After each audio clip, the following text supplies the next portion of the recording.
दूसरा बात नहीं था तुम चला रहे पता नहीं काम तुम मेरा वही इन्हें चैट भी नहीं बैग में है या नहीं यार मैं तो दूसरा तुमने टालिया नहीं है शायद अभी तुमने क्या बोला मैं तो दूसरा बैग पहली मना कर दी तुम्हें एक्सेलर नहीं है नीचे हो गया उसमें तो आपको नहीं चाहिए PHW वाली एक्सेलर को और ले लेगा मेरी इसमें वो चाहिए वाली जो नीचे साल में रहते हैं चार में तो मैंने से ले लिया मनमोहन तेरे एसडी मैंने चाहिए मेरे एसडी में नहीं है वो बोलो कौन नहीं करता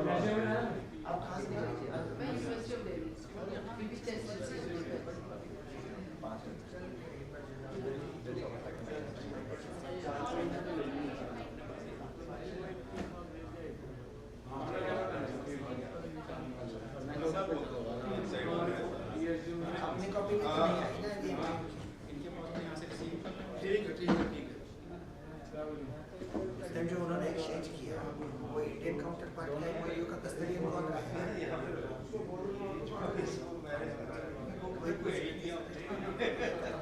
नीचे कंप्लेंट कर रहे हैं पता चला वो तो अपन किसी को करके देंगे यहाँ पे रहो कोई पता रहना चाहिए ना कि आप हो यहाँ पे देखने के लिए वो व्यक्ति कुछ करना तो वैसे तो शायद ओरिजिनल हमारे पास होगी अगर लगते भी हाँ हम स्कैन भी दे दें हमारा तो काम तो चल जाएगा कम से कम मैडम इसका एक कॉपी हम लोग को मिलेगा ना फिर या कैसे करेंगे आप आ गया नहीं आ जाएगा मोसेट पर सिंपल मोसेट अरे सिंपल में भी किया हूं वो दिखा रहा है सिग्नल दिखा रहा है ओरिजिनल आपके पास रहेगा मैंने सिंपल में भी करके देखा इसका पहले वो मंगाओ इसका एफटीपी का डेल इसका लैपटॉप का चार्जर और वो स्लाइड नहीं तो अभी 767 ये 5 9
information on the Sustainable Development Goals, but nevertheless, we are all here and we'll be sharing our extensive knowledge that we have gathered through the years.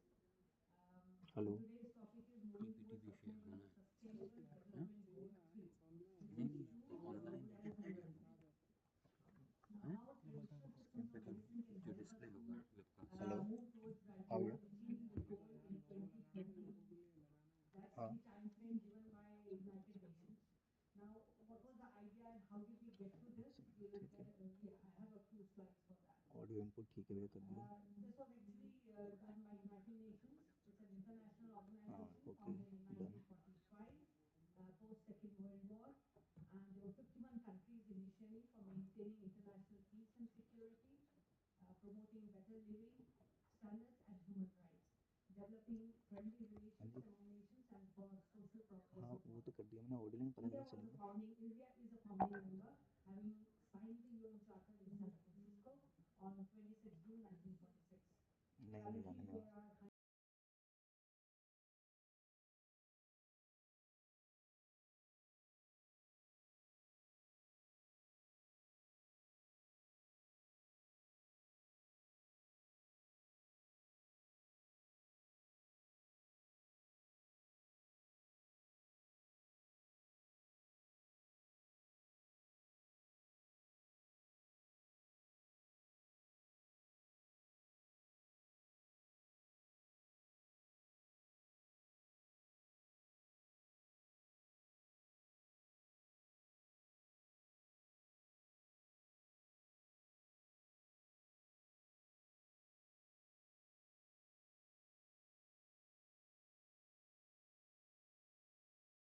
So since this was done in 2015, the agenda, the achievement has to be by 2030. So 15 years timeline so far. Collective journey so that no one is left behind. And it all started as we the peoples. These are the celebrated opening words of the UN Charter. Now, what will it involve and how will we achieve this? It will involve governments, UN system, local authorities, indigenous people, civil society business, and private sector, scientific and academic community. The idea is to end poverty and hunger, to remove inequalities within and among countries, to empower women and girls, and to have a shared prosperity and growth for all. That's the idea. So, while we had so much of ideas and there are 17 goals, we'll focus on the first three goals because you see they work in sequence. If the first goal is not achieved, the second one won't happen, and then the third one we will not be able to have a successful, trip to that goal number 3. So goal number 1 is no poverty, to end all forms of poverty by 2030. So we know that if there is poverty, there will be lack of nutrition and lack of funds for people to reach to that level. So no poverty is the first goal. The second goal is zero hunger to end hunger. Meaning that if you have poverty, so if you work on poverty, then you can work on hunger. And once you work on hunger, and we know that hunger is linked to diet, nutrition, malnutrition, and therefore wanting, and then leading to health and disease-oriented states of individuals. And we have seen it happening all over the world. So goal 3, which is good health and well-being, is linked to the goal 1 and goal 2. That is why these 3 goals are important and they carry online 1, 2, या and फिर 3. PPT में display And the होना good है health and well-being goal is to webcast ensure में healthy life and promote सबसे ये आ well-being रहा for था all, नहीं वेबकास्ट all में ages. पीपीटी भी तो डिस्प्ले Irrespective of होना the है age, we need good health and और पॉइंट भी well-being. तो डिस्प्ले And होना for है this, इस तरीके से साइड में तो स्क्रीन बनती we है have to स्क्रीन बना ensure देंगे that हाँ वो कर every देंगे हाँ individual जब ये in speech every country, in every वो कर देंगे sphere ठीक of है life, regardless of age, is getting a healthy life and is यहाँ following ये well-being camera to home. Commitment to end epidemics of AIDS, TB, malaria, and other communicable diseases by 2030.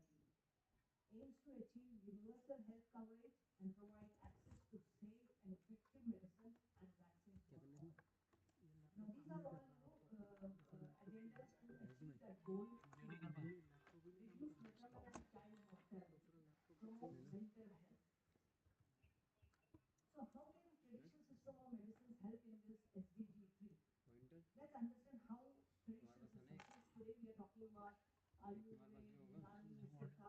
traditional systems of India today in this conference, let's understand how traditional systems of medicine can help in achieving the efficacy of nitrogen. Realization that an integrated healthcare plan and an integrated healthcare system with access to traditional systems of medicine will work in a way that is safe, affordable, and effective.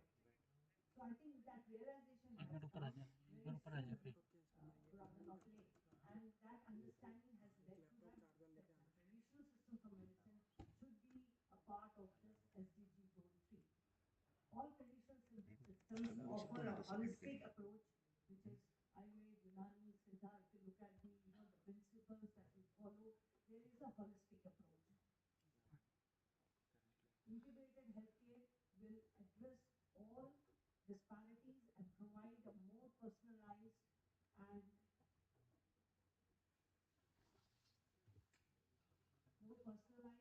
and holistic approach that will consider a patient's socio-cultural needs and practices. So each country has its own socio-cultural beliefs and practices. For example, in India, we will practice Ayurveda, Unani, Siddha. We practice now, we have started practicing Tibetan medicine as well. Yoga is a part of Indian cultural and traditional systems. Then there are other countries which have their own traditional systems. For example, if you go to Japan, they have a Kanto system. In Australia, there is another system, traditional system, whether you call it traditional or you call it, traditional leader system. They have a traditional system in place, which also plays a very important role in. And China, of course, is the biggest example, which has traditional Chinese medicine and has impacted the Western medicine practice in China as well. So this practice in together integrated approach in China. So emphasis on traditional system for medicine, considering the interconnectedness of the body, mind, and the spirit. So why we have to do this?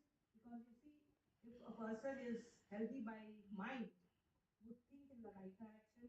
So when we are talking about the other goals, like poverty, of course, is one that is very important. Then we talk about nutrition, diet, and no hunger.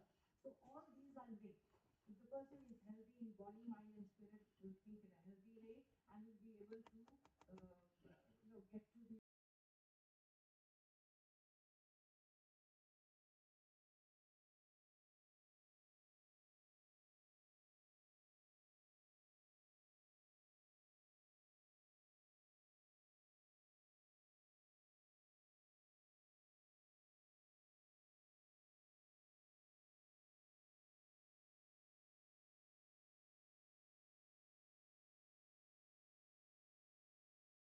the medicines the patient goes out.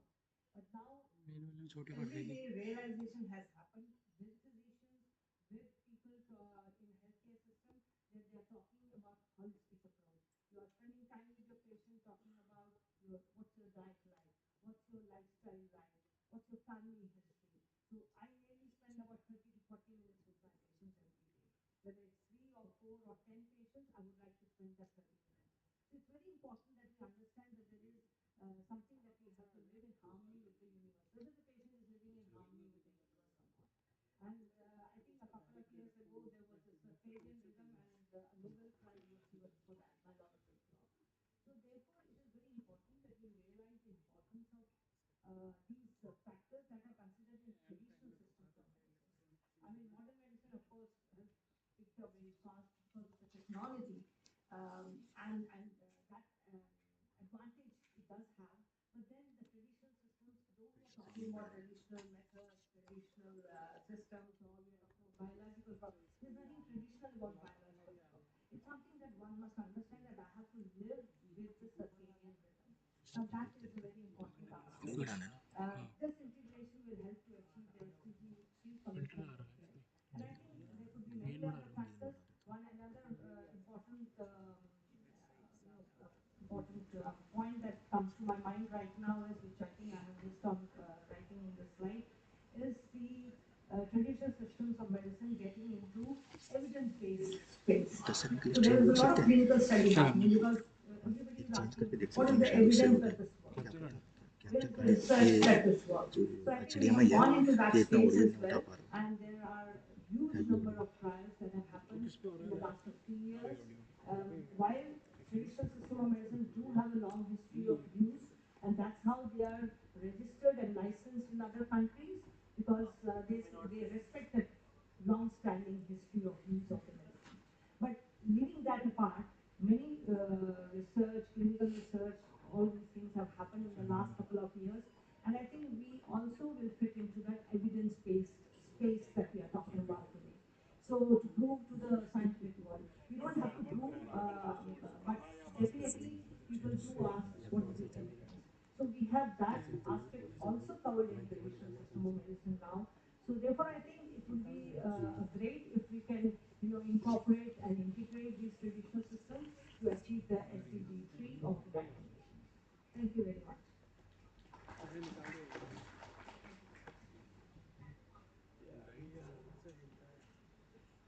Any question?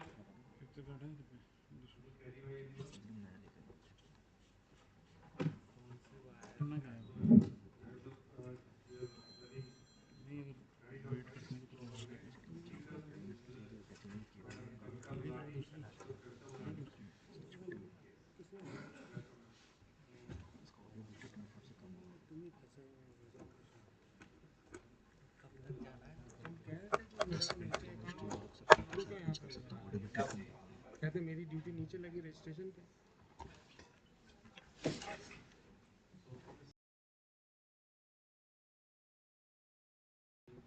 AMS FIACS in Canada is currently serving as the Director, Professor and Head of the Department of Pharmacology at the prestigious Vallabhbhai Research Institute at University of Delhi.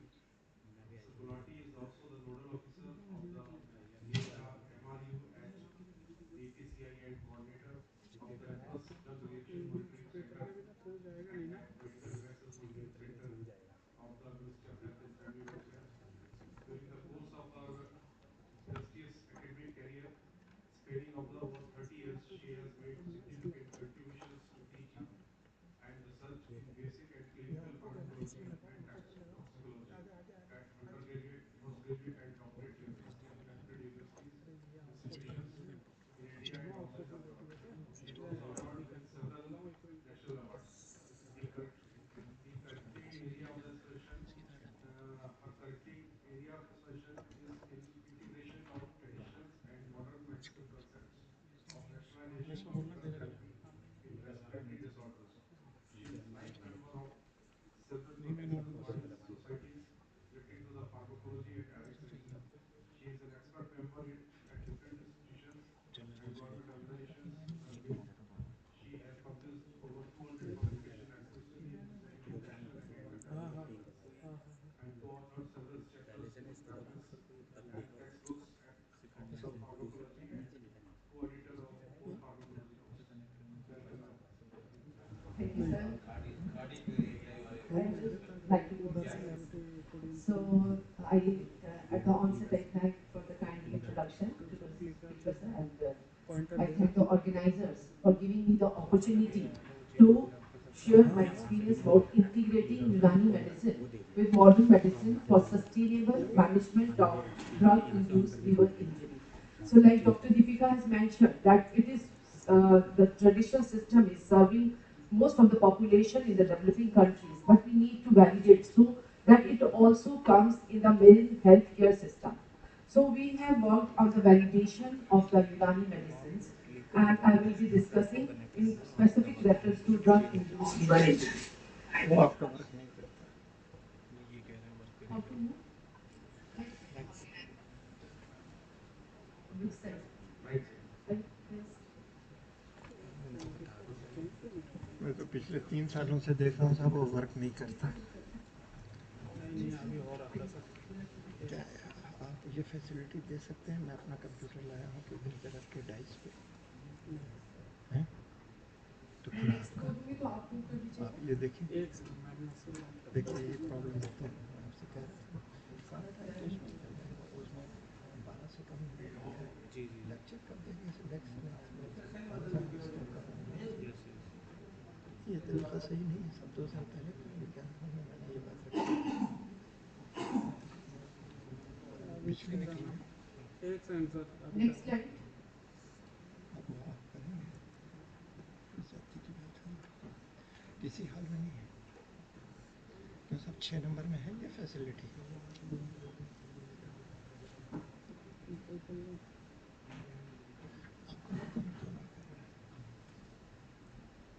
So we need to understand what is the traditional system. So it represents the sum total of the knowledge, skills and practices based on the theories and experiences indigenous to different cultures and differ philosophically from modern as they tap the root cause of the disease. And in modern medicine, mostly we see that it is a symptomatic treatment. So we have need to combine these two systems to get the sustainable development in the health. So in India, the traditional system of medicine, Ayurveda, Unani, Yoga are the contemporary areas of extensive biomedical research, and more than 75% of the developing world still, according to WHO, relies on the traditional medicine. So now we'll focus on the Unani medicine. It has a long history and is holistic and has a rational and scientific basis. And it is based on the four-liver theory given by the Hippocrates, that is the imbalance of blood, phlegm, yellow bile and black bile. It results in the diseases, and if we maintain all these natural components, we can take care of those diseases. So more modern scientific techniques are being used for the validation of effects of Unani medicine for their integration with modern healthcare system. So for this, we have the two approaches. One is the translational approach, that is lab to clinic. We do the research studies in the lab, find the new molecules, find their targets, and taking those molecules to the clinical situations where the practitioners gives that the medicines to the patients and then gets the observations. So, then he gives the inputs to the back to the scientists in the lab. I think he was but I don't know. So, excitement, excitement was it? Excitement. Huh? And I'm also not getting the audience. So translation, and then the clinician gives the inputs to the scientists in the lab, and they make the modifications, and this way the new drug discoveries happen. Second mechanism is the reverse pharmacology, second approach, in where the clinic, for example, in Unani clinics, we are giving the Unani medicines from hundreds of years. That validating in the lab by finding what is the dynamics, how it is acting, what are the molecular targets it is targeting, and producing the effects. So for the validation, we need to do the reverse pharmacology studies, and concepts of classical pharmacology and cellular molecular biology are being incorporated. So I will be focusing on drug-induced hepatotoxicity. As you maybe know, that liver plays a crucial role in metabolism and elimination of the drugs and xenobiotics. So it is very susceptible to the damage by those drugs. And we know the very good example of the hepatotoxicity caused by anti-tubercular therapy. So it is one of the problem, very big clinical problem, that because of the hepatotoxicity, the patient has poor compliance, he stops taking the ATT, and then it may result in another big problem, that is the MDR-TB, multi-drug resistance TB, and it further leads to NCR-TB. So the treatment of hepatotoxicity induced by anti-tubercular drug is far from satisfactory in modern medicine. And next drug is the paracetamol. We say it is a very safe drug, but it is in higher doses causing the hepatotoxicity by producing a molecule NAPQI, that is the N-acetyl-P-benzoquinone amine. In normal cases, it is metabolized by the first order kinetics, but when the dose is given in higher amounts, it follows the zero order kinetics and it accumulates in our body and produces hepatotoxicity. So thus, in absence of an authentic hepatoprotective drug in modern medicine, there is need for search from alternative medicine. So there are a number of preparations in Unani medicine that are being given for various liver diseases, and we selected a drug, polyherbal formulation, Dawa Ulgurgu, used in cases of liver dysfunction, anorexia, and abdominal pain. And we did a collaborative study with the CCRM to evaluate its hepatoprotective effects and try to delineate the mechanisms how it may be producing its effects. So we did a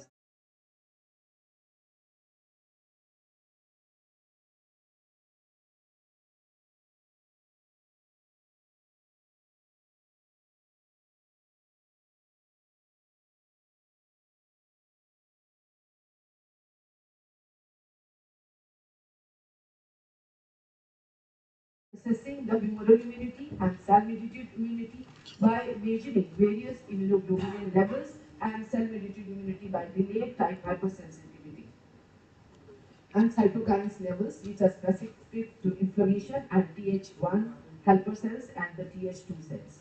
And then we also studied the effects on the oxidative and nitrosative parameters, which plays very important role in causing the inflammation, which is known to produce the damage to the hepatocytes by measuring MDA, GSH, and NOS. So then after that, because in any drug development program, more than the efficacy, safety is more important. If a drug is efficacious but it's not safe, we cannot take this drug to move forward. So we did the efficacy safety study also while following the OECD guidelines. So this study was done in the animals, and this standard dual curcum was provided by Central Research Institute of Unani Medicine, Hyderabad, and it has the following these 9 components, and saffron was one of the important components. So we did the study. I will skip most of the methodology as the time given is short, and so I'll explain that these animals were given the higher doses of rifampicin, isoniazid, and pyrazinamide for daily for 28 days. And in one of the groups, the Dawal curcum was also given along with it, so to see the prophylactic effect. And in the second set of the studies, we give the paracetamol. It was given in a dose of 2 grams per kg orally daily for 14 days.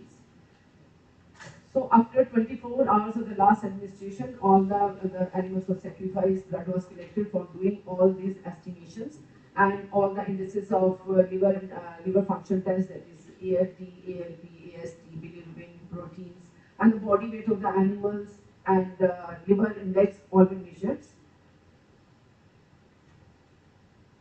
So this is a slide which shows the effects of dawa curcum on body weight and liver weight in ATT-induced model of hepatotoxicity. And we see that in experimental control, that is the animals which were given the ATT, there was reduction in the weight gain, and the percentage in body weight was minus 7.66. So there was weakening of the muscle, shedding was there, and there was percentage in body weight was reduced, which was desalimarin is the positive control drug, which is given for the liver dysfunctions, and it produced the conversion that it reversed the effect of the ATT. And similar were the results with the DK in a dose-related manner. It increased the body index and reverted the changes in the body index. And similarly, the liver index, which is calculated by liver weight divided by body weight into 100 in the percentage, was increased, which was reverted back towards normalcy by the dawa curcum, and it showed that it is producing some of the effects on these parameters. Then we measured, this table shows the effect of dawa curcum on liver function test, and it shows that there was increase in the levels of SGOT in experimental control, SGPT and ALP, and which was reduced by salimarin, and the comparative reduction was also seen by the dawa curcum in the doses of 250 mg per kg of the body weight as well as the 500. And some of the effects, the hydroalcoholic extract of the dawa curcum was also used to see their effects, and it was also effect also to a some lesser extent. This figure shows the effect of the immunomodulated parameters, that is the immunoglobulins. We know that IgM is the first of the immunoglobulin, which is produced in response to an antigen, bacteria, virus, or xenobiotic in the body. IgG is present in immunoglobulin, which is present in most of the body fluids. IgA is the first line of defense present on the secretions of the mucosal membrane, and Ig in response to allergen. So all these immunoglobulins were found to be increased in experimental carnivore animals, which were taken care by salimarin, which is well-known antioxidant flavonoid drug, and it also shows that DK250 and 500 also produce a similar reductions in the immunoglobulin levels. So there was polyclonal hyperglobulinemia, which is indicative of any damage, inflammation, and hepatocytes degeneration. So DK was helping in this situation. So all that these parameters were being taken care of, and immunomodulation was there. slide shows the inflammatory markers like TNF-alpha, which is a pro-inflammatory marker, which was increased in the cases of experimental control animal and which was reduced significantly by the salivary, and interferon gamma, which is secreted from the natural killer cells and the Th1 cells, was also increased, and there was reversal of this cytokine from the Th1 cells. IL-13 and IL-4 is from the Th2 cells, indicative of cell-mediated immunity, and it was also taken care of, and immunomodulation was there by the Bhawan and to some extent by the hydroalcoholic extract of the Bhawan as well. This is delayed type hypersensitivity.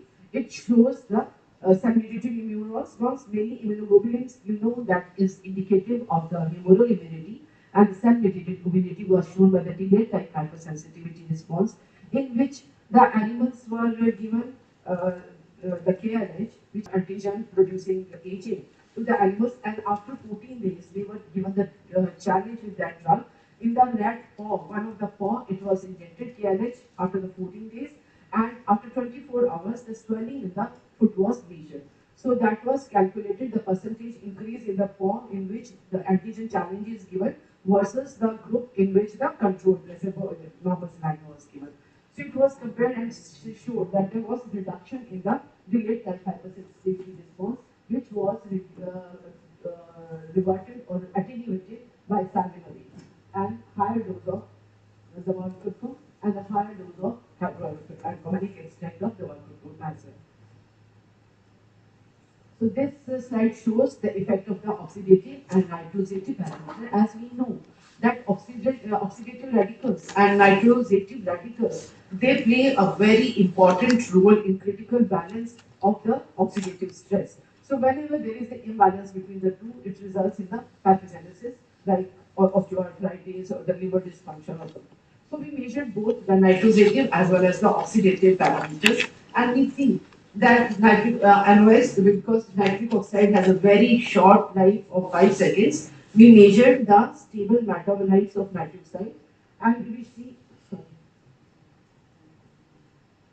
that it was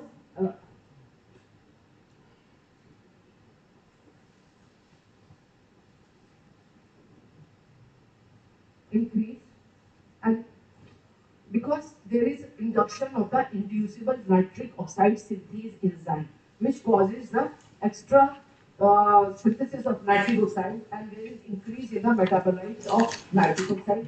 NPA, which is the damage of the lipid peroxidation of the molecules of the lipid layers, results in the formation of the NPA, that is malondialdehyde.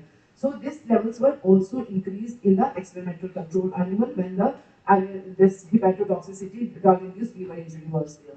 So these effects were also shown to be reduced by salivary as well as the MPA was reduced, and GSH, which is a marker of antioxidant status of the animal, it was reduced in the experimental disease condition, but it also reverted towards normalcy by the Bhawan group.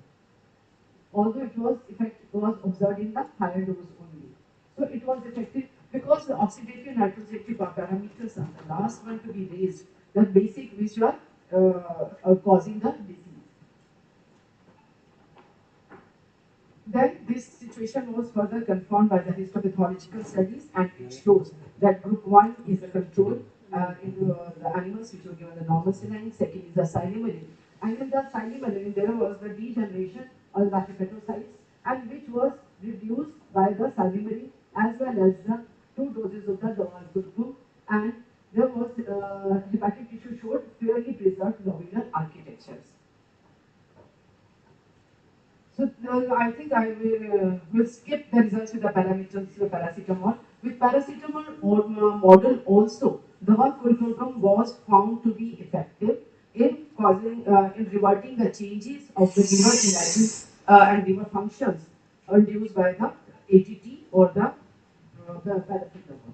So similar results were found. So this shows that this drug is tapping some common basic mechanisms, which was dysregulated and taking care of that.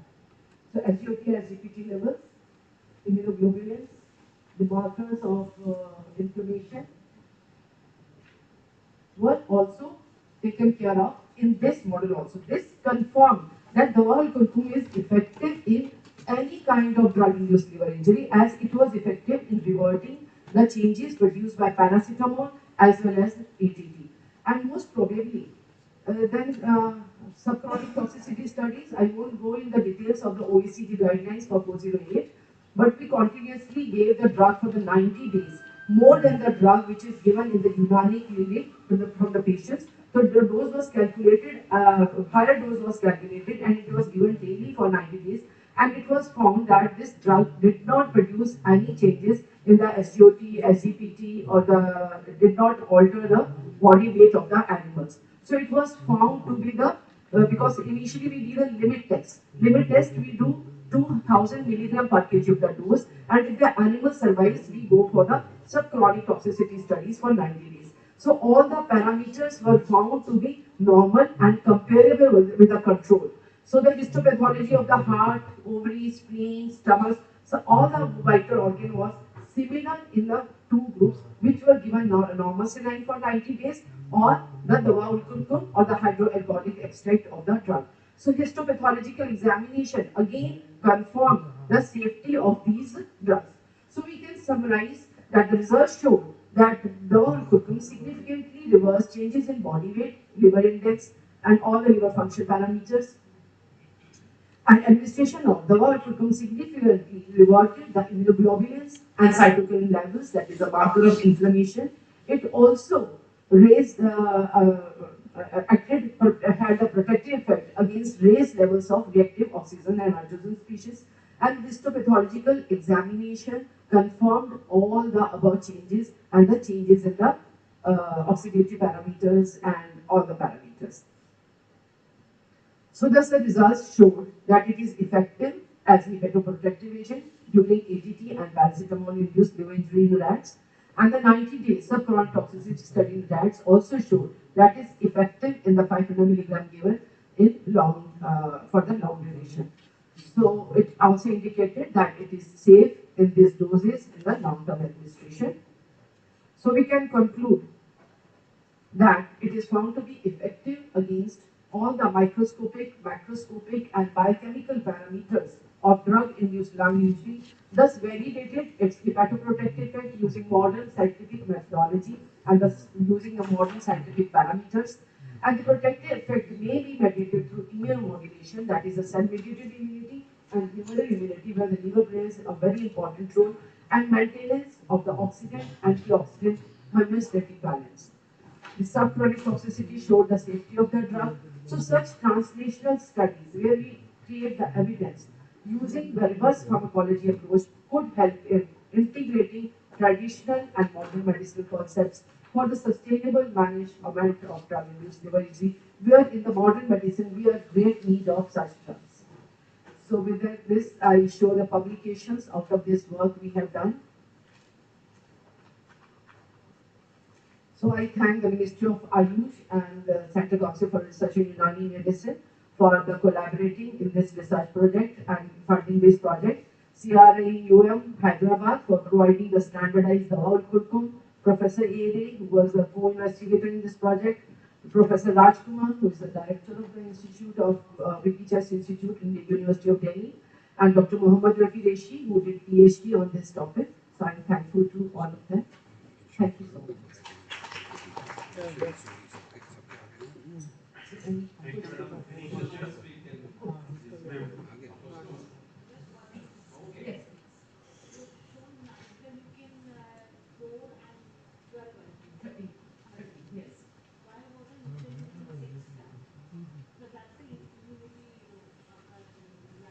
Yes, because it is a pleiotropic cytokine which has both anti-inflammatory as well as the pro-inflammatory conditions depending on the duration of exposure.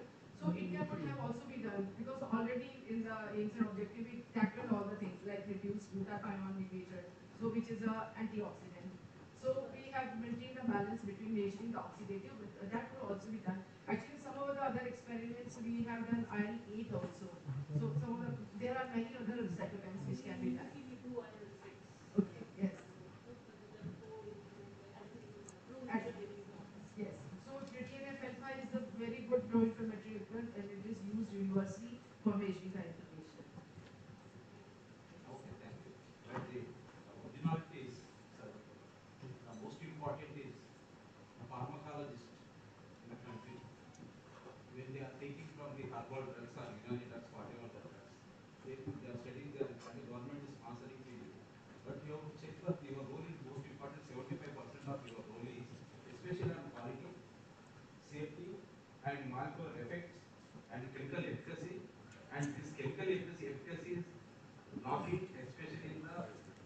Unani are the Ayurveda formulations. So here is the value needed for the chemistry person.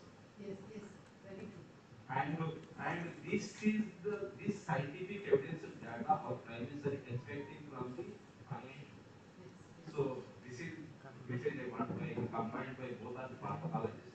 Yes. Okay, thank And you. sir, I would also like to say this, like we always seek that the chemistry people come forward to, because we have a less knowledge, so that we can integrate them and bring the active principle in that molecule. So the Prime Minister already insisted for the CSIR and DBT, DST in the country and ICMR.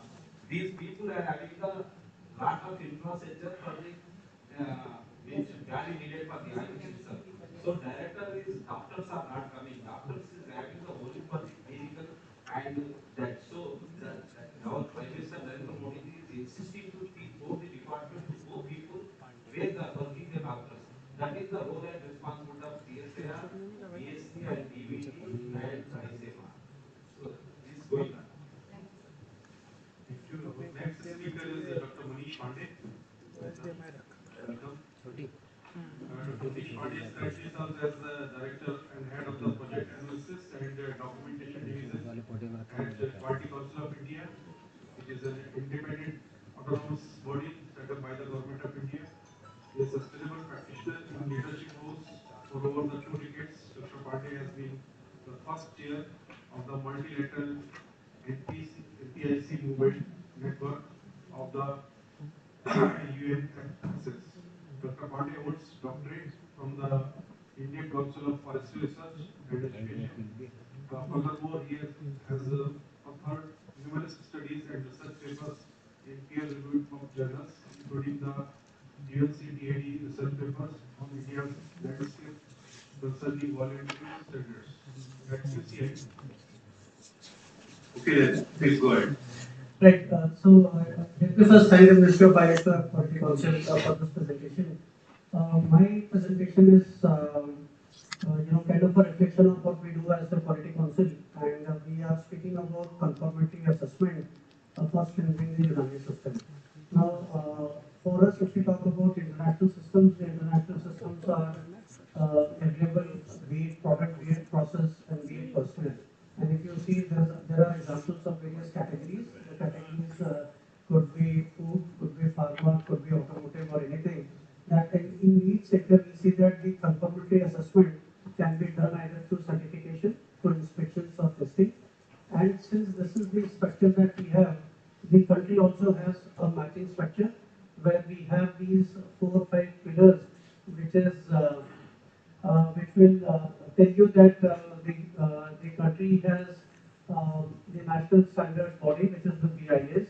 We have the National Methodological Institute, NMI, has also the NPL. We have Quality Council, which I represent as the national accreditation body, and of course that whatever we do is through a third-party system where we have private or government bodies that have the requisite competence to deliver a product, service, or a certification, and then we kind of give them approvals to carry on processes.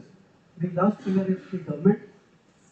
The idea is while these 4 pillars are working, the government needs to have an oversight, and that they do through various measures, including picking market samples. So if you see, you also, if you are in Delhi, you see that the FSSAI is picking up samples and seeing whether the milk is adulterated, what degree is it adulterated. So these are certain things that the conformity assessment brings. Now, about QCI, not getting into too much of details, Quality Council is a true PPP where government, industry, and us as a standard body work very closely to deliver quality in goods, services, and products. And of course, the idea is that the citizen in the last mile receives quality for the money he spends for any of these. Now, this is our structure. I have our colleagues from NABH, but we are structured into 5 accreditation boards and 3 divisions, which focuses basically on leveraging accreditation in our work. We'll talk about it more. So, as a division, our focus, mission, and objectives are to see that we create conformity assessment systems which are internationally accepted, and I will talk about it in my subsequent slides. When you talk about what we do as the quality council, apart from accreditation, the standardization is taken care by ISO for certain matters. Certain matters such as things on technology and engineering is the IEC. Then we have the national standards body, which we call it as NIS, which either adopts or adapts whatever is coming from the ISO IEC, being the nodal of both ISO and IEC in the country. And then comes the Quality Council of India. The Quality Council of India prides itself in doing standardization of certain things which are either unique to the country, which also talks about the system of medicine such as Unani, Ayurveda, and things like that. But for us, it is also important that we do some very emerging things like cybersecurity and drones. So, which is also unique in the country, which means that whatever we have done is unique and has not been yet started in any part of the country, even if there are organizations like ISO and IC. Now, when you talk about compliances and quality, and this is what is my topic, the focus is two. One is that somewhere the compliances are driven by the government. These are things which are related to national security, food safety, or public good. In that case, we all understand that there is an act, there is a regulation, there is a regulator sitting, then we see that that regulator goes and visits to the industry which is producing a particular thing, and then they give a license when they see compliance, and when the license is given, then in a period of the license, they would do surveillances so that they see that the compliance is continued. ऐसा नहीं है कि एक बार दे दिया और उसके बाद भूल गए, and then we see that there are a lot of issues in the product which is already certified. So for this surveillance is there. So there is another parallel system in which QCI drives very well is the voluntary system. Now this is focusing on quality, competitiveness, and global trade. And when you see that we talk to the system through a voluntary scheme, where there is a scheme owner. In case of Ayushman, while the mark is with the Ministry of Ayush, Quality Council has been told to drive the process. And when we drive the process, we focus on value proposition. We also focus on giving public procurement thing. And whomsoever is certified under this system is given some incentivization like market access and maybe a premium. And lastly, the scheme needs to be updated. The technical criteria needs to be updated, and that is also one of the focus of us as the scheme owner. As I have already explained to you, Quality Council doesn't go on the ground to do certifications or validation. In this particular case, and where I come from a more NABCB part, where the certification is carried out by a third party which has no conflict of interest in terms of their assessment. They also do the similar thing as what the government does. They also visit the manufacturer, see compliance, and they also have a provision of surveillance so that the level of quality is always at a thing of a higher system. When you talk about voluntary systems, not getting more into deep, but these are tools for sustainable value chain. They talk about assurances, and of course they support regulation. So this is how it is. And when we talk about Ayushman, we always talk about that particular person or the manufacturer first needs to have the concerned or respective regulatory approvals before we actually assigning an Ayushman. Now, this is what we see. This is the color combinations are not very strong. But conformity assessment is a system where you check conformance. And what is conformance? Conformance is the adherence to a particular, I would say, requirements, which are the technical requirements. Usually, what we do and what we have done in the Ayushman case also, that we have done it through a multi-stakeholder committee because we think that such initiatives should be more inclusive, which means the manufacturer should be there, the academy should be there, the consumer organization should be there. So there are a lot of stakeholders which are present while we create a scheme so that nobody is left out or no such important part is there. Now this is a good example about how we run the Ayushman scheme. So the scheme is managed by the Quality Council and is owned by the Ayush Ministry. We leverage accreditation and we will speak more about it. What we do is we go to a manufacturer, see its particular processes and what the technical criteria is, and that is through traceability, record keeping, in-house testing, and processing. And once they are compliant, they are issued this mark. So if you see, there are two marks. One mark is the Ayush standard mark, and one mark is the Ayush premium. So the Ayush standard is given to the ones which are adhering to the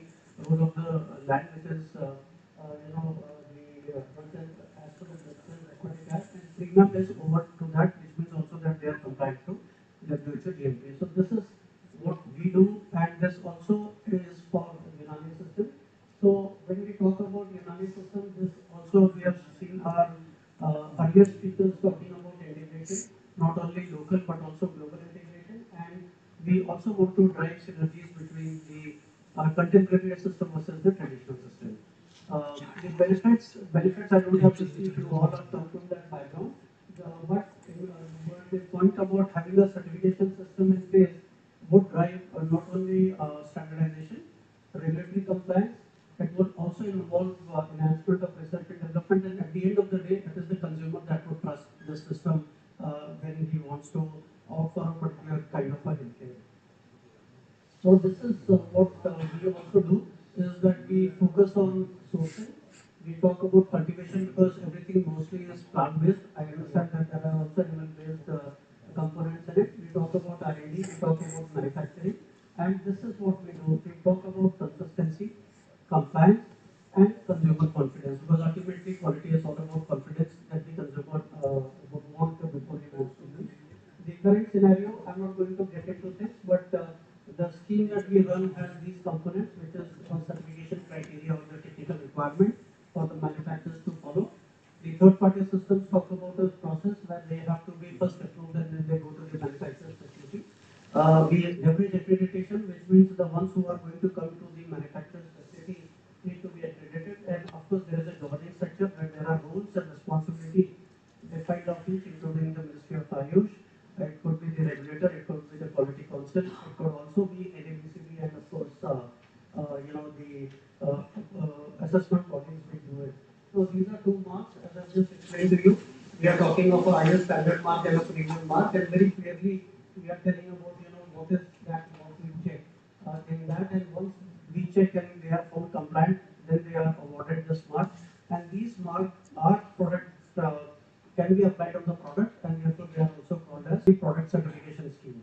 So this is what we wanted to do, and there are various options, and there are certain companies which I wanted to share are already under the mark, which also shows that we have two options, and these are something that drive certification in the system.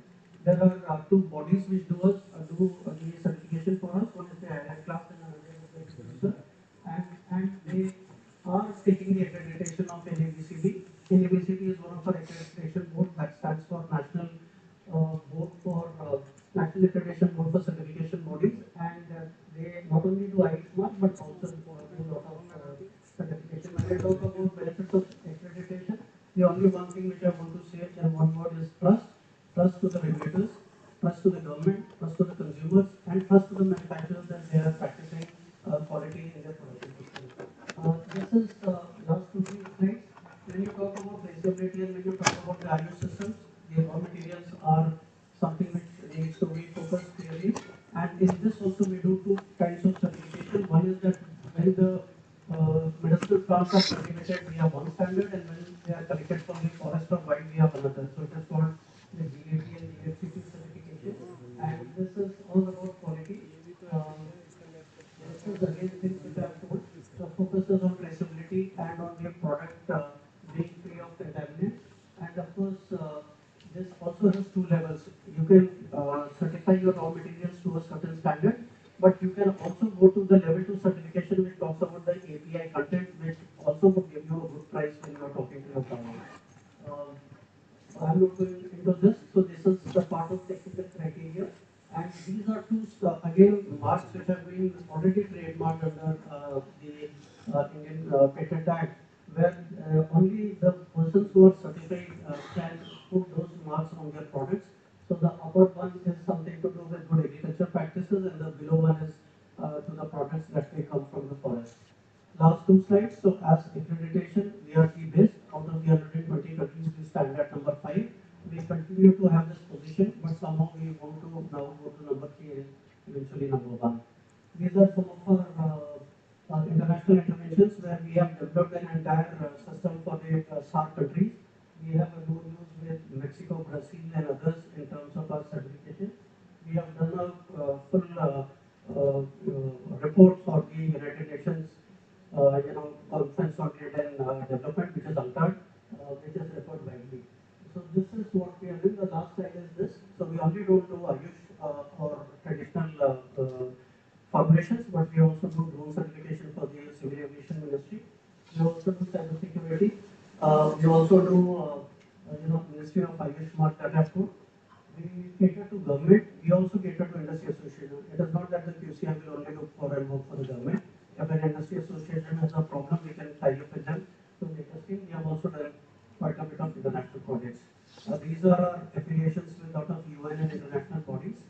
And this is the end of the presentation. Thank you so much. Thank you, Pandey. Is there any question from anyone? I need to ask one question. Yes, yes. Since my name is Dr. Rachid, and you have mentioned the certification, accreditation for certification of Ayush products. I would like to ask you that this Ayush mark you are giving to products, no? Whether it is for the whole product or some specific parameters you will give.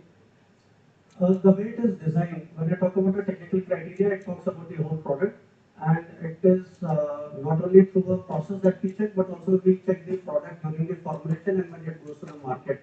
So there are steps where we check the compliances, and when we talk about compliances, it is about the whole product rather than parts of it. So are the relevant parameters you will take under this mark?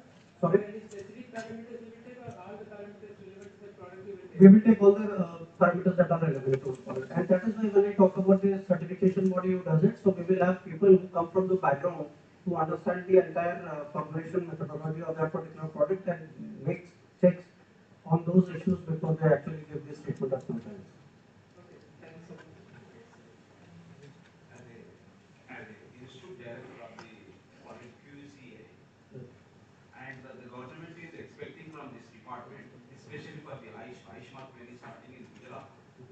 So the most important in the Ayush mark, if we want to globalize the things, first starting material of the plant material is most important.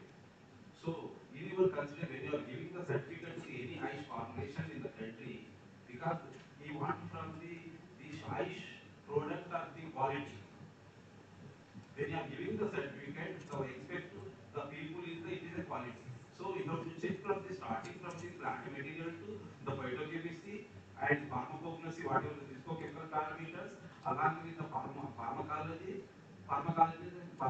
toxicology, and it is carrying the whatever the pharmacopoeia is there in India, published pharmacopoeia.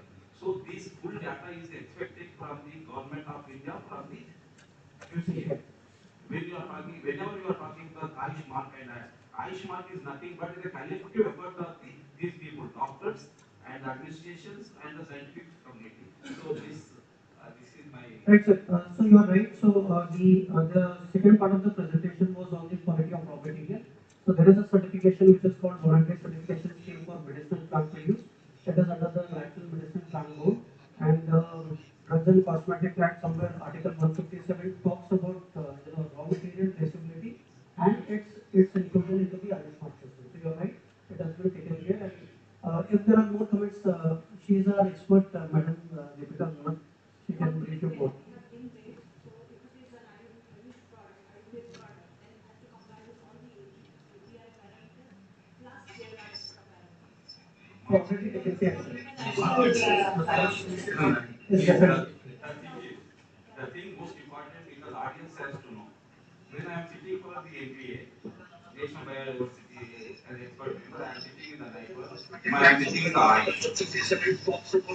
So many people, the doctors, surgery, the many people in the doctors and the students who are studying from the BUMS or the BMS or the Siddha medicines, they are not going practically to the field.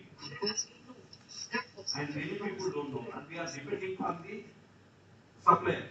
So the supplier when a rail is collecting the roadside, is collecting the cultivated, is collecting the forest. So these are the most important when the country want to go into file a globalization. So the prime minister expecting these things from the our scientific body. This is the Aren't raw material ready to give us a COA, certificate of compliance, right? So when that comes with the COA, the manufacturer has to retest at his end to see that it is complying and it is in comparison to the COA given by the vendor. So when that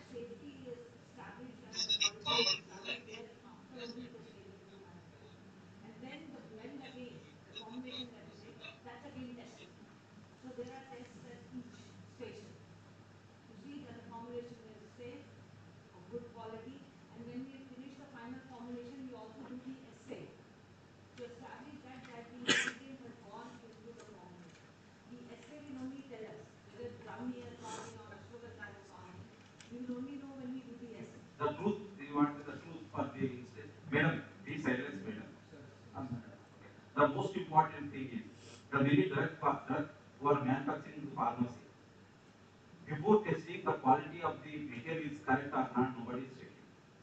The quality required, the things are there or not. After formulation also, no report is there. Because that is badly needed, sir. Okay, thank you.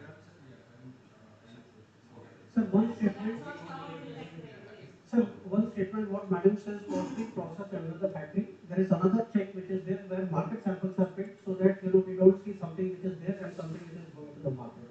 So there is a double blind method where which we do it. And somewhere we want the government to make it as a requirement as Ayushman because they own it. And if that comes into the place, most of the problems will be solved. Thank you so much.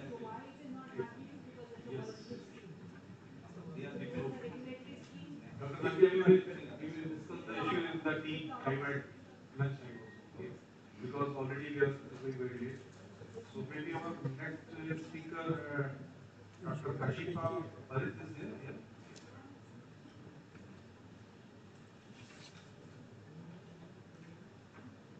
Madam, your biodata is not with me.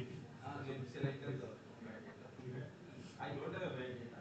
For the madam has been the physician, MBBS and MBBS, and she is more on health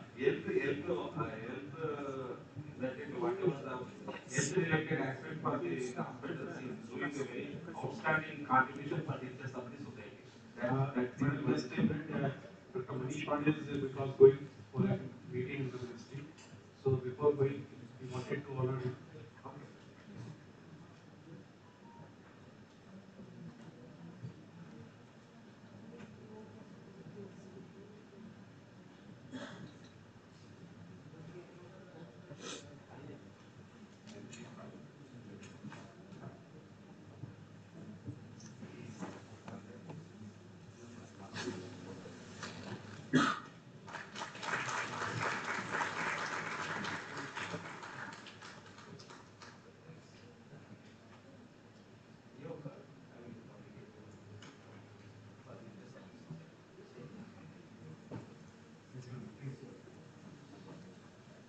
Very good morning, everyone. And just as Chairperson said, I'll just give a 2 minutes brief about myself. I'm Dr. Kashifa.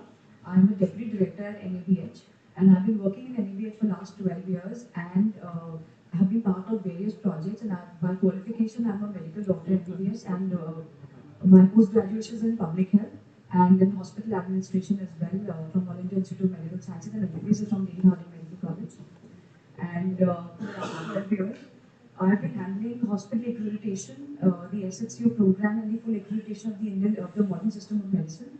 And for the last 3 years, I've been handling Ayush accreditation program within NABH, along with various key projects of Ministry of Ayush, like the Ayushman Arogya Mandir certification. So as we speak, NABH has certified 1,300 Ayushman Arogya Mandirs all over India, right from Kashmir to Kanyakumari.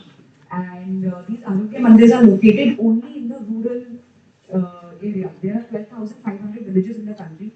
So we have currently 12,500 Ayushman Arogya Mandir. And Ministry of Ayush in future plans to certify all of them under as part of Quality Mark again, under Quality Council of India and through NABH. So we have made a special checklist for that. And going ahead, thank all the organizers and Ministry of Ayush for conducting this these 2-day program, fantastic program. So going ahead, I will just be covering a brief about what NABH is all about for the audience who do not know what NABH is. And secondly, we are also in the process, and we have Ayush standards. And these Ayush standards are across all 5 specialities along with Panchkarma. And in the second edition, we have clubbed all these 5 specialities into one specific book. And that book will be soon released through our portal. So, going ahead. So, I will not spend time on introduction of Quality Council of India because Dr. Manish has already mentioned that. However, brief about NABH is that NABH is part of Quality Council of India, which is part of Ministry of Industry and Commerce. And under that, there are various boards. So through that, and each of these boards have their own respective very senior stalwarts who are chairing those boards. And currently, the chairperson is Dr. Mr. Jaksha Shah, who is heading whole of Quality Council of India. And the post of chairperson of Quality Council of India is nominated by the PMO office. So, from what Dr. Manish mentioned is that NABH is part of health. We have NABH, which talks about education. We have NABCD, what she was talking about was basically certification of certifying the labs and certification bodies.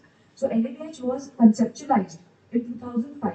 So basically, idea of quality in healthcare came into being only in 2005 and 6. Before that, it was only in the manufacturing industry all over the world.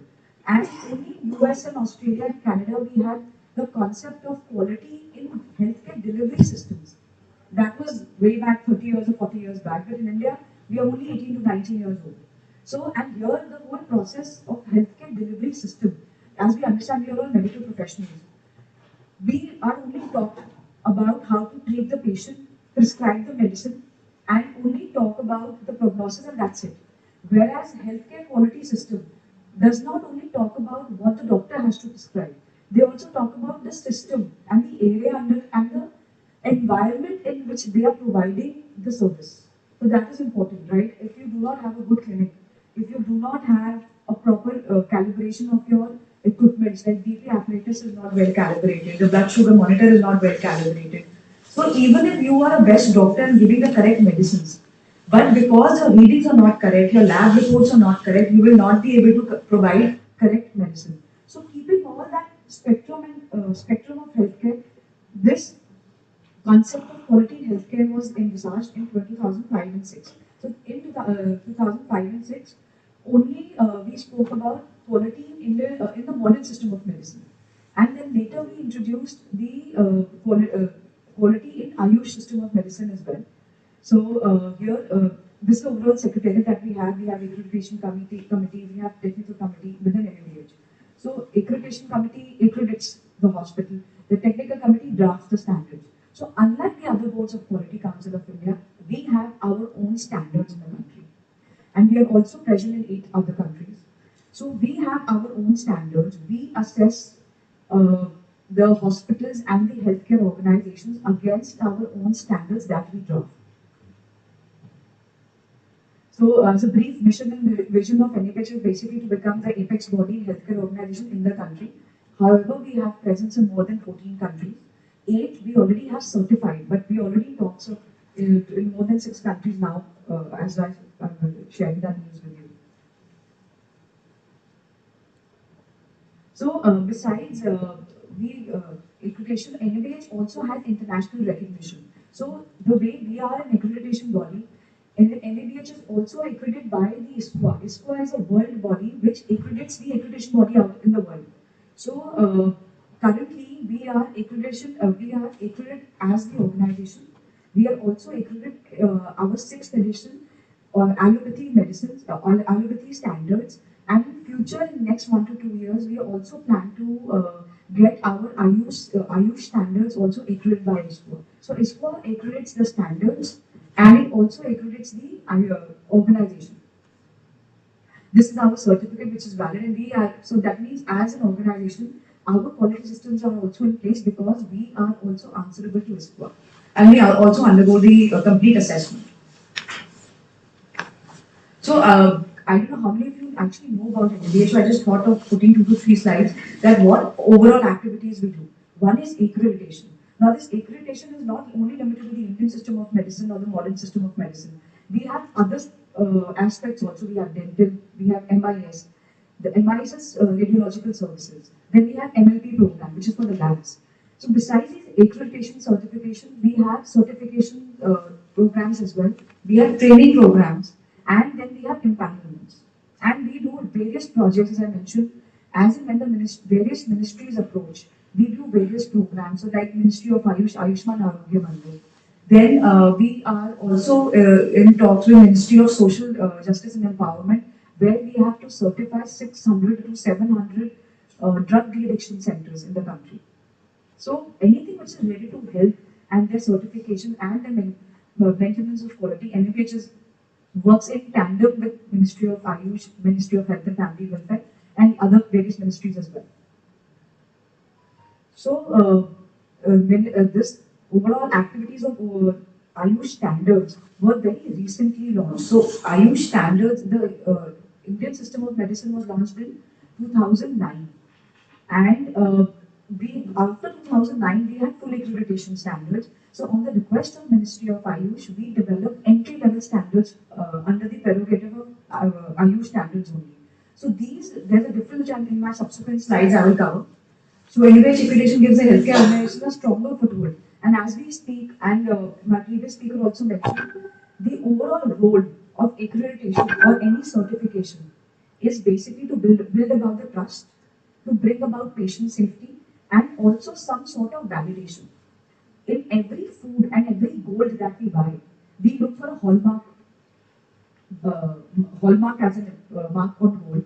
And whenever we buy any food product, we look for FSSI product.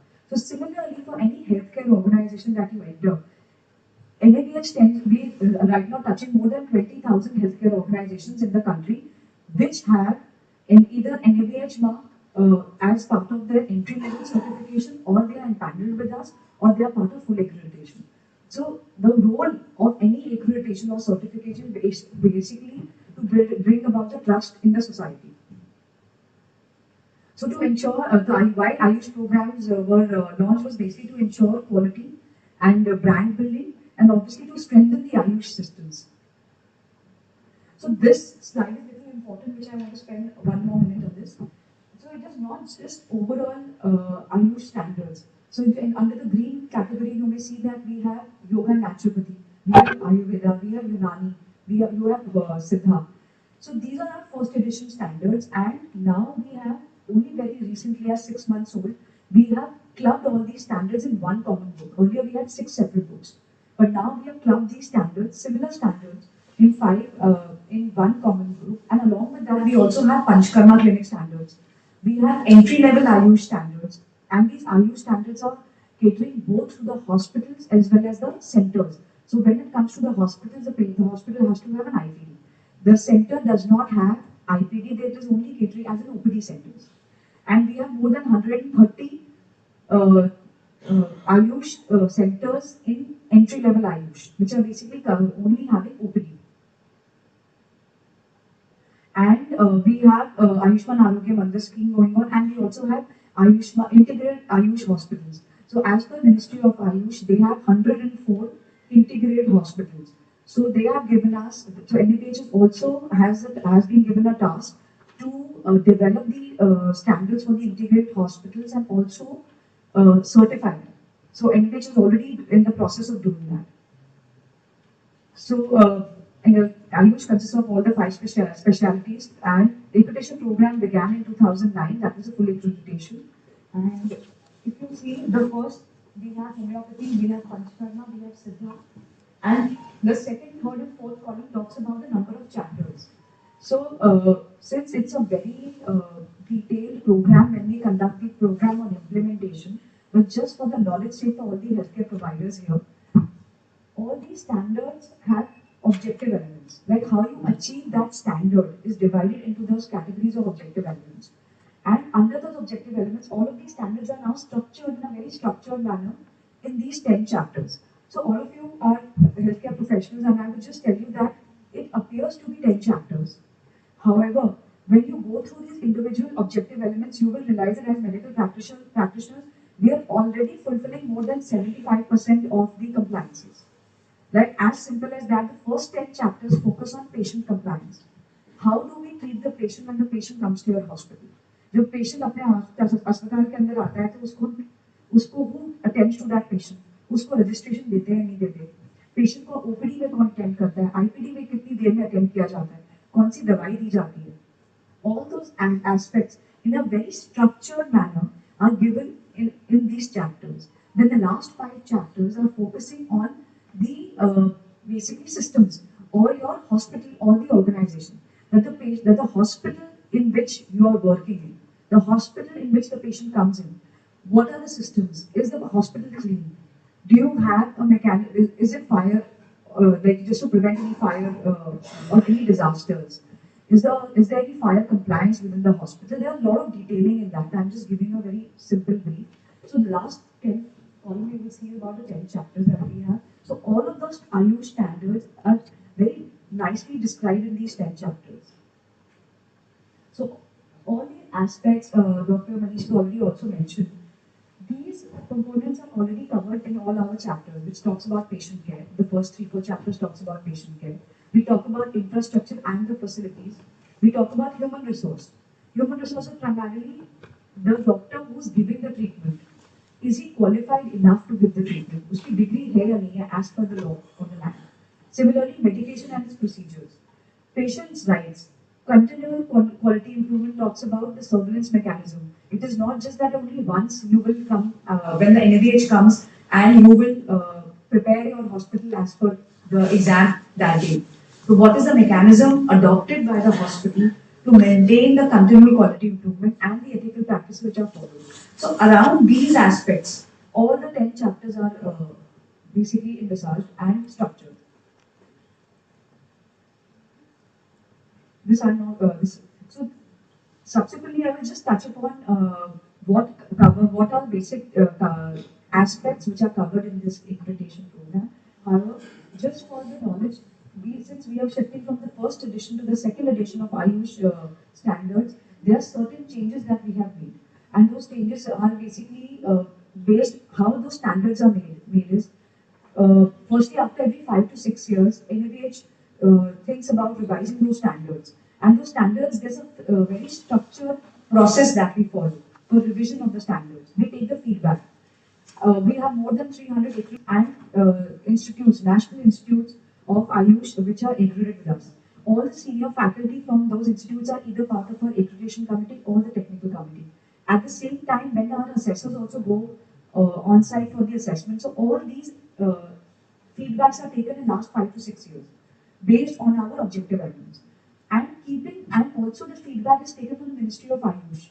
So based on those feedbacks, the next edition is revised. So the difference between the first and the next is the 80-90%, the gist remains the same. However, depending on the need, depending on the evolvement of the science, these changes are made. Something like we were talking about pharmacovigilance. Man took a fantastic session on how the integrated role of medicines can affect the liver.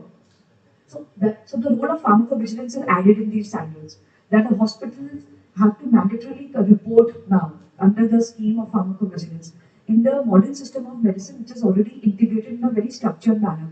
However, from the feedback that we received, that in the Ayush system, there's a role of pharmacovigilance. However, it is not practiced in every institute or, for that matter, every clinic. So that is, those kind of things are re-emphasized. Then similarly, objective elements have been divided into core, commitment, achievement, and excellence. So earlier we did not have this division of standards in the first edition, but the second edition, which was already rolled out and we will be putting it on sale through our website, we have divided the standards into core and commitment. So that means the hospital, any hospital that applies for NABH accreditation, in the first assessment, which is final assessment, they have to mandatorily comply with core and commitment.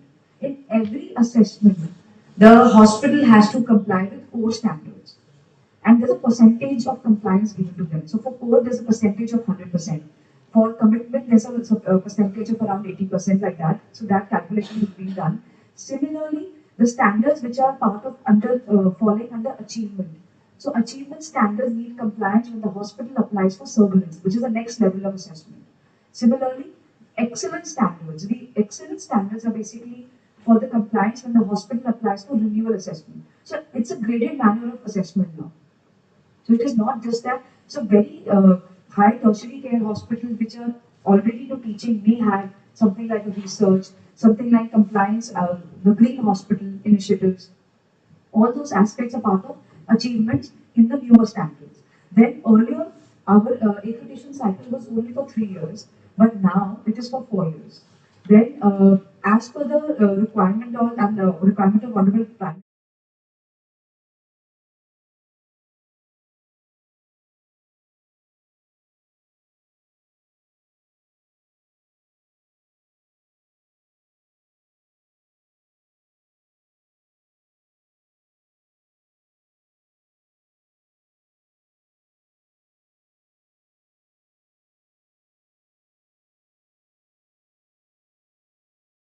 towards digital health is digital hospital is being introduced.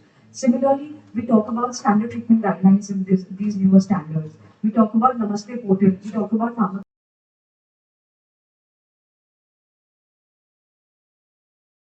We have also talked about the uh, basically how to convert your MRD into e-hospitals, wherein all your medical records are kept in e-form or basically digital form.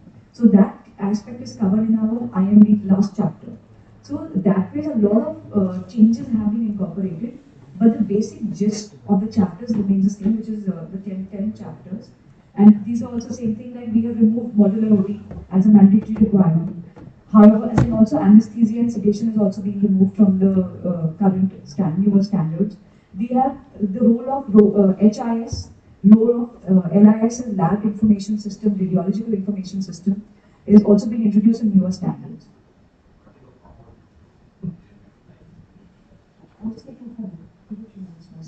So basically, these are the 10 chapters. These are on the left side, you may see that these are the 10 chapters and the name of the chapters are written.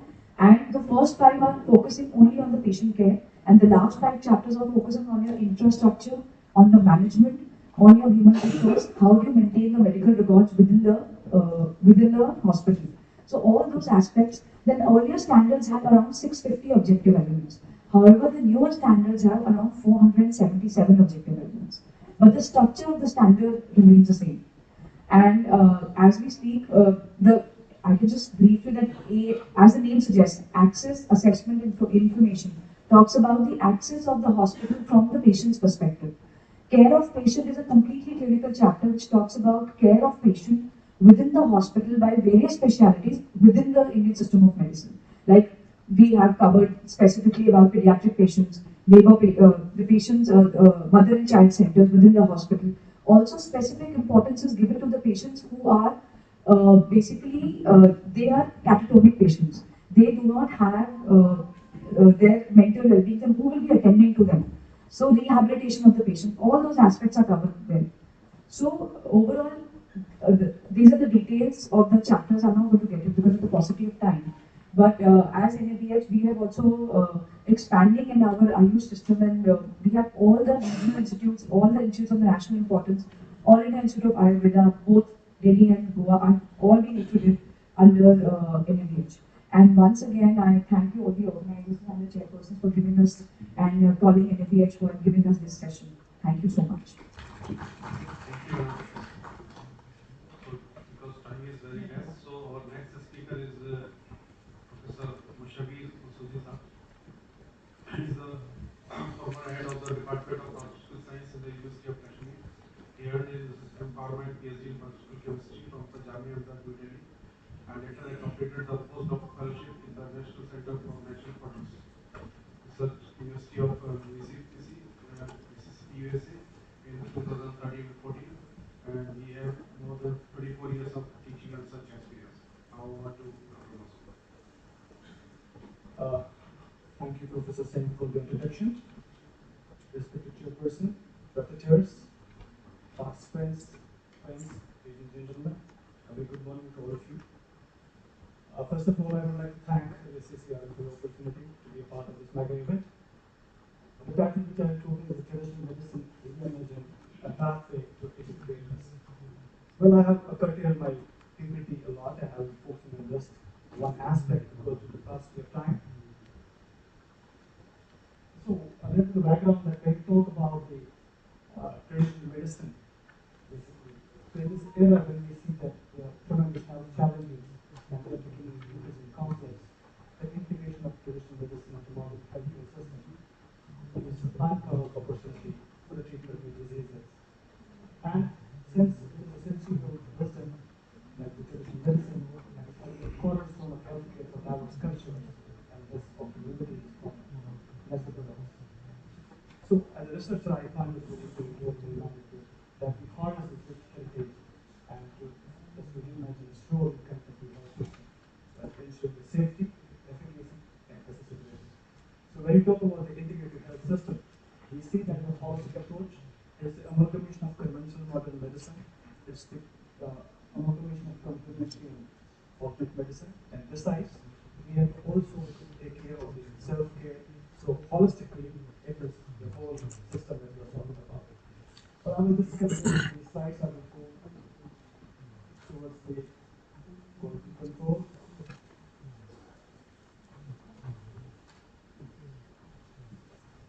Yeah, I will just deliberate on the slide.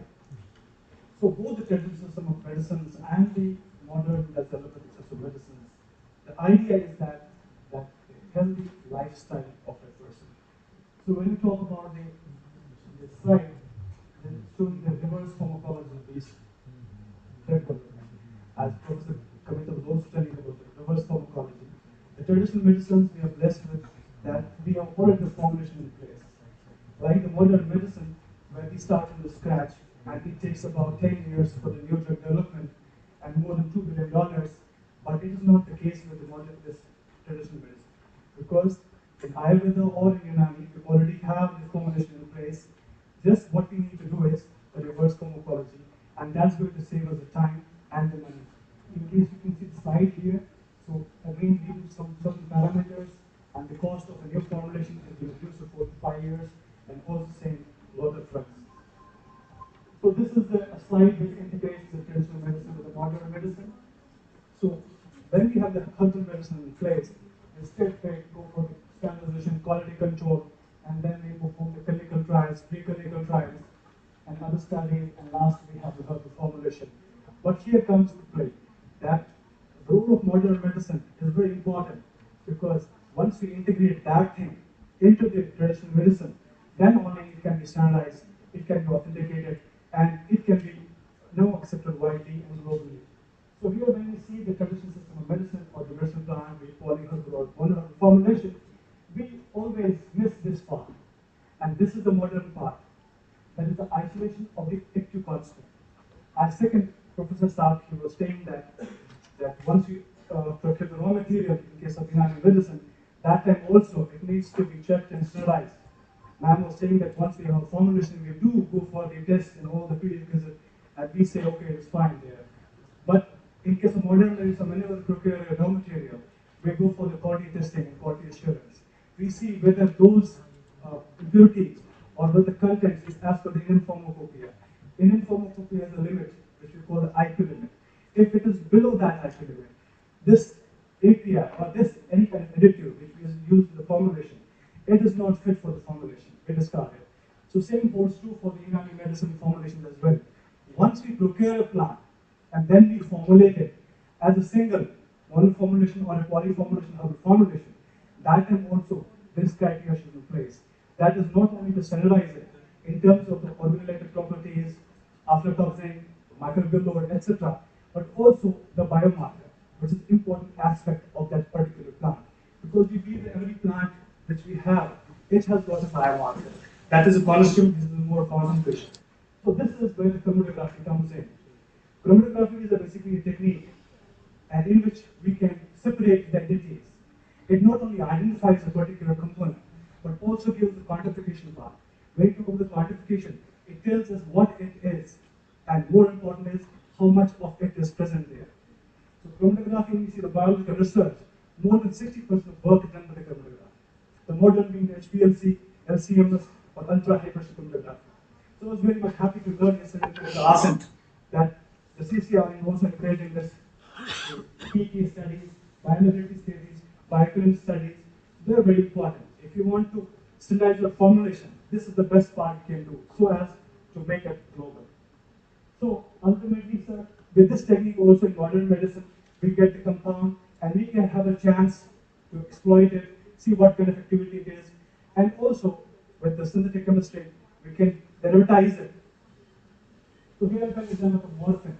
So once it's isolated from the opium alkaloid, and then scientists thought, what can we do with it? It's analgesic, it's habit forming. They did some modification, peripheral modifications, and they were surprised to see that one of the component forms was codeine. It was just replacing OH with the CH2. And the activity is totally different. Morphine is addictive, but codeine is antidepressant. So similarly, they replaced 2OH with CH3, acyl groups. It became diacetyl morphine. And now it is tremendously active. It's used worldwide for its abuse. And then they change one more group. It becomes naloxone. Naloxone is used in antidote for morphine poisoning. So this is the modern medicine. But we only want the constituent because that constituent restricts to a particular plant and ultimately formulation. So these are the markers of identification of particular plants, and they are also used as drugs. Morphine is used basically for palliative care also. Earlier people used to take opium, 2 to 3 grams, but now morphine, maybe 10 milligrams. So these are also important for the quantification part in order to identify a particular plant, whether we are using the right plant or not. So I will skip this. Okay. So what are the key factors here of integrative balance? This was my title actually. So key factors basically are, number one, the good manufacturing practice. Number second is the quality assurance and quality control. And the third is the lifestyle medicine. Interdisciplinary collaboration, patient-centric approach, evidence-based integration, and risk management. But I will mostly talk about the quality control. So when it comes to the quality control, what is quality control basically? It is to ensure and maintain the purity of the farm. And also, we have stringent protocols in place. This is the project which I am running, sanctioned by CCRM, from 2023 to 2026. And the title which we have proposed was the pharmacokinetic and pharmacodynamic study of Alberta and scientific validation of the classical Unani medicine. So this time earlier, Unani people, Unani traditional medicine, or either they were not promoting, but now they realize the importance of PKA studies, the isolation, the quantification of biomarker, and a lot of integration has been done. CCRM has been many collaboration with research institutes, with our Kashmir University, and all the university there, or hospitals in Kashmir, where I come from, they have integrated for the betterment of the society as well. So here what we plan is, we do the PKA studies. What are the PKA studies? It's a pharmacokinetic studies and pharmacodynamic studies. Once the drug goes into the body, what is being done, what's being done to the drug, absorbed, distributed, eliminated, so on and so forth. And then we're going to talk about that, what response is elicited. So this is the essence for the modern drug research, especially Unani. And the Unani formulations have proven clinical efficacy, but they require this scientific validation. So, a little part of study which I mentioned, what is the role of it, what is important. So we have taken the product, we have made a formulation as prescribed in the pharmacopoeia, Unani pharmacopoeia, and then we have taken the markers readily for the market, because every plant has a particular marker. For example, in case of asgal, then you have somnifera, vetiver, and methodologies. So we took the markers, and then we ran those markers in the SPLC. We optimized that, we got the different peaks once mixed. And then we took the extract as whole, we again run it, and try to match the different peaks. So if my formulations containing these compounds, these plants, so they should have a particular peak against that standard. That's important. So here you can see that these are the 4 peaks of the reference from Vigyan, then gingerol, from ginger, thymol and piping, 4 peaks. And when we ran the extract of a particular formulation, we got those peaks. And for vetiver, we were able to quantify how much of vetiver is present in the extract, how much of gingerol is present in the extract. Since we have taken the quantity as prescribed in the pharmacopoeia, so we were able to conclude that, suppose in vetiver, 34 microgram per milligram of vetiver is present. So similarly for other moieties as well. So this is basically a parameter which is important in identifying a particular plant. So once, as Professor Saab is saying, that once you procure a plant, we had to do this analysis, like for allopathic, for Unani as well. Why? Because in case you don't procure a plant keeping in view its time, so it is possible that this vetiver, there will be no vetiver present. Although you have collected the plant, made a formulation, okay, but there is no vetiver present. The reason being, so we were running one project from ICMO, and in which we have working on the Marubin malware plant. We were supposed to isolate Marubin, and I had worked on that in US also during my postdoc studies. So we planned, we will isolate it, we will semi-synthetic derivative, we will make out of it, and we will go ahead. But unfortunately, from 10 kg of plant material, we were not able to get more than 100 milligram of Marubin.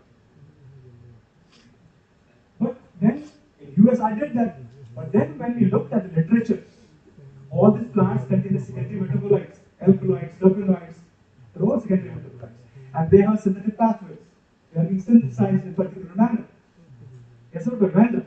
So when we look at the literature, the precursor, merobenone is formed first, and after that, merobin is formed. So the time of collection during the US, it was July. So that is why from merobenone, merobin had formed. But this time I collected 10 kg, it was in May. So only merobenone was there. There was no merobin. This year again, I have to again start from the scratch, again collect the plant material in July. So what I want to emphasize is that collection is very important. Time of collection is very important. Because otherwise, if you make a formulation, imagine I make a formulation, I don't collect, so there are chances there is nothing here. No vegetable, no ginger or no thyme. So that's very important. So last but not least, I want to go with the key conclusion because of the paucity of time. While the potential of traditional medicine is vast, challenges such as misinformation, lack of standardization, and overexploitation of natural resources needs to be addressed. Policymakers must foster private-public partnerships, invest in research infrastructure, and promote community engagement to overcome these hurdles. Moreover, by adopting the digital tool with AI and blockchain, it can enhance the traceability, innovation, and integration of traditional medicine into modern healthcare delivery systems.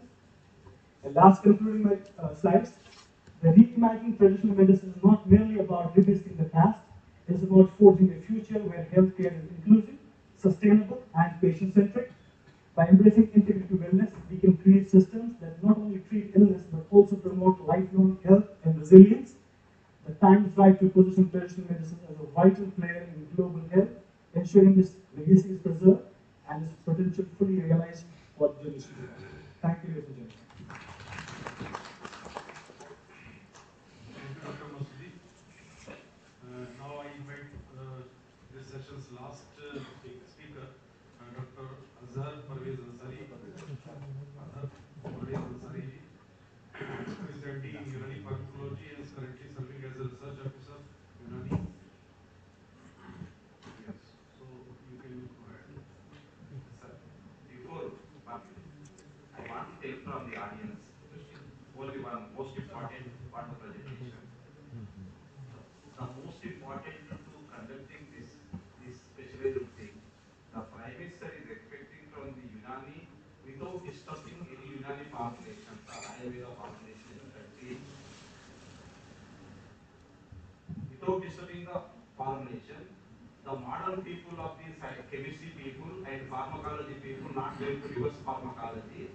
It is already proven in the olden days from some of the diseases of the Ayurveda formulation and Unani formulation. So the person who are doing for the pharmacology, because their role is 75% to the market. If they wanted to develop for the whatever optimal, whatever you told from the PKPD and optimal dose and everything, this data is expecting actually. And most important, who are doing for the phytochemistry, they are taking market sample, but it's not there in the plants. So you have to collect from which plant you are using your own, not for the depending on the markers from the market sample. Market data, only few are there, small, small. So that product is very costly. That I want to tell. And that is expecting from the evidence data for the main role is in India to propagate, to popularize pharmacology role is most important. Most important. Thank you.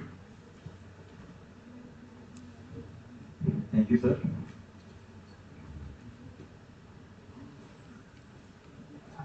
Esteemed chairs and respected participants, a very good morning to one and all. This presentation I am going to give here on behalf of Professor Hakim Sajid Imamuddin Sahab. Here I will present 5 case reports of Unani treatment in patients of non-healing ulcer, in which we observed a very significant result. So credit and courtesy both are going to Hakim Sayyid Imamuddin Sahab only. In this presentation, out of 5 case reports, 4 cases have been treated by Hakim Sahab only, and the last case was treated by me at Regional Research Institute of Unani in Chennai. So let me start my presentation. See, the prevalence of non-healing food ulcer is 6% worldwide, and most importantly, it is commonly found in male, especially who are suffering from type 2 diabetes mellitus and who are having a history of smoking. And major causes of non-healing food ulcers are peripheral arterial disease, which is associated with diabetes, hypertension, smoking, and hyperlipidemia. The second cause is neuropathy caused by diabetes mellitus, and the third, most important cause is venous insufficiency. See, these two interventions were given in those patients. The first intervention, this was given by oral route. This is a nuskha which contains these drugs. First drug is Gymnema sylvester. This is Gurma Bhuti. Second one is Sortia Charaita. This is Sortia Charaita. And third one is Didia Victoria. Indrojo Shiri. And next one is Momardika Sarantia Karela. Another ingredient is Glyconella phenum. Glycol, this is Fulva. Pictoriza Turua, this is Pukki. Cytisium Cuminai, this is Jamu, Hasta Jamu. This drug was given by oral route. 5 gram powder was given twice in a day for a period of 3 to 6 months. And this drug was used externally. And this is Usara. Here, I have coded the drug because very soon I am going to propose a project on this. So this is Usara HSBDF. Now see, this is the preparation of Usara. I think Sahab is doing the preparation. Kindly run the video. Click the video.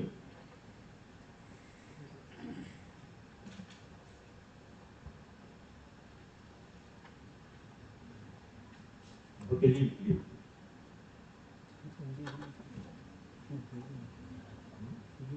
Come to the case one. Case first.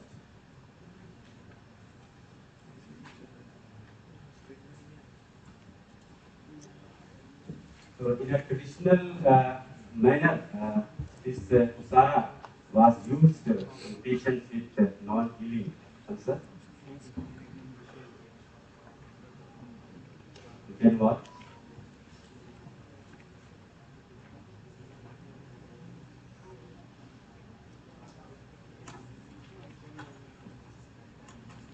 Now see, this is the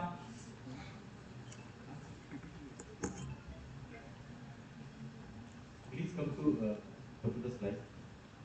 Slide. No. Slide. Okay, leave. Okay. Now come to case first. A female patient of 22 years old had a complaint of ulcers, mild pain, plus discharge, bleeding, etc. And this case was diagnosed as a case of diabetic foot. So here you can see the condition of the foot before the treatment. There you can see, and this is the condition of foot during the treatment, and this is the condition of the after the treatment. So here you can see the ulcer is not cured completely in this patient. Now, another case of a female patient of 35 years old had the same complaint, and this case was also treated by these medicines. These were internal medicine and another one external medicine. So here you can see the condition of the foot before the treatment. This is here you can see the swelling, the edema, first formation, first discharge, bleeding, so and so. And here you can see this condition of the wound during the treatment and condition. And here you can see means after the treatment, the wound got completely cured after the treatment. Now, this is the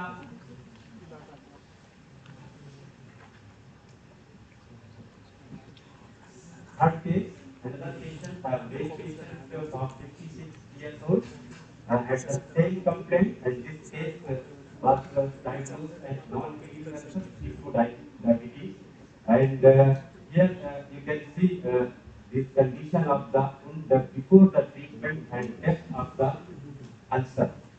And after few days, means the recovery was started here, and here you can see means the aggregation issues that was appearing here. But unfortunately, this patient was dropped out and he didn't come forward. This is the fourth case, and here a female patient of 60 years old had the same complaint, and the case was also diagnosed as being a case of non-bleeding ulcers due to diabetes like type 2. Here you can see the condition of the wound before the treatment, depth of the ulcer, swelling, edema, and this during the treatment, and this case was also dropped out, so he didn't come for follow. Only 2 cases were completed. And this is the fifth case. This case was, basically I told you that this case was treated at the Regional Research Institute at Unani. So this patient was also suffering from diabetes mellitus since long and had the same history as far as ulcers are concerned. And here the internal intervention was different. Here I gave the class 4 times in a day, and he was also taking the tablet metformin 500 milligrams twice in a day. And here I used Usara as well as the mark of the coded drug. So see, the important thing here is before the treatment means on 3rd April 2023 means how much the depth was in the wound. And then here see this is the means when this is the last photograph that the patient visited our hospital, means how much inflammation tissues appear. So these were a few case reports means, which were treated by mainly Deepa, and one case was treated by me. And now we are preparing a proposal on the coded drug. And study will be carried out in a phase-wise manner. So first, the formulation will be prepared. Actually, we are going to change the formulation from traditional form to a modified form. So the formulation will be prepared. Then after that, standardization and characterization of both forms, means traditional form as well as the means modified form will be conducted. Then safety evaluation of both forms in animal models, and after that, comparative evaluation of the therapeutic value of both forms will be conducted in animal models, and in last, the same study will be conducted in human beings. So, this, thank you so much for giving me the opportunity.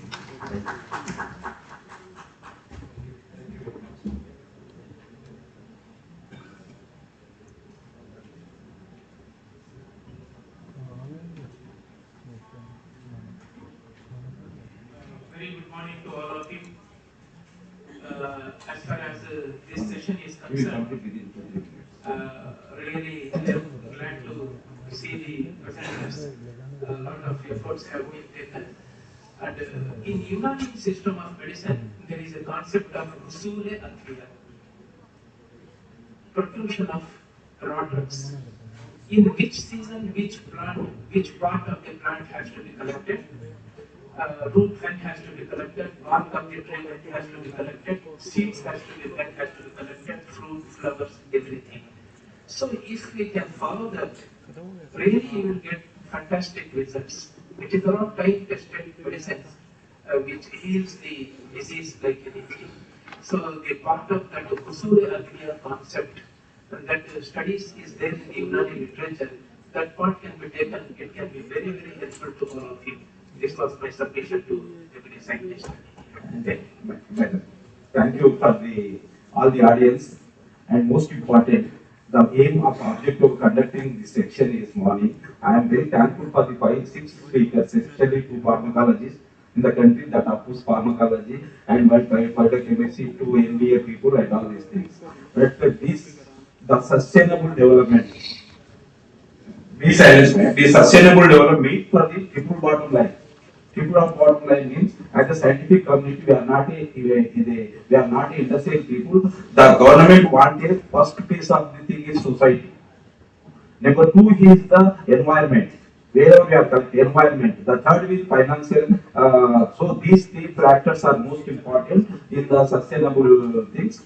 And what this section is most important is Unani is the main stay of the poor people, especially in the villages, and who cannot afford from the expensive modern Western treatment. So Hakims, whatever Hakim just now presented, very practical thing. Olden days, all Hakims going in the forest collecting and giving the treatment in his curing. I am very thankful to the person who presented last presentation. And ice medicines have become high demand product now. The TV and news channel people are saying so many advertisement is coming and you are increasing the treatment medicine for the product became widely popular. So you want a widely popular gain this market from the worldwide. The government is insisting and is forcing to the scientific bodies in the country and the universities people, scientific communities and the DST, DBT has to contribute help from the clinicians of the Unani Ayurveda in the second point. And there is a rise a 5-star ice clinic hospital, medical tourism and ice visas we can get held now. So while it is a good trend that ice became a popular, we need to make sure ice does not become expensive to the modern. This is expecting the presence of Honorable Prime Minister from this country, Narendra Modi ji. This you have to keep in mind because not expensive our things. So some of the cases recently I visited Tamil Nadu. The clinicians are prescribing the drug is costly. So the cost drug must be a low price. And in the Western world, most important point is what government is looking. In the Western world and even in India, there is a rise in the campaign saying that our ice is a pseudo science and not effective system of the medicine is wrong. And we need to be alert, all the doctors and who are associated with the doctors in the country. You must be alert, and therefore we need to promote as a scientific evidence data expecting from this government.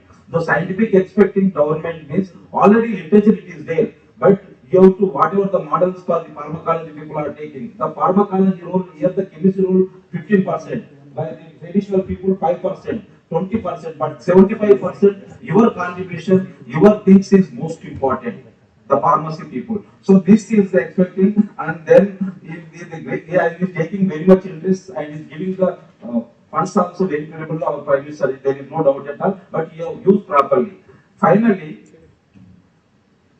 and this government also is expecting isomix means use the omics in understanding the and decoding the mechanism of Unani drugs using the genomic tools or expert collection in the 4 humors that are using in the field, and you have to compare this is expecting, and we need to have the concept of ice in our school curriculum is government going to expecting because now you are not teaching your children.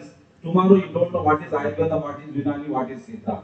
So this is the planning in the new education policy, the curriculum, so that the next generation will learn the healthy lifestyles, wellness, good health, and carry forward to knowledge of the future. This is the main goal from this presentation. And if you are not teaching to our children, it is difficult to tomorrow. Nobody will take for Ayurveda, Unani, and Siddha. So our lifestyle only damaging our health. That is the most important. Thank you very much. This is the message. This is on behalf of the government.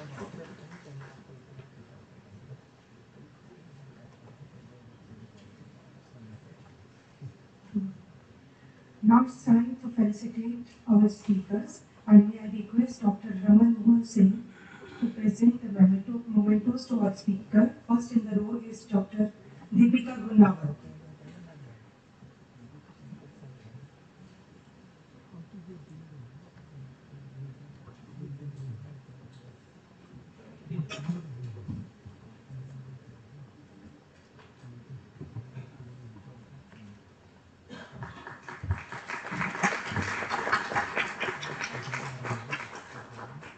Second speaker, Professor Kavita Gulati.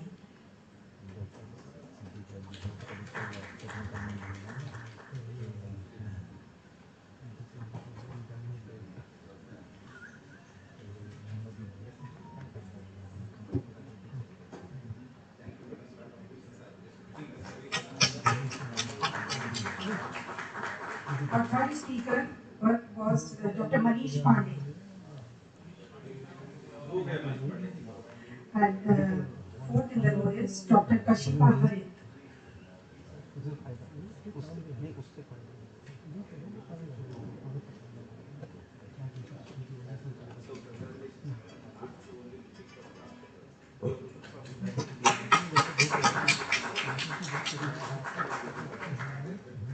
Professor Mubashir Masoodi.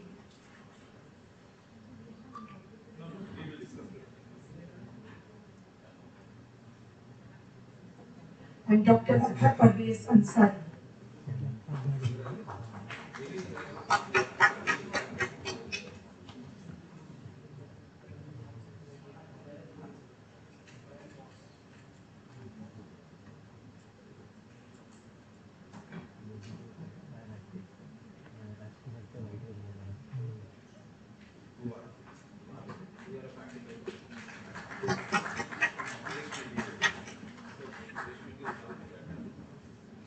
Now, I would like to request Dr. Syed Imamuddin Ahmed Saab to please deliver the mementos to our chairpersons, Dr. Raman Mohan Singh.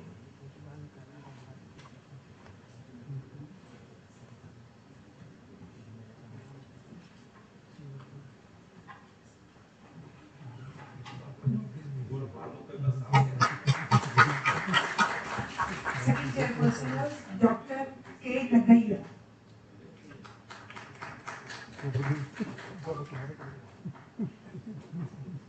Dr. K. Nagaya.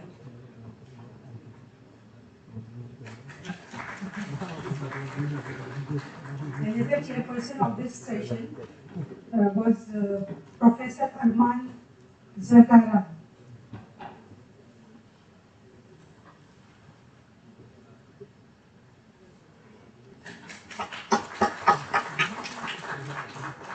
And the fourth in the row is Dr. Mumtaz Ahmed.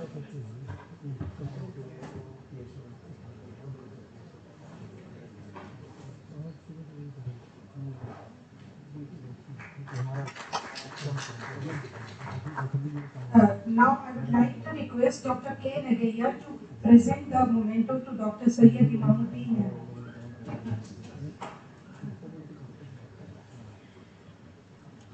Student like sir is guru for everything. Even our present DJ also is a student of this DJ also student of sir.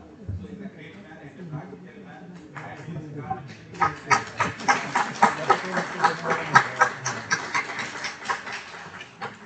Thank you so much to all.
Good morning. Assalamu alaikum warahmatullahi wabarakatuh. First of all, I would like to thank to the Ministry of Ayush who has organized this beautiful Unani Day 2025 and international conference on the emerging theme. And I would also I'm also thankful to our Director General CCRUM, Dr. N. Zahir Sahib. Because of his vision and efforts, this program has been executed. Thereafter, I would like to thank to our dignitaries, delegates, speakers, academia, researchers, and students who have come across all the way from different corners of the country and also from the world. This session is going to be start now. It is we are running behind the schedule due to some reasons, but our learned chairpersons and speakers are available here. So without any further delay, we are going to start this session. The theme of this session is harnessing artificial intelligence and machine learning for Ayush medicine prospects and challenges. For this, I would like to invite chairpersons on the dais. For this, first of all, I would like to invite Dr. Muhammad Kamil Sahab, Director General, Lotus Holistic Health Institute. Sir, please join us on the stage.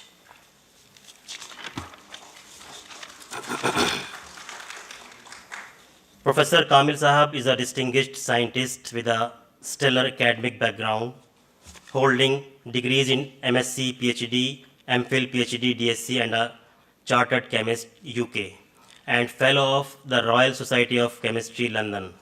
Throughout his career, Dr. Kamil has held various esteemed positions, including in charge of the Drug Standardization Lab at the RIU Aligarh, Associate Professor at Hamdard University, Professor and Head of the Department of Pharmacognostic Sciences at the Zayed Complex for Herbal Research and Traditional Medicine, Ministry of Health, UAE.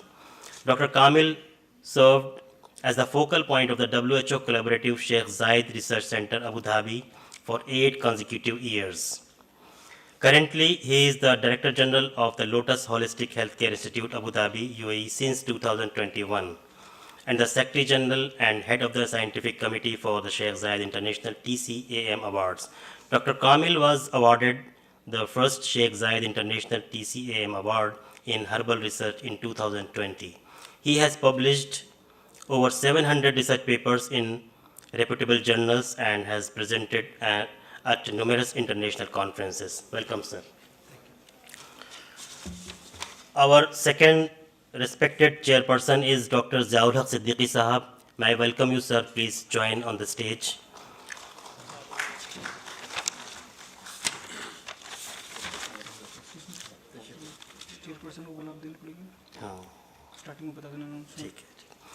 Dr. Ziaul Haq Siddiqui is serving as Deputy Director, Regional Research Institute of Unani Medicine, New Delhi, that is NABH accredited institute, with 4 Unani specialty clinics at tertiary hospitals in RML Hospital, Safdarjung Hospital, Deen Dayal Upadhyaya, and AIMS Ayurveda, AIYA. With over 28 years of distinguished research experience, he is a graduate of Ayurvedic and Unani Tibbiya College, Karol Bagh, Delhi University, and has been actively involved in 18 clinical studies. Dr. Siddiqui has had an accomplished tenure at CCRUM Lucknow, where he held several key positions, including Rashtriya Bhasha Prabhari, Chairman of the Grievance Cell, and in charge of Outpatient Inpatient Department and Mobile and School Health Research Programs. I welcome you, sir, over the stage. Our next learned chairperson is Dr. Muhammad Zubair Sahab, Head at Sales and Medico Marketing, Hamdard Laboratories. Sir, please join us on the stage. Dr. Muhammad Zubair, serving as Head Sales and Marketing as Hamdard Laboratories, New Delhi, and managing the medicine division comprising OTC, traditional medicine, and wellness services. He is graduated from Hansraj College of University of Delhi. He has over 25 years of successful experience across 3 industries: healthcare, OTC, pharma, and telecom. He possesses broad-based expertise in sales, marketing, business development, stakeholder management, revenue generation, and operations. He has been awarded with prestigious award like the 100 issued by Global Marketing Excellence Award. We welcome you, sir. Our last and another chairperson is Dr. Akhtar Hussain Jamali, sir. Sir, please come on the stage.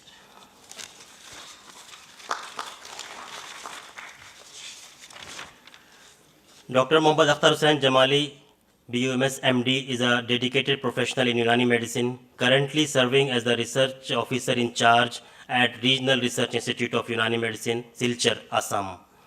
With over 14 years of clinical and research experience, Dr. Mohammad Akhtar Hussain Jamali has made significant contributions to the advancement of Unani medicine in India. As a leader, researcher, and clinician, Dr. Jamali continues to make profound contributions to Unani medicine. His dedication to advancing the practice, his research initiatives, and his contributions to establishing clinical institutions make him a key figure in the ongoing development of traditional medicine in India. I welcome you, Dr. Jamali, on the stage. So now we are in position to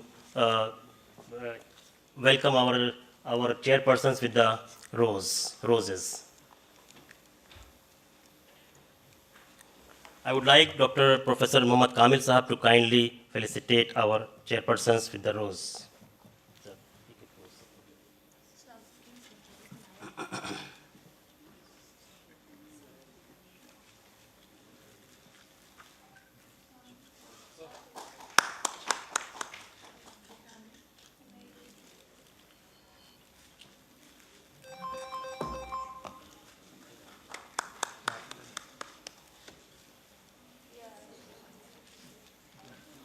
I request Dr. Ziaul Haq Sahab to kindly present rose to Dr. Kamil Sahab.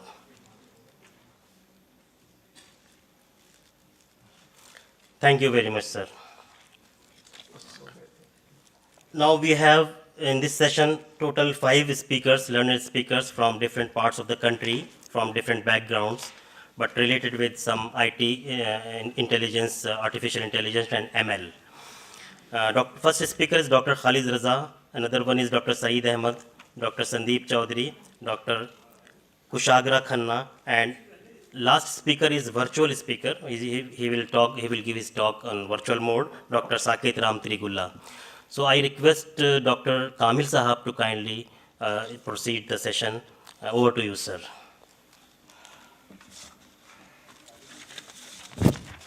Good noon to all.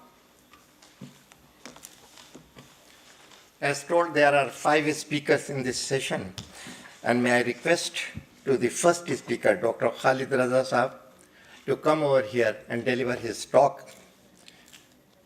Dr. Khalid Raza.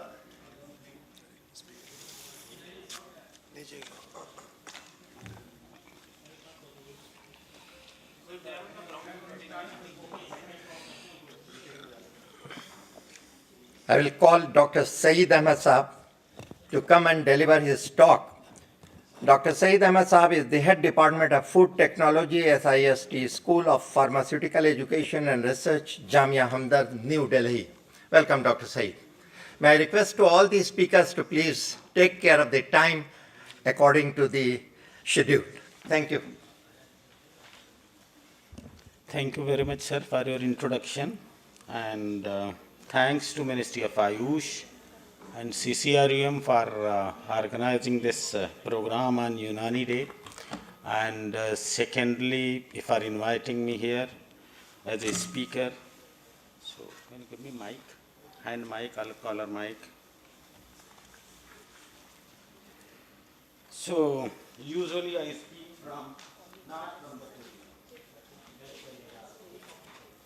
So we are talking here in part on advanced analytical methods for quality control, pharmacokinetics, metabolism.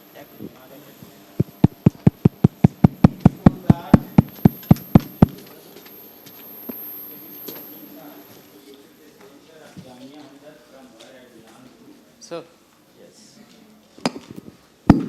The School of Pharmacy, again I belong to that, and from Department of Pharmacology. Then Center of Excellence lab that I created on the funds of Ministry of Ayush. So a lot of good laboratories that we have developed there. And we'll have a snapshot of that just after my presentation. And then again, tribute to Hippocrates, who have given the concept of Unani medicine, followed by Hakim Ajmal Khan, who did a lot of work in Unani medicine, and because of which we are here today. Okay. And you know that he worked with Dr. Salimuzzaman Khan on different drugs, and have given the concept of use of medicines in the modern way. And as you know that just before, if you go back to 100 years, we don't have any of the system, what we are calling it modern system, okay?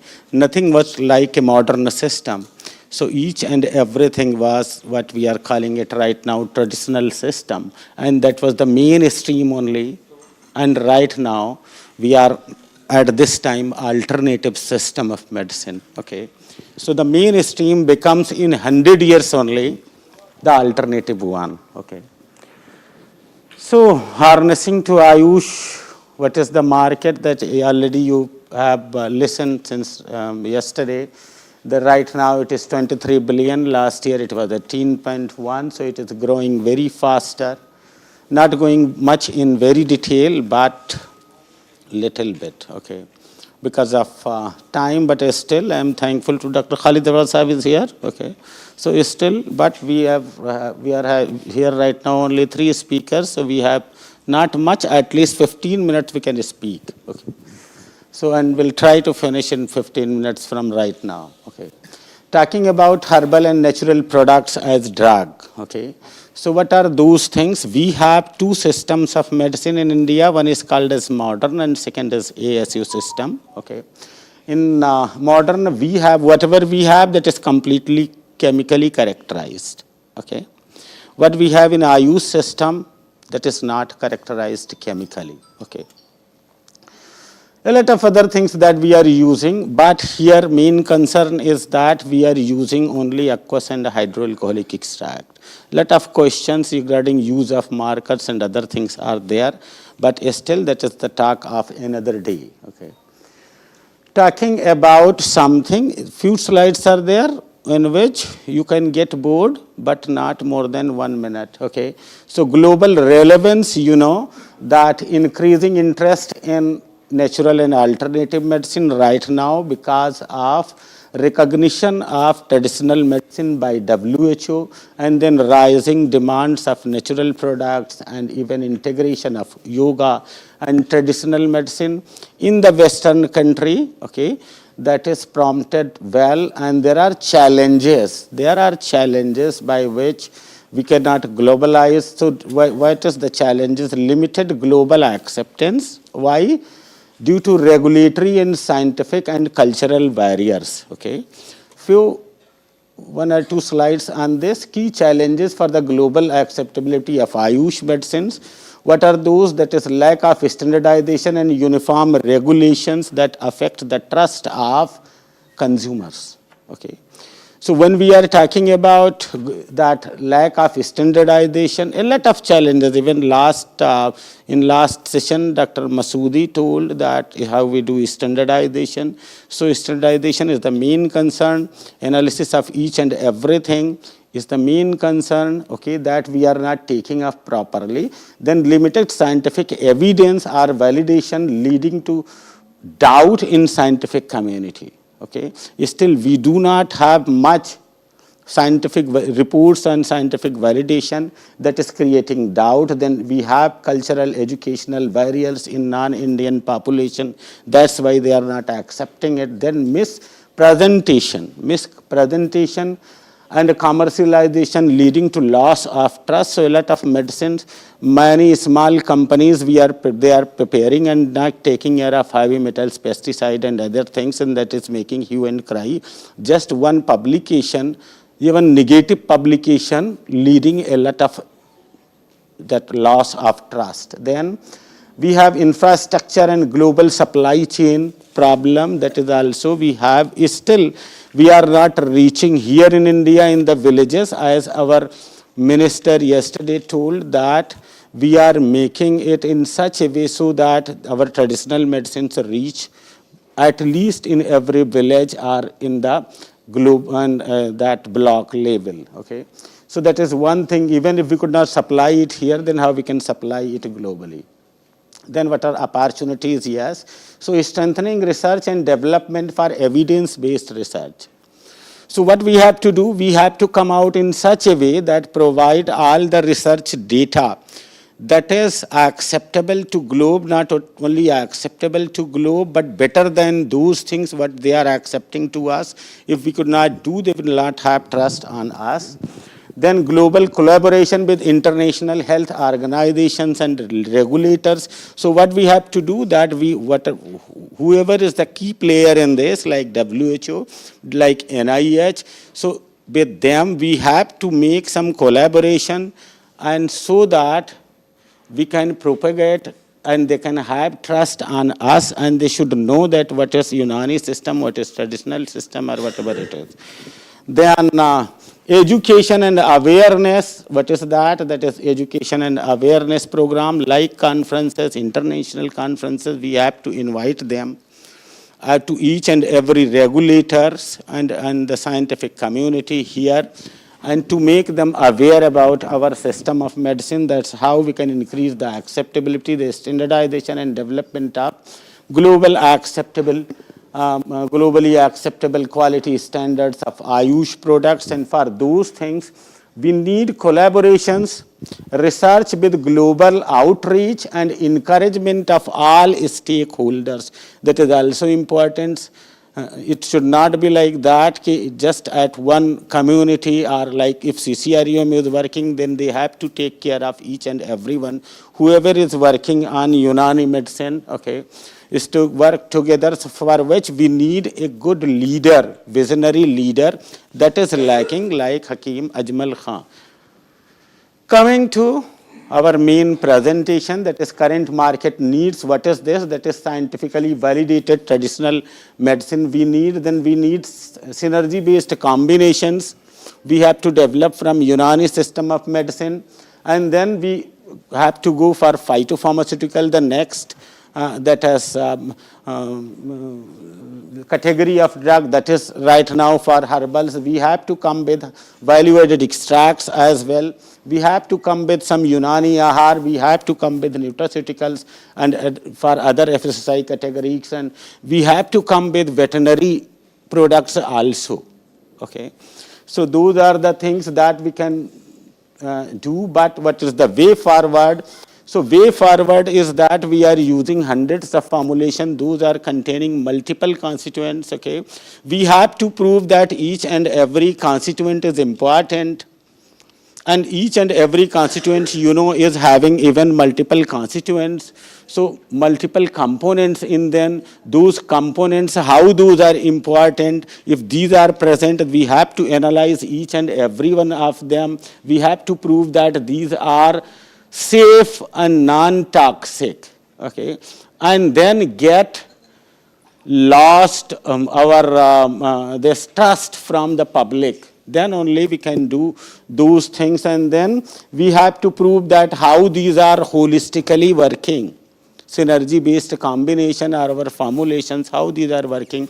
So how we can do it, that is one thing. Metabolomics, and what is that we are talking about in the next slides. Whenever I was going in presentation 11 in Mississippi, many times I have gone with our chairperson, Professor Kamil. So everyone was asking that you are presenting untraditional formulation containing multiple constituents, and you know even could not analyze that how much component is there. If this is containing hundreds of constituents, and which one is toxic, which one is safe, how you can say, and then how, if it is not, you don't know what is present, you don't prove that it is safe, then how you can recommend to use those medicines. So just one example, like what is difference between modern and traditional medicine. So in, like just one paracetamol and one ashwagandha, any of the tablet we are using. Okay, what is the difference? Okay, So if we prepare a paracetamol, suppose that in the laboratory you want to prepare 100 tablets of paracetamol,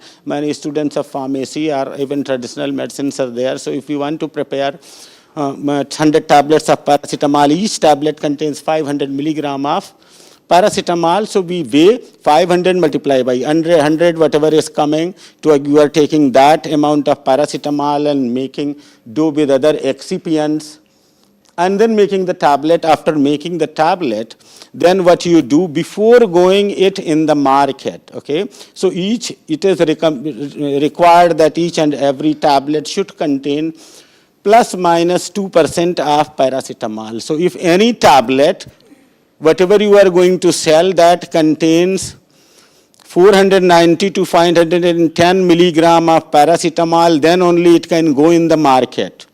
For modern medicine, this is. If we are talking about ashwagandha tablet, haldi tablet, lasan tablet, any of the tablet, whatever we are using, we are preparing it in same way. If the dose is like paracetamol 500 milligram, if dose of ashwagandha is 500 milligram, we are preparing completely in the same way. But do you know, can we analyze it after preparation of that tablet? No. Even we are not doing it, okay? We cannot analyze that what is ashwagandha is 500 milligram or what is the amount. We do not know, and until unless we do that, we completely analyze that what is there in ashwagandha tablet after preparation of that. So, and if we can do on the day that is equivalent to modern medicine, that's what is the difference, and no more difference is there, okay? What we have to do, we have to analyze each and every constituent. So, but how we can do it? So, because if we are analyzing paracetamol, it contains only one constituent, but if we are analyzing ashwagandha, it contains multiple hundreds of constituents present in that. How we can analyze and say that this is this and this is much, this contains this much of amount and this, okay? So total is 500 milligram. It's very tough job, but earlier it was tough. Right now it's not tough. Right now we have many equipments, many sophisticated techniques, and that's how it resembles with this session, okay? So we have those modern instruments. We can analyze even. We have instruments in our lab. If any student comes just after smoking in my lab, and that analysis is going on, तो nicotine की peak आनी ही है. Okay. So this is just effect of environment. Okay. But if we talk about the drug, means ashwagandha extract or anything, just take, even in picogram, we are going to get peak of those. We can identify each and everything, and that's what is metabolomics. Okay, so if we can do that, analyze and identify each and every component, so isse better quality what we can do. Okay, just we have to justify that each and every component present is safe, non-toxic. We still have good history of safe use of those medicines since long thousands of years back we are using. Okay, so this is metabolomics where we take extracts and then we identify their structure, and then after identifying a structure, what we can do at least after identifying compounds, that this is this compound, now we have in silico, we have genomics, we have other things, whole of the genome is characterized, whole of the proteins are known, whole of the enzymes are known. What we can do, at least in silico, we can check all those components, at least if it is containing 100 components, out of 100, only few are major components which are reaching to biological system. So if we know out of 100 components, how many of them are reaching to biological system, that means how many are get absorbed in the blood, then we can check them at least in silico. We can find out how they are interacting with the genes, how they are interacting with the proteins, and whether they are agonist or antagonist, whatever those things, at least we can predict, and that's how we do in this type of network we are getting. We are finishing just in minutes, okay. Yes, 3 minutes, sir. Yes, sir, but it's enough, okay. So that metabolomics is not very new, it was very old, and it was very old means since, you know, humoral theory of Galen, okay. You must be knowing even sugar, how sugar we are identifying earlier because of presence of of roaming of ants near the urination, okay. Similarly, different colors of humors that we know. And then Ruger bilium for the first time identified by paper chromatography in 1940s. उन्होंने क्या किया, saliva and urine he took of schizophrenic patient and then run with the paper chromatogram. He found a unique peak and identified that this is this. And that's how, because of presence of this unique peak, we can identify the patient is schizophrenic or not. Similarly, Gary Suzak, one scientist, had identified the presence of that oleamide. He was a scientist and having some side business of keeping some sheep, and he have seen that many of sheep are not sleeping.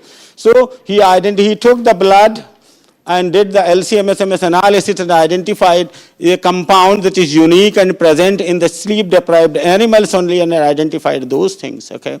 And he told that this is the compound responsible that for sleep, if it is less, then sleep is less. So like that, okay. So a lot of things we do, okay. And we can do using metabolomic profiling, going to faster, see, but it is, if we talk about metabolomic profiling of any of the tablet or capsule or any of the formulation containing hundreds of constituents, it is very tough. Reason is that sometimes we are taking extract, sometimes we are taking whole of the material, sometimes aqueous extract, sometimes alcoholic extract. The chemistry of them are very complex. Since the chemistry is complex, we cannot use just one instrument for analysis, okay. So what we did when we thought about working, yeah, I know, okay, it's 3 minutes is too much, okay. Then, yes. We have only 3 speakers, okay. We'll finish in time, okay.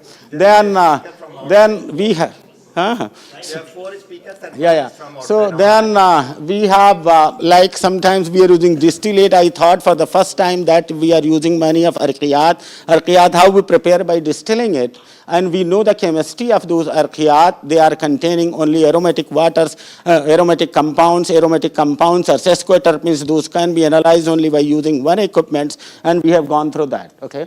Then we prepare different distillates. And these distillates, we analyze all the components, we analyze them.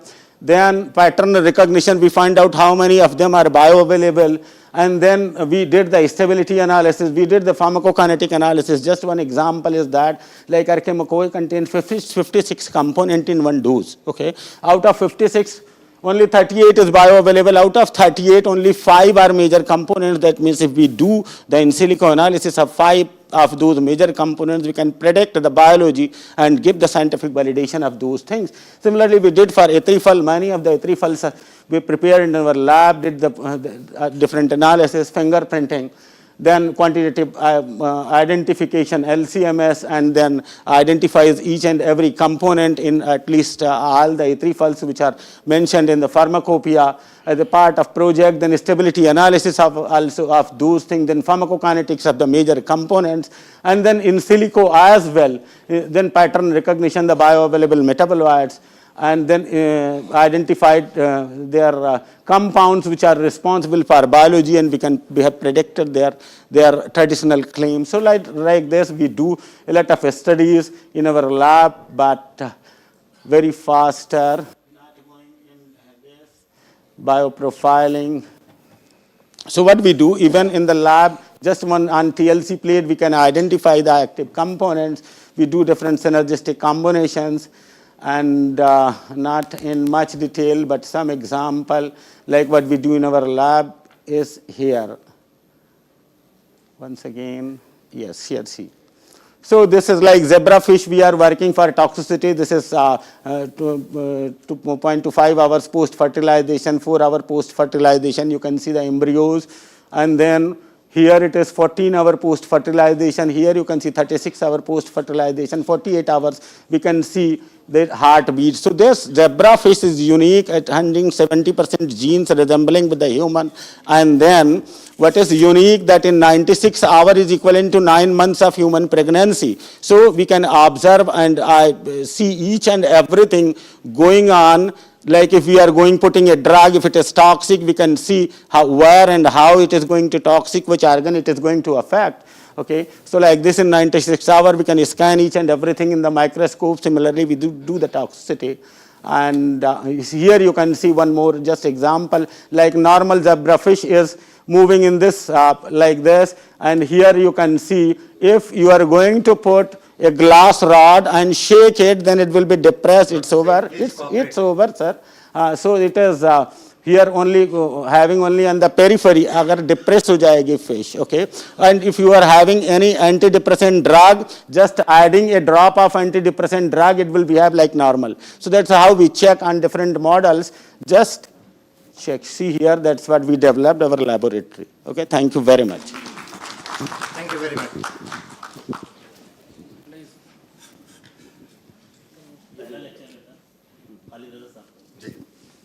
Thank you, Dr. Said.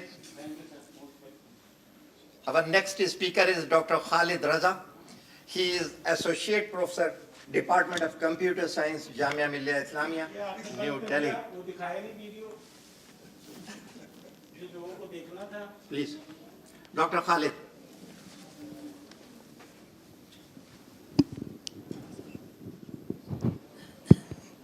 Good afternoon, everyone.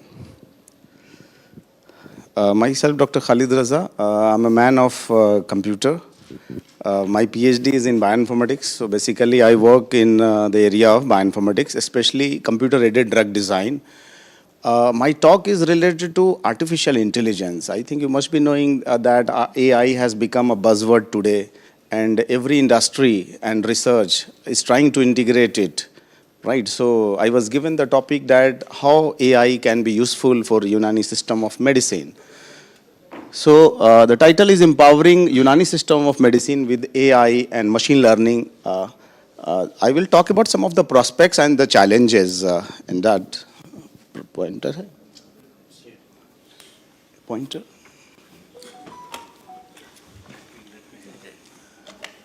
Thanks. Thank you. So I will not take much time. I think I will finish on time. I will go very quickly. I will talk about, because the audience is from, I think, pharma and others, so I will quickly talk about the basic concept of AI, then medical expert system, some clinical applications, and prospects and challenges. So I will start with this quote: predicting the future is not a magic, it's a artificial intelligence. So it's a model actually that is being trained on some previous data set, historical data set, which predicts the pattern. We'll go with the definition.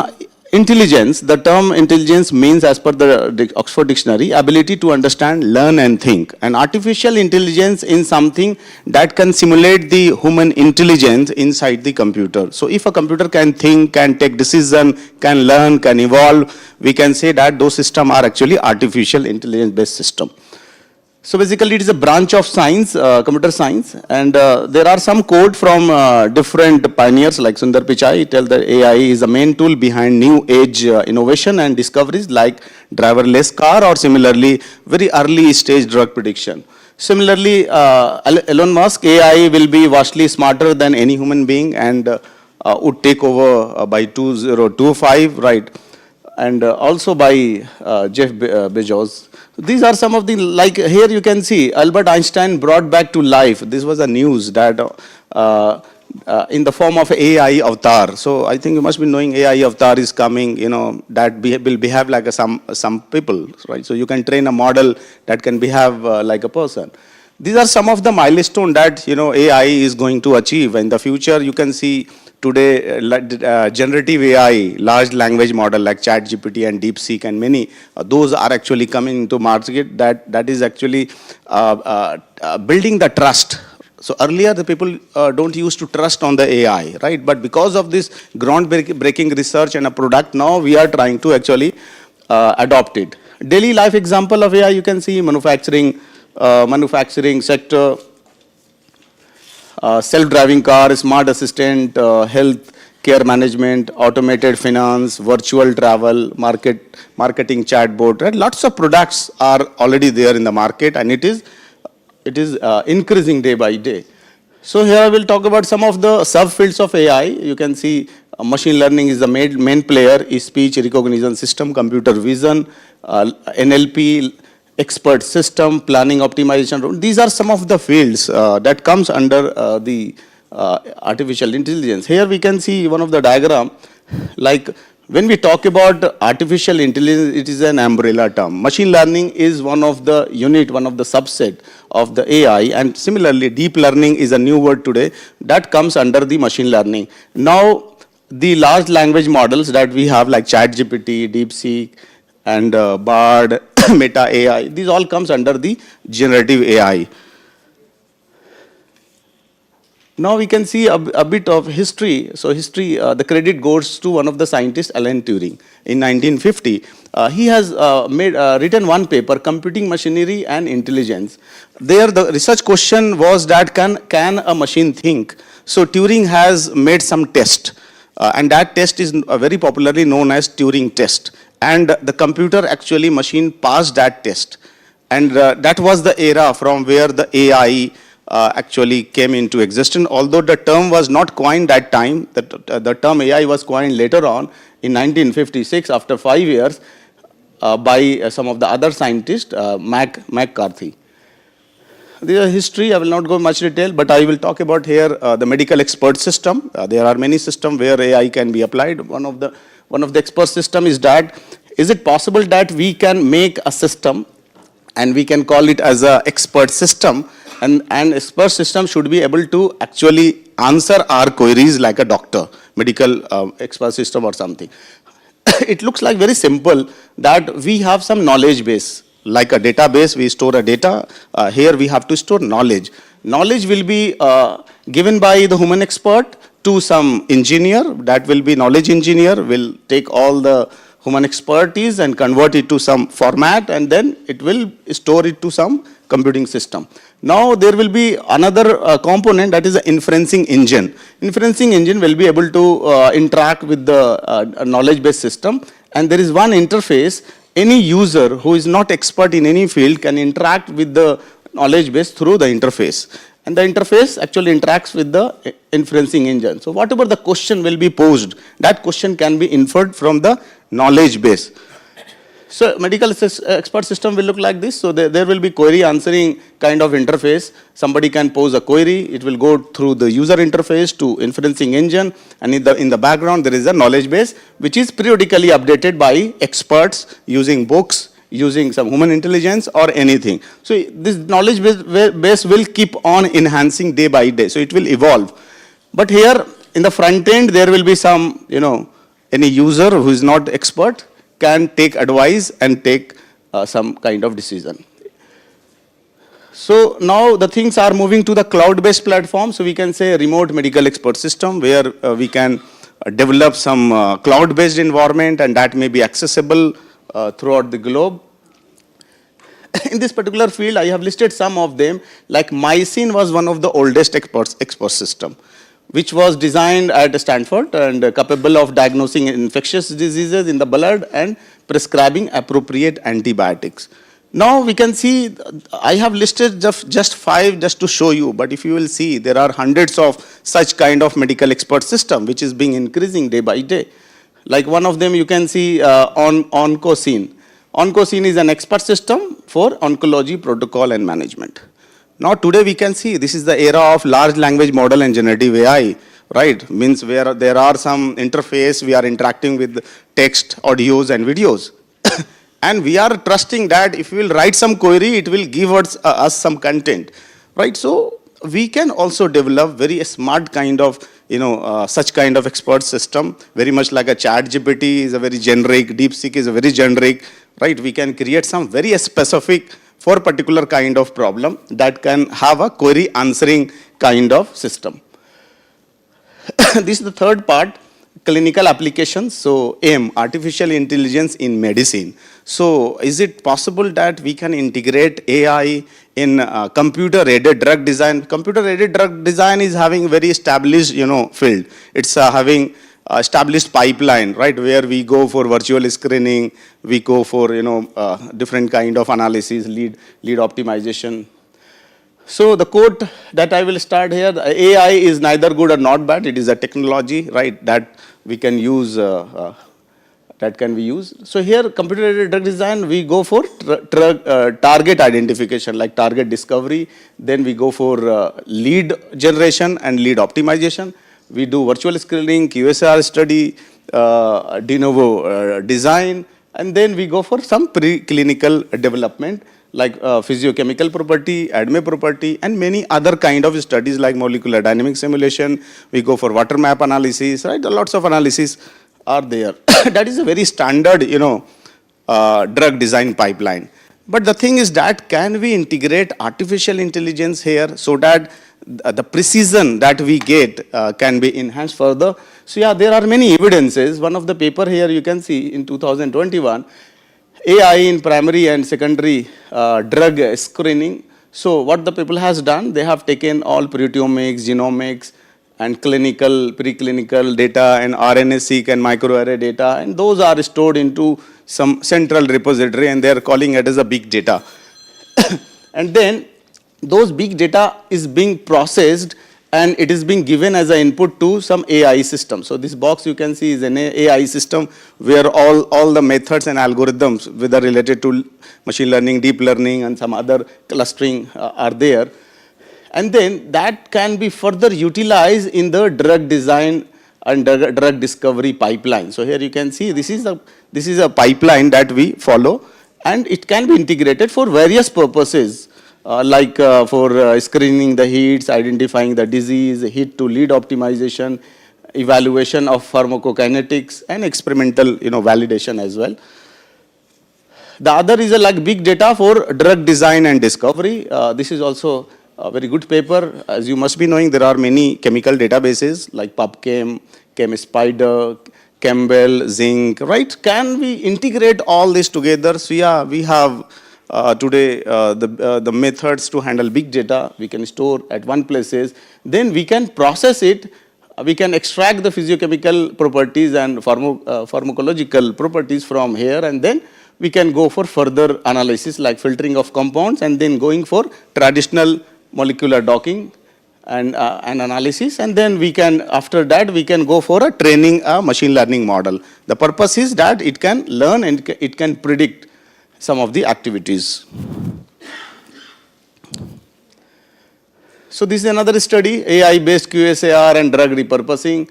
So I will skip, I have 3 minutes. So I will go to the fourth part where I try to list some prospects of AI in Unani system of medicine. The first is that creation of an expert system for Unani medicine for automated query answering.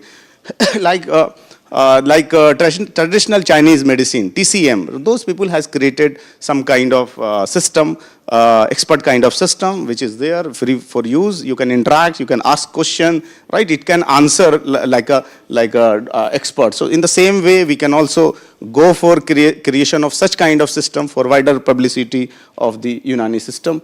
AI-driven novel Unani formulation. So AI is a is a method.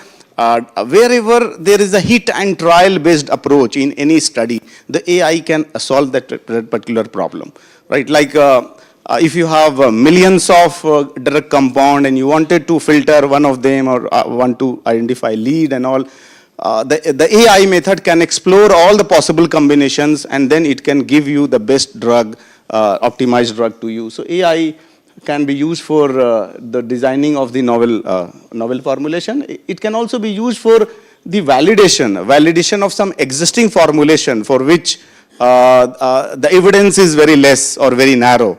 So the AI can help to create more and more evidences for some of the existing formulations which are already there in the Unani system of medicine. Development of AI-driven diagnosis method in Unani system of medicine. Right, like here, we have some system of, different system of diagnosis in the Unani system of medicine, like based on 4 important parameters. I think you people can explain much better, but I can tell you that this is, Dam, Balgami, and Safta, and Sauda. These are some of the component. Right, can we integrate the technologies that we have? Like if you'll see, one of the field is the sensing technologies. Lots of sensors and being, the sensors are being created and that has been customized for different field of studies.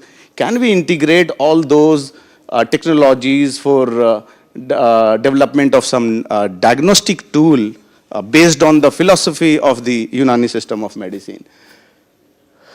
Fifth is a personalized Unani medicine, right? Personalized means considering the temperament measures of the drug is very, very important. Today, there are algorithms, that algorithm can predict when you will give any chemical compound, it can predict the temperament of that particular drug. So, if we can consider in treating a people the measures and the temperament of the drug, I think that can lead to some kind of personalized based drug design. Bringing Unani system to the digital medicine. This is the era of digital medicine. It's a field that concerned with the use of technology as a tool for measurement and intervention in the service of the human.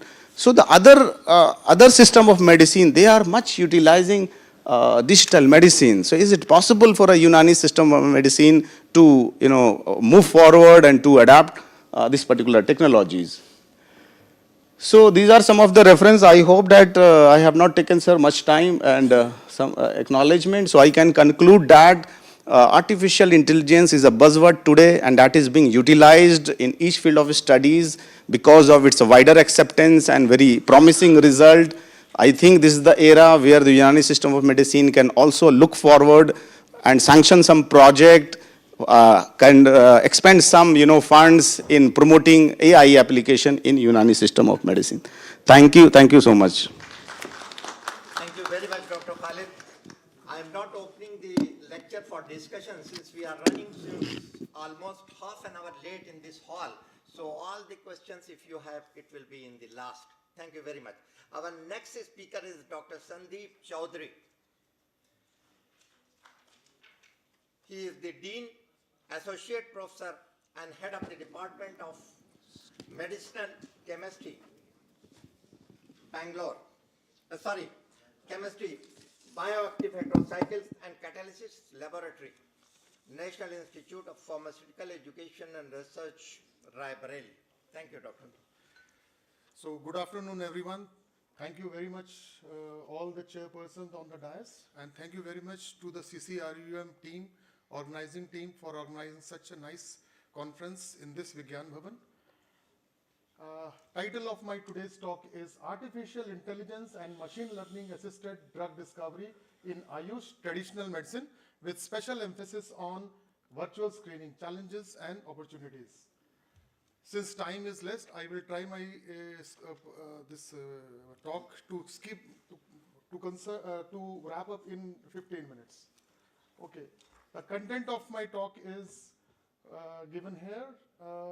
Introduction to AI and ML, milestones in AI-enabled drug discovery, Ayush traditional medicine and AI integration, rise of AI in Ayush traditional medicine, role of AI in Ayush drug discovery and formulation,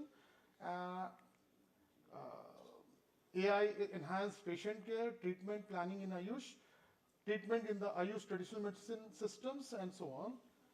So what is AI? AI is nothing but a machine which can think. It's a branch of computer science. As Dr. Khalid Raza told, it's associated with machines, and it is just thinking like humans to perform several tasks like learning, problem solving, planning, reasoning, in identifying patterns, creativity, and anatomy. And there are two subunits, ML and means machine learning, and deep learning. So AI and ML can have wide application in drug discovery and development process. So machine learning is the technique of analyzing data, learning from data, and then applying that data to make an informed decision. Just like you buy some Amazon product and you go through that the different recommendations of different people. So analyzing those data, people can buy what is good for them. So same way is here, it can work in our drug discovery process. Deep learning is a subset of machine learning where artificial neural network and algorithm inspired by human brains are being used. And artificial intelligence is the ability of computer program to function like a human brain.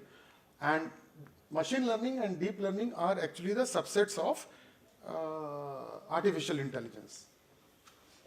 So AI in drug discovery. So if you see, most of us are already knowing that drug discovery is a very lengthy process, and it involves right from target discovery to approval to market. So target discovery, drug discovery, preclinical research, clinical trials, drug manufacturing and approval to market. If we try to apply our AI and ML database or we can generate the database, in each step of this drug discovery process, we can efficiently apply this AI ML in drug discovery process. It has also had application in drug discovery like chemical compound identification. So through virtual screening, which is I am basically focusing on, through virtual screening, we can identify the lead molecule where, just like you might be knowing the docking purpose, where you need a receptor and where you need an enzyme. So it is just like lock and key model. So if we know the proper lock, and if we can design the key, so in that way we can able to get a particular complex, and then we can have a response. So virtual screening actually help in identifying that particular key. So de novo drug design, once we identify that molecule, we can analyze that its biological data in vitro, in vivo. Once it goes in preclinical research, then after passing through preclinical, it goes to clinical trials, and then it goes to it is being taken up by the company for manufacturing, and then it goes to the market after several clinical trial, phase 1, phase 2, and phase 3. So AI-based virtual screening in drug discovery. So for molecular docking, we all need data. So how to generate the algorithm? This is one question, and how algorithm will be considered, because we generally consider everything by numbers. Those who have more marks, they get first position. Those who have lower marks, they are following that. So computer is nothing but they give the simulation, they give the binding, everything in the form of some number. So all these, the analysis of the computer, so molecular docking is being done, selection of right protein, search for all possible orientation of protein with respect to that particular ligand. So ligand and protein interaction, all possible interaction is being studied, and that is being calculated in terms of number, and we get the binding affinity value, and we analyze that one, and on that basis we say that it is showing a good binding affinity to that particular receptor, and or vice versa. So this slide shows some milestone in AI-enabled drug discovery. In early 2020, Exscientia announced the first ever AI-designed drug molecule to enter human clinical trials. In July 2021, DeepMind AlphaFold AI system predicted the protein structure of 330200, means 330,000 proteins, including all 20,000 proteins in the human genome. The AlphaFold protein structure database has since expanded to include over 200 million proteins, covering nearly all catalog protein known to science. In February 2022, In Silico Medicine reported the start of phase 1 clinical trial for the first ever AI-discovered molecule based on AI-discovered novel target.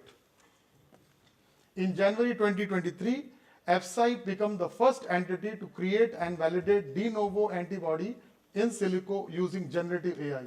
In Feb 2023, the FDA granted its first orphan drug designation to the drug discovered and designed using AI. In Silico Medicine planned to begin the global phase 2 trial for this drug this year. So Ayush, as you all know, is Ayush rooted in our ancient healing traditions, and this holistic approach to wellness, emphasizing natural remedies, has found a new ally in the digital age, which is known as artificial intelligence. So integration of Ayush, traditional medicine, with AI ventures are not merely investing in health, it pioneering a future where the past healing knowledge is amplified by tomorrow's technology, crafting a healthcare paradigm that's as compassionate as it is intelligent. So AI-powered diagnostic in Ayush system. AI enhances these time-bound practices, offering more precise, consistent, and personalized diagnostic capabilities. First one is pulse diagnosis. Second one is facial diagnosis and tongue analysis. Third one is voice analysis for health assessment. And fourth one is integrating multiple diagnostic inputs. So in the pulse analysis, pulse diagnosis is the cornerstone of Ayurvedic, Siddha and Sova Rigpa diagnostic method. Sova Rigpa is Himalayan Tibetan practice. So machine learning models for pulse interpretation. AI algorithm trained on thousands of pulse reading can detect subtle variation that human practitioners might miss. These models can classify pulse pattern into different doshas type with high accuracy. Wearable devices for continuous monitoring. AI-enabled wearable devices can continuously monitor pulse pattern, providing a more comprehensive view of patient health over time. Standardization of pulse reading. AI help standardize pulse diagnosis across practitioners, reducing subjectivity and improving diagnosis consistency. Facial diagnosis. So facial recognition and analysis. AI-powered cameras can analyze facial features, skin tone and expression to identify signs of dosha imbalance or specific health conditions. Machine learning algorithms can detect subtle changes in facial characteristics, aiding in early disease detection. Automated tongue diagnosis. Computer vision algorithm can analyze tongue images for color, coating, shape, and other characteristics. AI model can correlate tongue features with various health conditions, assisting practitioners in making more accurate diagnosis. So voice analysis for health assessment. AI algorithm can detect subtle changes in voice quality that induce specific health issues or dosha imbalance. So machine learning models can analyze pitch, tone, and speech pattern to assess mental and emotional states. Longitudinal voice analysis. AI system can track changes in the patient's voice over time, potentially detecting early sign of health issues before they become apparent through the other systems. So AI can be easily incorporated in diagnostic in especially all the Ayush system, especially Ayurveda, Siddha. So now I am coming to the main topic of this talk, role of AI in Ayush drug discovery and formulation, where I am focusing mainly on virtual screening and molecular docking, although there are many. Since time is less, I will skip my.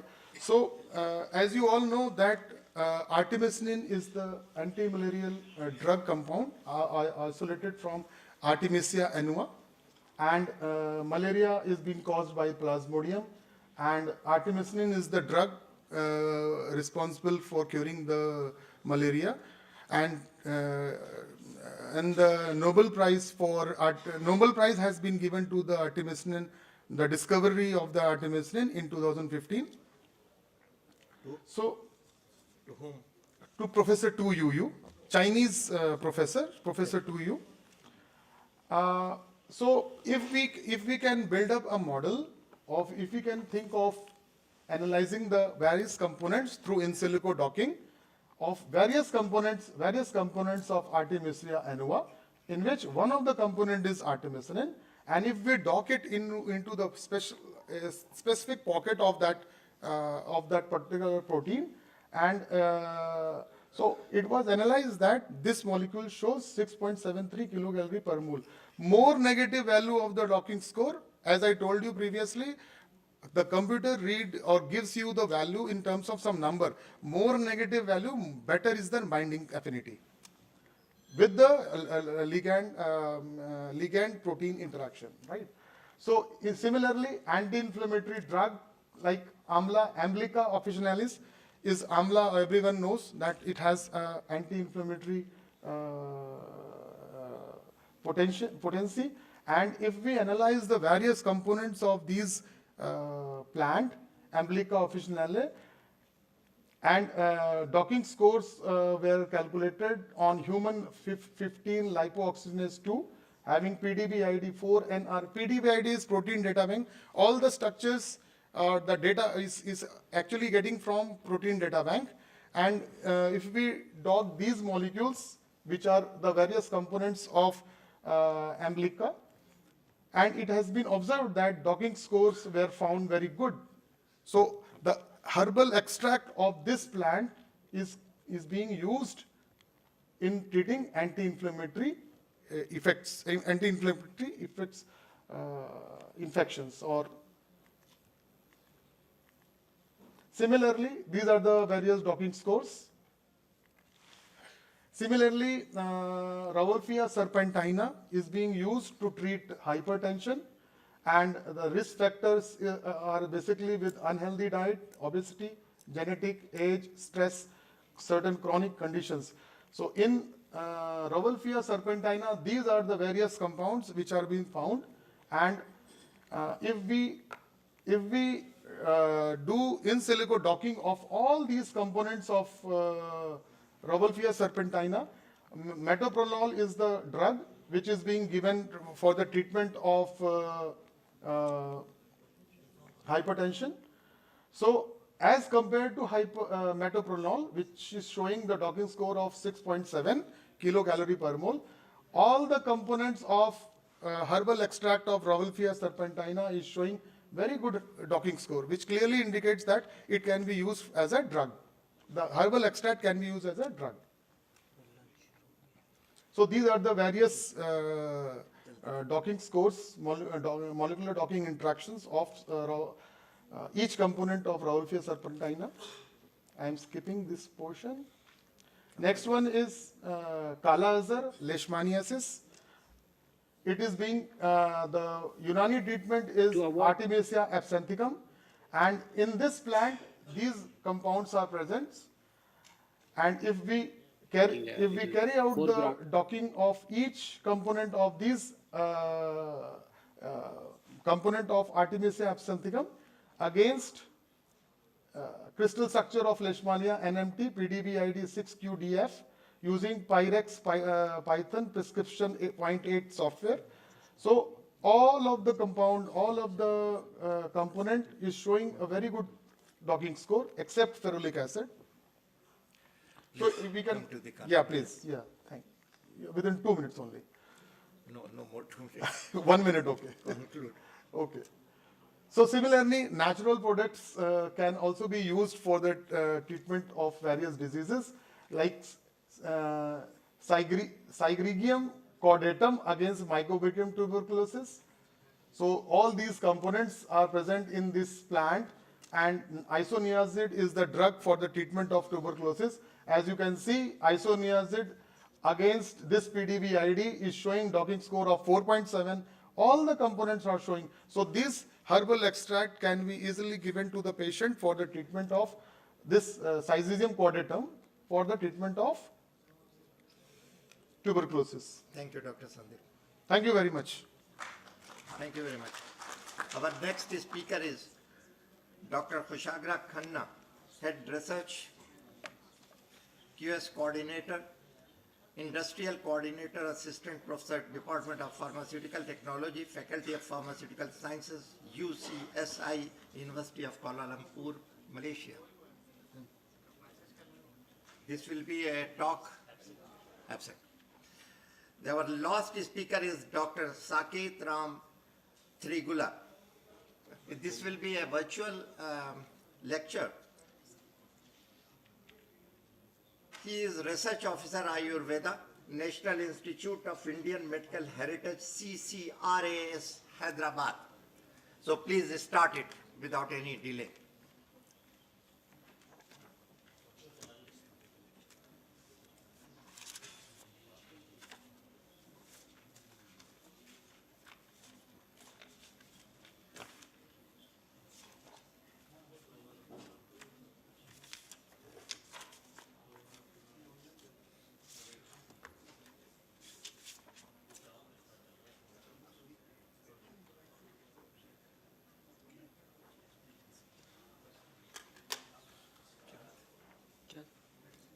Start करिएगा ना।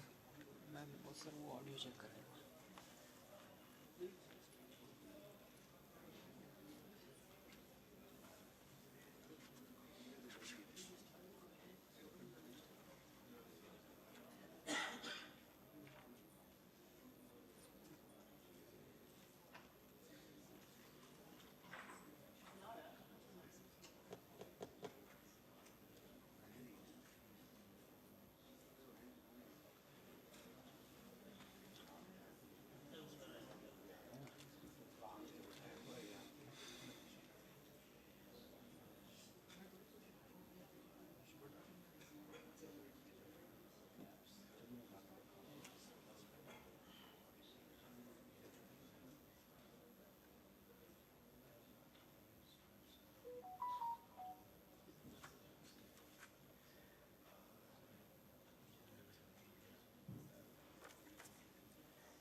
Are you facing any problem? Okay, I'm going to dwell upon a topic of our mutual interest and which is currently very much relevant. That is, specific considerations for responsible use of artificial intelligence for Unani system of medicine and other Ayush systems. So today we take the opportunity of Unani Day 2025 to ponder upon this topic. I'll Can you quickly make go through my slightly slides. volume? Friends, we all know that we humans are very quick in learning in terms of empathy. We learn from each other very quickly, and that's how we have bypassed many evolutionary steps in the process. But we also have developed our own individual biases. The biases are very normal for human learning and intelligence, which plays a very key role when we actually take decisions with respect to clinical decisions and other research and other related decisions with respect to human health. We are all trained to overcome the bias and understand the problem very well and apply it in the real time practice. So, in that sense, as physicians, we have a greater responsibility to understand this very important aspect of human behavior and apply it to our day to day practical life, whether it is research and development or medical practice and other relevant situations. We know there are many biases. For example, these are the few biases I have just flagged to make the context relevant. One is framing bias, for example, which is related to previously formulated diagnosis can lead to framing biases. Availability biases, a diagnosis that originally comes to mind can lead to availability bias. In the sense, you're just stuck with some diagnosis and the mind is not allowing to ponder upon other possibilities. So is the case with confirmation bias, premature closure, base rate neglect. So many such biases are there which confuse human beings, especially in terms of medical practice, which lead to generally typical decisions, which is an important aspect of learning. So to avoid human cognitive bias in clinical decision making, what all we need. I'll come to AI a little later. I'm just making a little foreground before I enter into the topic of AI. So we have many available solutions to avoid this problem. One is we can develop practice metacognition. So we can think about thinking itself. So we should know very clearly in what state of mind we are. It will help us properly process the information and respond to the situations rather than react to the situations. And second is take a diagnostic time out. That means we have to pause to reevaluate diagnosis and consider other explanations. So we have to spend some time so that some hidden things also come out to the fore, and we can use checklists. We can use AI tools here that we are going to talk about. AI tools can help with diagnostic accuracy and address human factors that contribute to medical errors. However, we should be aware of the potential pitfalls of using AI also that we will talk about. So we have to reflect our own biases. That's very important. Consider how cognitive biases influenced your diagnostic process. Use guided reflection, which means learn to acknowledge and counteract potential biases. So we should acknowledge that we are prone to bias, then we'll be able to overcome that. Next, finally, very important thing, which is improve communication skills. So we have to develop good communication skills and listen to our patients or say any other potential person who is seeking our guidance or intervention. That is very important. So a lot of cognitive biases are there. Around 50 are listed here. I'm not going to each one of them. I will run through the slides to just give a context of how many types of biases we are all susceptible to.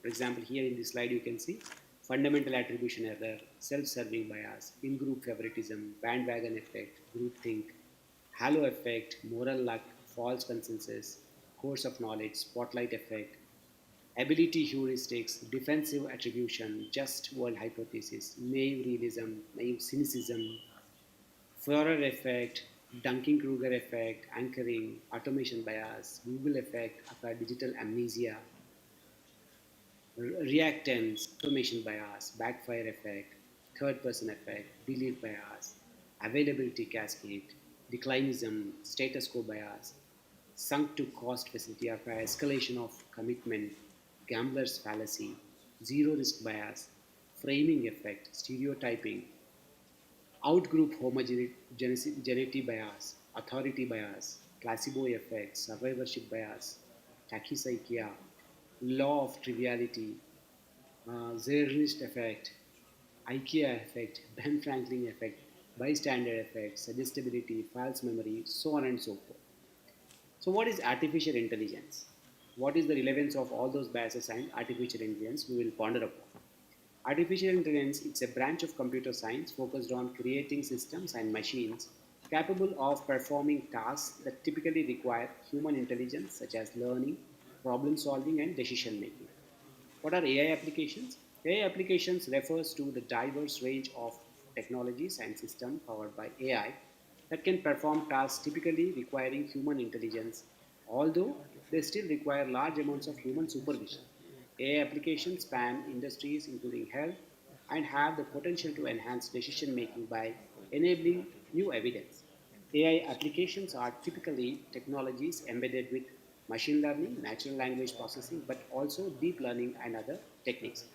Nowadays, all the chat GPT and such generative agents are made from the natural language processing, which are widely available now. In this process, I want to bring to your notice that because we are all humans, we are susceptible for bias, so are the machines to whom we are teaching, they are also susceptible for bias. So to avoid bias, we need to have benchmarking, and a lot of efforts are being done. We're going to dwell upon that a little later. So that benchmarking, what a benchmarking is required for? It is a process of evaluating and comparing the performance, capabilities, and effectiveness of AI models, algorithms, or systems against standardized benchmarks, metrics, or criteria.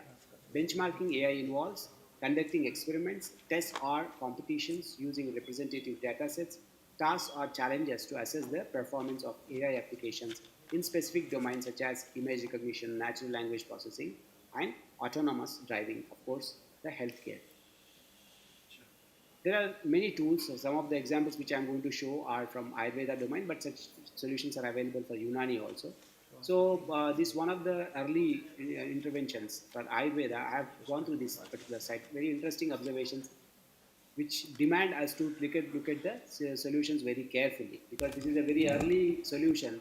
A lot of mistakes this AI tool has done, unfortunately. So even simple tasks like what are the chapters in Charaka Samhita, one of the important textbooks, it could not properly identify. So that clearly indicates that we need to very carefully train these machines, otherwise it will be like garbage in, garbage out effect. So we should not directly latch upon these, and so is the case with other some of the other tools which I have examined in Ayurveda.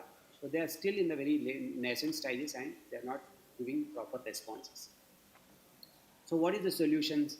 The solution is with all of us. So we already have done some fantastic work in the ministry in the form of Namaste portal. I hope many of the Unani colleagues might be aware of this particular portal, and the Unani has contributed a lot in terms of standardization of terminologies and also development of morbidity codes. And so the baby steps start here. All this electronic data that we have in the form of electronic text, now we have to properly feed and teach the machines so that we get proper responses. So this Namaste portal is one of the tools which we already have developed thanks to the vision of the leaders of the ministry, that we have very good platform available to actually teach the machines with proper translations, proper coding mechanisms. So you can see on this cartoon how in how many ways Namaste portal is contributing. It is contributing to development of standardized terminologies, international ISO standards, and many other domains. It's also have incorporated in Ayush Hospital Information System, and there are many other things which are we are capable of now handling AI also through this proper standardization.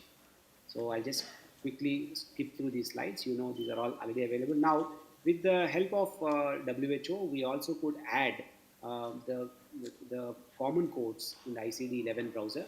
Very soon we are going to get them in the main browser. So now we have enough nomenclature and terminologies to teach machines the proper Unani and Ayurveda systems ontology, so that they will not give wrong answers and they will not lead to more confusion. So this is all unknown territory, you all know. What is all this for? So as I said, this is all for the benefit of the citizen of India and citizen of the world, whom as health professionals, we all have to contribute as part of the sustainable development goals of United Nations. So we are all here, so it is a citizen-centric approach, and all our contributions in terms of terminologies, in terms of clinical research, in terms of preclinical research, all the translational research, now we can feed it to machines and to ensure that we can disseminate it very nicely, very responsibly across the world. Today it is very much possible. All those unanswered questions now we are able to, we are in a position to answer. So, and a center for all of this. So, where from the data will come? What data we are going to teach to the machines? As I said, we have to first of all be unbiased on our own, and we have to create unbiased, proper data from clinical records. Then that can be fed to the machines, and then machines will be able to assist us properly. Otherwise, again, as I'm re-emphasizing, it is like garbage in, garbage out. So we all know that last year, January 10th, our ICD-11 codes were launched for country implementation preparation, and last November, we also could complete the final discussions, and very soon we are going to... Mr. Saket, looking into the time constraint, may I request you kindly to conclude it, please.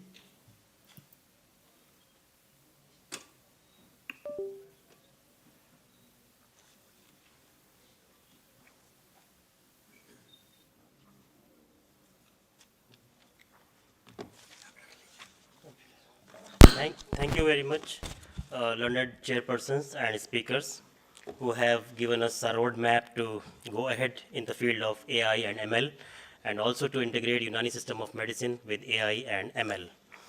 Now it's time to felicitate our chairperson and speakers. So first of all, I would like to request Dr. Mohammad Kamil Sahab to kindly, with his all chairpersons, to kindly felicitate our learned speakers. For this, I request Dr. Khalid Raza Sahab to kindly come. And Dr.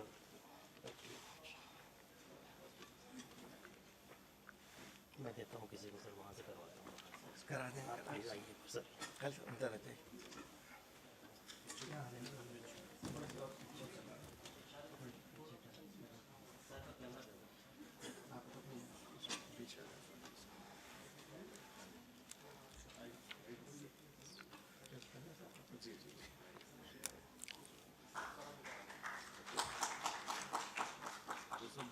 Presentation थी अब तो ये है कि हक अदा ना हुआ चांद दीदी हुई उसी की थी हुए थे उतना इम्पोर्टेंट टॉपिक है Now I request Dr. Saeed Ahmed Sahab to kindly join us.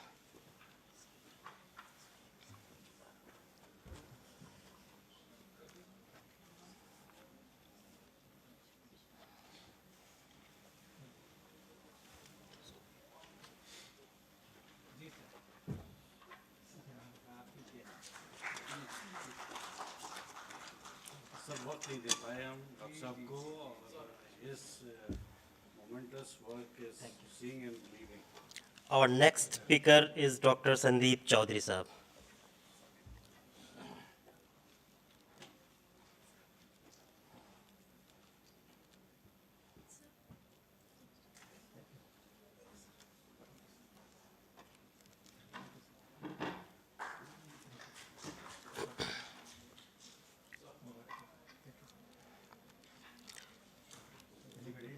Now I request Dr.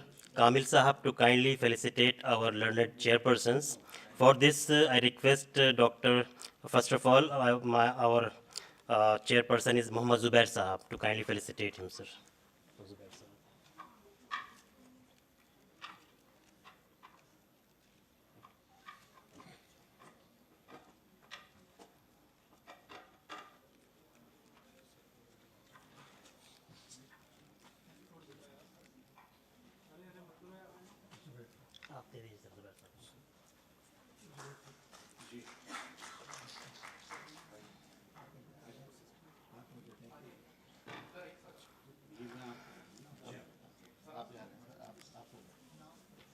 Zubair साहब आपके लिए है ये, मेरे लिए है, वो कंफ्यूजन हो रहा है, इसीलिए मैंने कंफ्यूजन दूर कर दिया आपका.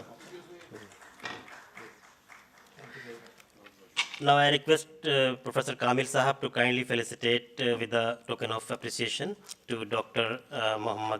Dr. Ziaul Haq Siddiqui Sahib, Chairperson.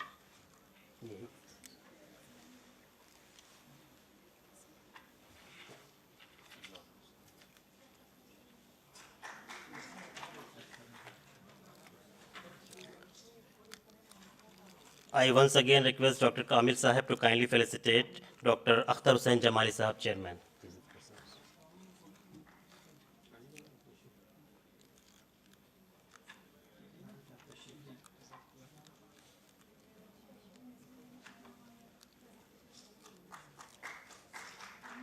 Thank you so much, audience, learned speakers, learned chairpersons. Achha, sorry. Once again, once a minute. Now the time to felicitate our learned chairperson who has come from abroad, from UAE, Abu Dhabi, Professor Muhammad Kamil Sahab. For this, I request Dr. Ziaul Haq Sahab to kindly felicitate him.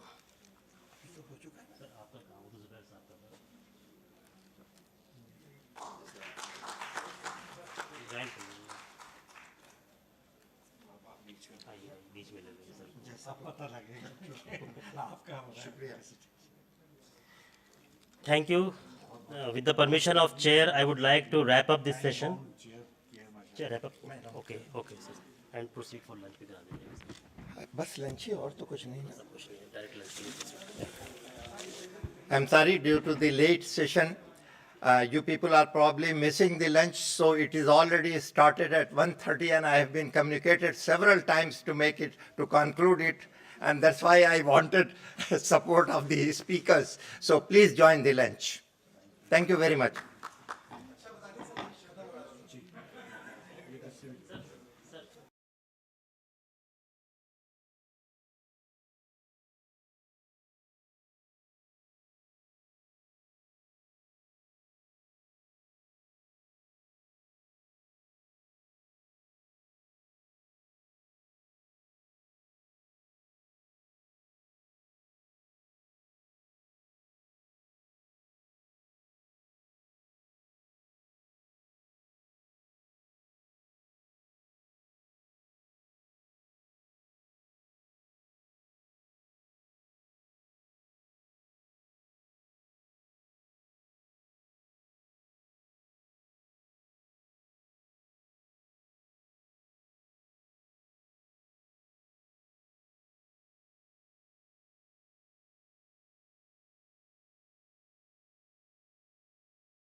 हाँ sir, हम नीचे ही खड़े हो जाते हैं.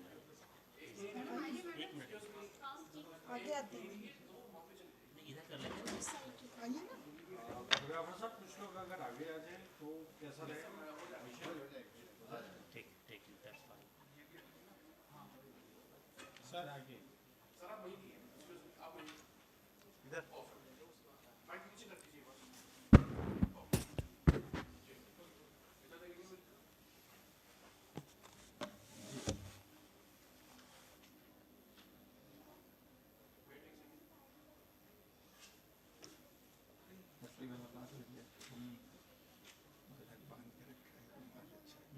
रोटी नहीं मिलेगी.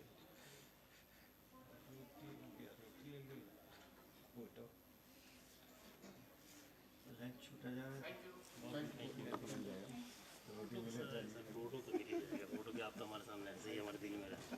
जब चाहे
present her presentation.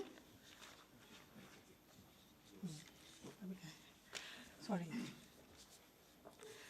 And first of all, I would like to welcome our Dr.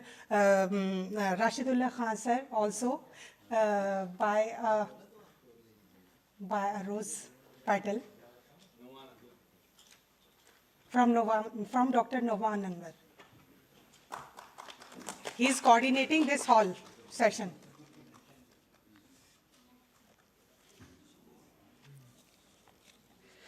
Now I have these bio sketches, and I have distributed you the bio sketches and all all speakers, and you may proceed with the session.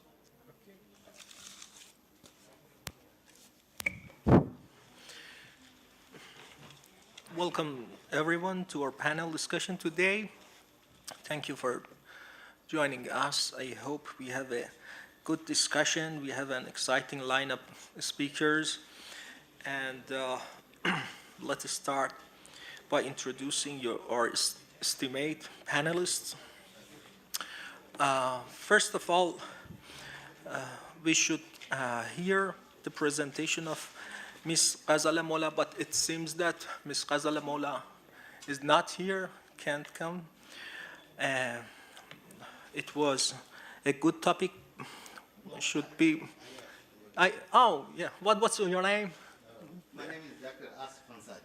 Asif Ansari? Yes. Okay, that's very good. Dr. Asif Ansari will present the topic, redefining therapeutic interventions, cutting-edge development in Ilaj bit-Tadbir. Because the time is against us and we are late around a half of hour, would you please compress the presentations to be on time? Yes, Dr. Asif Ansari, here you are. You can present.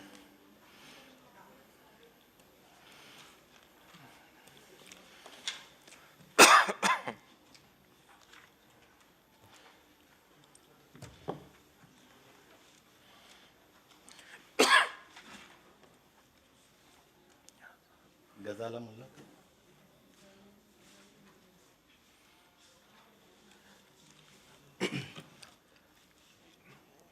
On behalf of Dr. Ghazala Mullah, in charge principal ZVM Unani Medical College, I am very thankful to CCRUM that they have invited our beloved principal, Dr. Ghazala Mullah, for this wonderful international conference.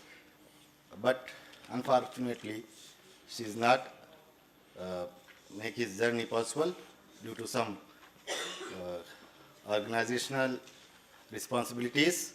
I am here with my PG students. She has told me that I have to present her presentation. So I am going to present on behalf of Dr. Ghazala Mullah. My name is Dr. Asif Ansari. My topic is redefining therapeutic interventions, cutting edge development in Ilaj bit-Tadbir.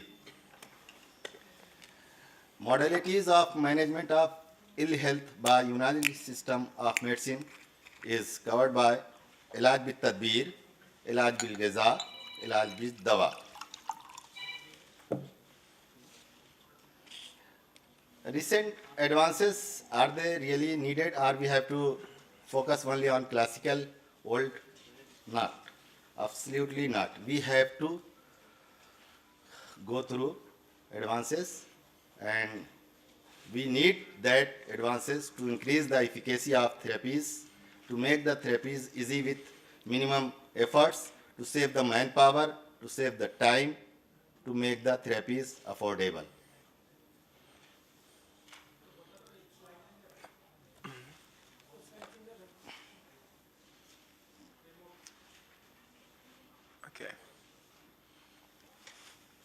Okay.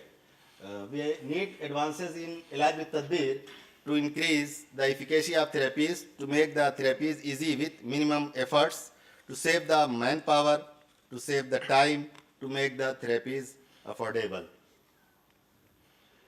Factors to be considered while adopting the technology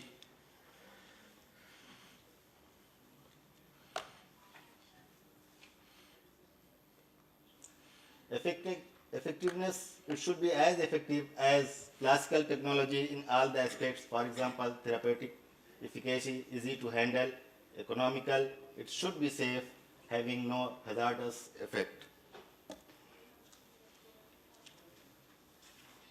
इलाज में तदबीर includes हिजामा, दलक, फसद, तालीर, कै, हम्माम, तकमील, इनकबाब, नुतूल, वर्जिश. We are familiar with these words. I am going to next slide. Dalak improves circulation and relax muscles. Hijama, cupping therapy, detoxification and pain relief. Hammam, cleanness the body and opens pores. Fasad, removes impure blood. We have to advance with this particular table for hijama, and there are so many facilities. This design is called ergonomics design features, adjustable height for therapist, comfort and proper technique, face, cradle and head support for proper spinal alignment, padded surface for patient comfort, sturdy beech wood construction for stability and durability, safety elements, wire rope support system for enhanced stability, lock catch mechanism for secure setup, pad protector to maintain hygiene, weight capacity and stability rating. Professional advantages are portable design for mobile therapy services, quick setup and breakdown capability, space efficient when not in use, professional appearance enhancing, client confidence, therapeutic benefits, proper positioning improves treatment effectiveness, reduces strain on both therapist and patient, allows for various therapy techniques, support different patient position, prone, spine, sideline. Cost effectiveness, durable material for long-term use, easy maintenance and cleaning, versatile use for multiple therapy types, investment in quality equipment improves service delivery. Ergonomics in massage therapy, integrating ergonomics into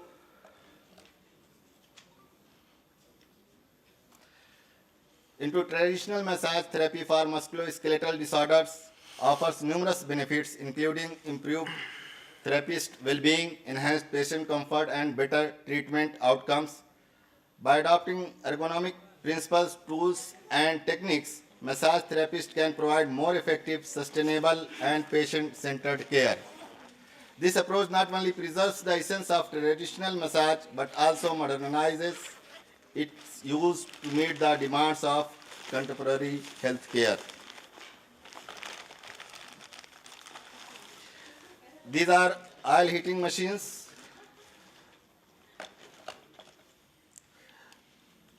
With oil heating machine, we can control temperature benefits, precise digital temperature control for different therapeutic needs, maintains consistent oil temperature throughout treatment, different temperatures for different conditions, just like warm oil for muscle relaxation, hot oil for chronic pain, moderate temperature for general massage.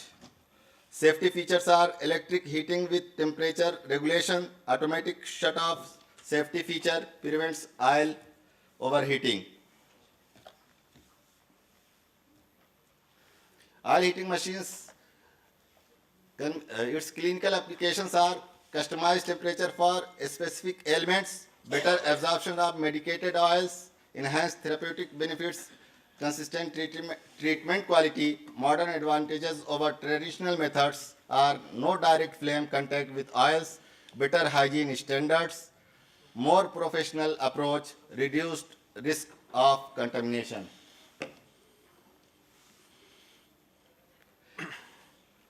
In hijama, the evolution of cupping therapy from ancient artifacts to modern innovations, we can see that we are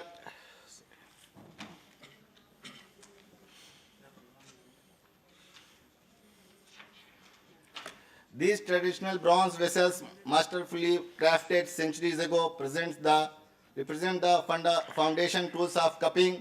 Their historical significance is evident in their intricate design, demonstrating our ancestors' commitment to healing arts.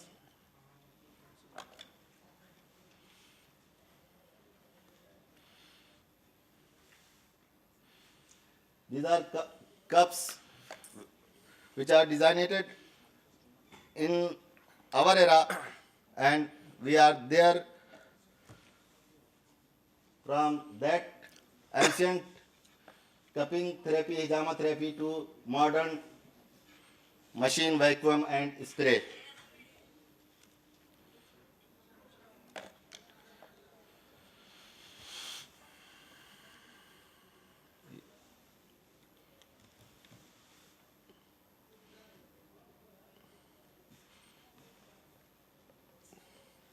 Sir, you can play this video.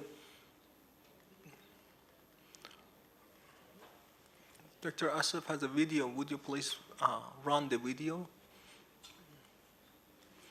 This one.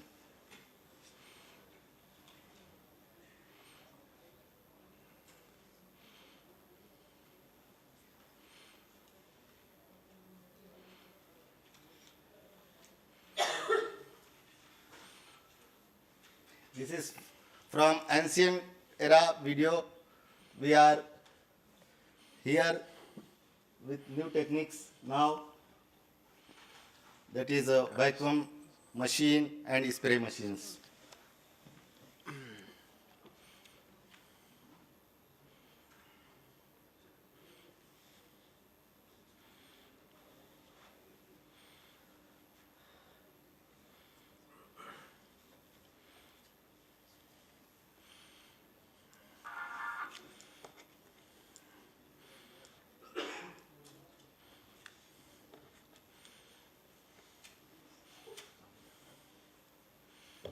You can see that we have go through from classical to new era innovations.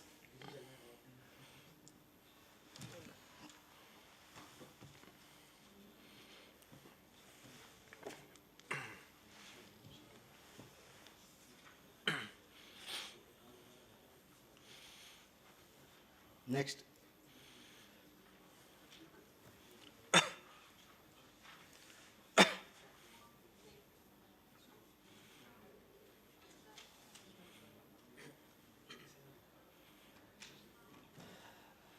This is an intelligent breathing cupping massage instrument which we can put here, and it is intelligently moving, and our cupping massage will go on.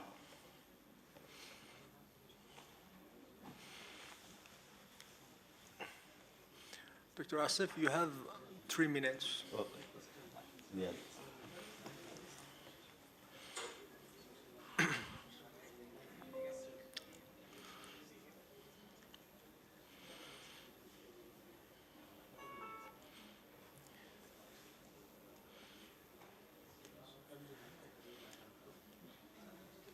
Okay.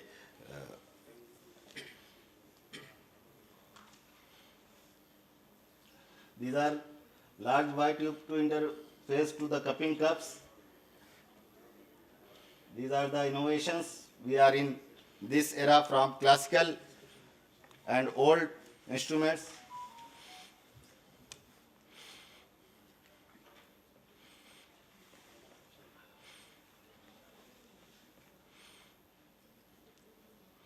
We can minimize or maximize our vacuum pressure.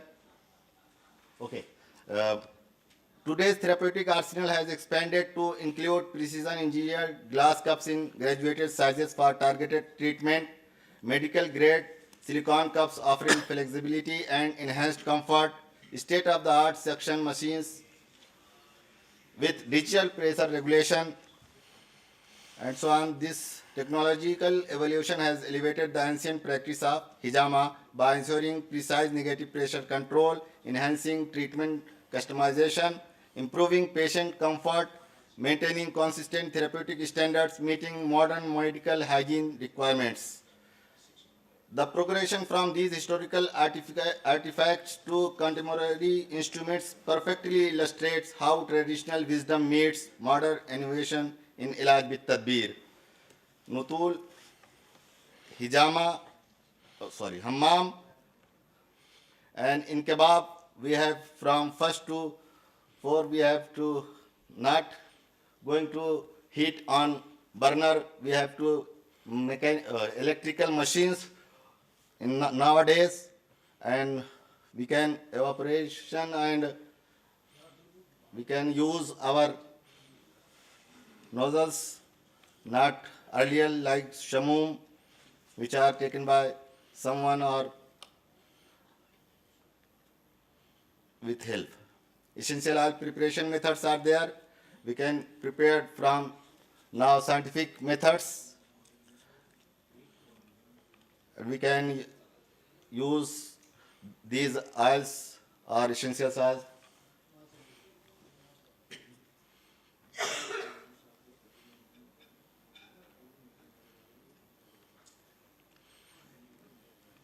This is a cold press compressed oil for fixed oil, and we can residue oil rate from oil from this. I have to conclude this as per in time. Thanks for listening me. Thank you, Dr. Asif Ansari. It was an interesting presentation about using new methods and new technology instead of traditional methods, that it is the road we should go on, this road. It was very good. In the next step, we have a nice presentation by Professor Abdul Nasir Ansari. Professor Abdul Nasir is here or not? Yeah, okay. He is former director, professor, and HOD of Ilaj bit Tadbir, National Research Institute of Unani Medicine, Bangalore, and he will speak about intervention of Ilaj bit Tadbir in neurorehabilitation. Hope Dr. Slide be well and come to us to present.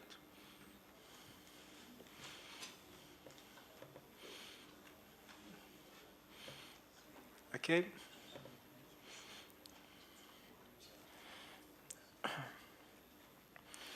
You're welcome, Professor Abdul Nasir. Welcome, Professor Abdul Nasir Sahab, former director in charge. Please speak. Dignitaries on the dais and off the dais, ladies and gentlemen, I think it is not required. So, I will speak on intervention of Ilaj bit Tadbir neurorehabilitation. Some of my students are actually here and they know that we are working in neurorehabilitation for last 15 to 20 years actually. And this unit has become very, very famous because of several reasons. One of the important reasons is that we have NIMHANS, a National Institute of Mental Health and Sciences in Bangalore, and we receive a lot of patients from there. Patients are referred, and we know that that is the center of excellence, not only in India, but in South Asia. So that is the #1 institute of neurology. Moving to the next slide. I have to move.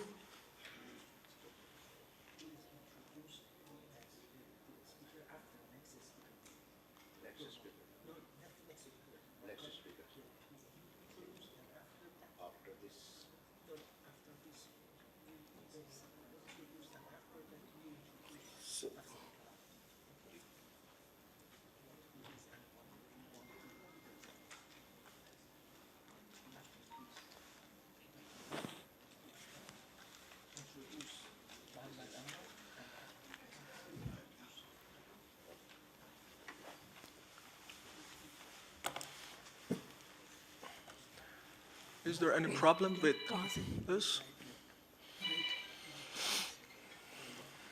Go on. So we are already running short of time. There are a lot of slides basically I have to present here. I will take as much less time as possible. So you see, nervous system is the mathematics of medical sciences, and this is my phrase because we understand that nervous system is definitely very difficult. We all understand it's a very complex system. It is usually not taught properly in most of the institutes of Unani medicine. And I came to know about this by many students who have come to our institute. I usually ask them, how much do you know about the nervous system? How much do you know about the brain and the nerves? And the answer is nil. So they usually do not know much about the nervous system. It's a very complex system. One of the important things is that it is a very specific system. If you know the nervous system inside out, you can reach out to the localization of the lesion. I mean, you can understand by the clinical signs and symptoms that where does the lesion lie, whether it is in the brain, whether it is in the spinal cord, it is in the cortex, or it is in the basal ganglia, or it is in the thalamus. So this is the mathematics of movement. You can see this diagram looks very, very complex, and this diagram I have taken from Guyton. I'm not going to describe this diagram. I just want to show you that the system of movement is very, very complex. The cases, we are getting different kind of cases of neurological disorders in NAUM. Most of the patients basically belong to large CVA, whether it is hemorrhagic infarct or other kinds of infarct, but most of the patients basically belong to CVA. Then there is a patient of disc herniations, brain tumors, and I do not say that we basically treat the patients of brain tumors directly, but we do have the patient who have taken treatment somewhere else, and they come to us with disabilities after the operation, or after the chemotherapy, or after the radiation. So, but we take the patients of brain tumors after the operation, then patients of facial palsy. Traumatic head injury is very common in the young people because they are rushing on their bikes with the adrenaline rush. So accidents are very common, and then we are having all these patients. They go first of all to some sophisticated hospital. They get the emergency treatment, but after all, they land up with some complication, neurologic complication, and they have a lot of disabilities. So these patients come to us for their disability management. Then there are patients of cerebral palsy, small children do come to us with hyposchemic encephalopathy or gait disorders, or those children who cannot speak. Then there are patients of cerebral disorder and spinal injury. What is important here is actually that we have to understand that all these diseases, we have to convert them into some kind of Unani pathology. Then only we can make a treatment for them, because we do not have any guideline to treat these patients in modern system of medicine. But we have to convert all these pathologies into Unani pathology so that we can form some sort of usul-e-ilaj for them. And then I say that Suddha or the thrombus is the most common. 95% of the patients that come to our clinic and the hospital basically suffer of stroke, whether this is a large stroke or the small stroke. All these patients go first of all to some hospital, and after getting some emergency treatment, they come to us for the disability treatment. Then dislocation of muhallal ka tiljana, worm, bukharat, zarba wa sakhta, sue tarkib, sue mizaj sada wa maddi, intiqali buhrani, all these are Unani pathologies. So whatever the patient do come to us, we convert them into some kind of Unani pathology, and then we find some treatment guidelines from the books and treat them accordingly. Now, see, this is the family which is completely devastated by stroke. Now you see there's two people actually, young people, both married, and both had stroke simultaneously, and the mother is sitting with them, fending for themselves. So she has to earn for these two people. They were married, having children, and both wives left. So this is the condition what happens after the stroke.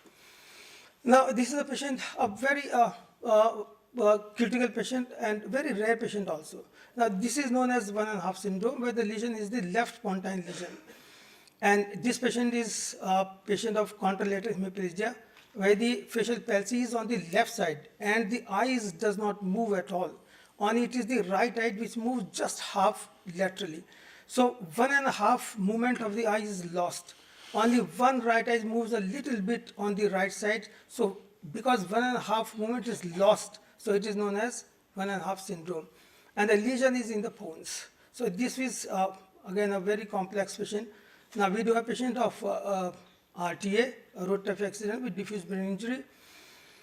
Now you can see that this patient actually came us with a road traffic accident with cervical cord injury at C5, C6, C7 with quadriceps and clawed hand.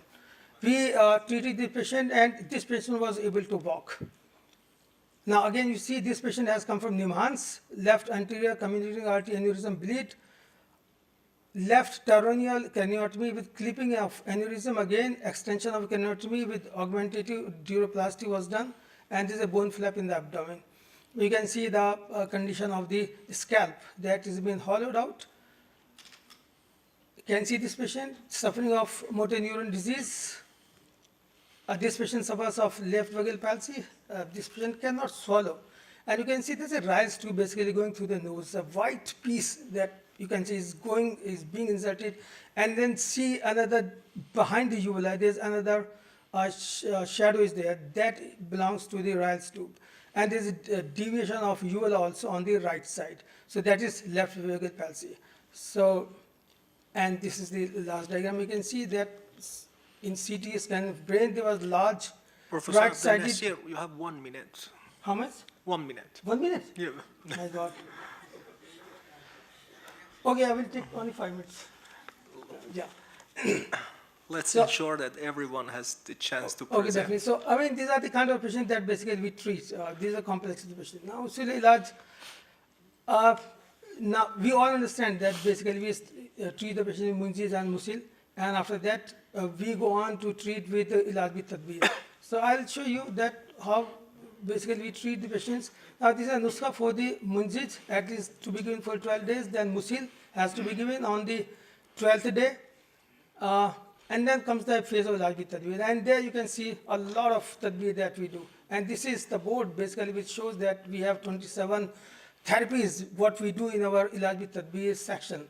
So first thing that should be done after the Tankhiyah is actually a gargle that we should not do. We usually do not prescribe for the patients. Massage that you all understand, this is massage section, and this is the cupping therapy which is given on origin of muscles, anterior and posterior. Some points are being shown that, and it is on the suggestion of the Boli Sina actually, that he said that dry cupping should be done on the origin of the muscles. So we have done a study about this also. This was the diagram, this is the photograph basically was shown by my previous speaker. So it's vacuum therapy, and we are using this. It's a breathing cupping. This is new technology, and this is innovation actually, what was required in this session. And then again, breath cupping with electronic cupping. And this is tense cupping. So we know that the tense is done in most of the patients. So this is a combination of both tense and the dry cupping. So the effect becomes double, and the patient gets a lot of energy and power, and it acts very fast. So because this paucity of time, I cannot describe all these things. I have just some diagram that I will show you within 1 or 2 minutes only. So this is Nuzul therapy, which we used to do earlier in older fashion. Now we do it mechanically actually. This is automatic Nuzul therapy, and you see that we do Nuzul therapy if for a prolonged time. But a lot of oil is required, at least 3 liters of oil is required to this Nuzul therapy with this machine. Now we do Saud therapy, and this is Nafukh therapy is also very important, which is usually not done anywhere. ये हमने एक जुगाड़ किया हुआ था एक pipe लेकर के, और ये किया कि हमने पाउडर बनाया और फिर ये उसके नाक में फूकने के लिए बोला. लेकिन इसके साथ एहतियात हमने ज़रूर लगाई है कि मरीज से कहते हैं कि गहरा सांस ले और उसकी नाक में फिर हम ये पाइप डालते हैं. लेकिन एहतियात ये है कि फ़ौरन फूकना है, और अगर मरीज़ को छींक आ गई तो सारा का सारा नफूक जो आपके मुंह में होगा. ये बड़ी एहतियात की चीज़ है. I mean, Nafuk, nobody basically does this therapy, but we have started this one also. Nashuk is one of this Shamum aromatherapy.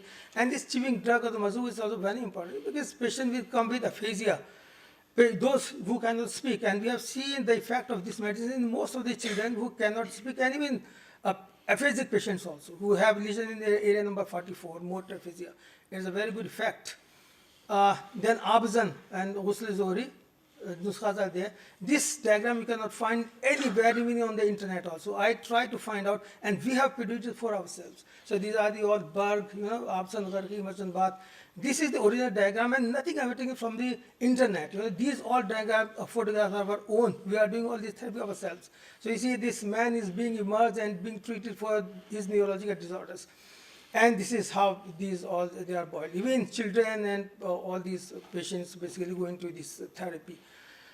Dashoya, Pashoya, and this is Hamay Bukhari. Those patients who cannot sit up, they have to lie down supine into this machine and then take steam bath.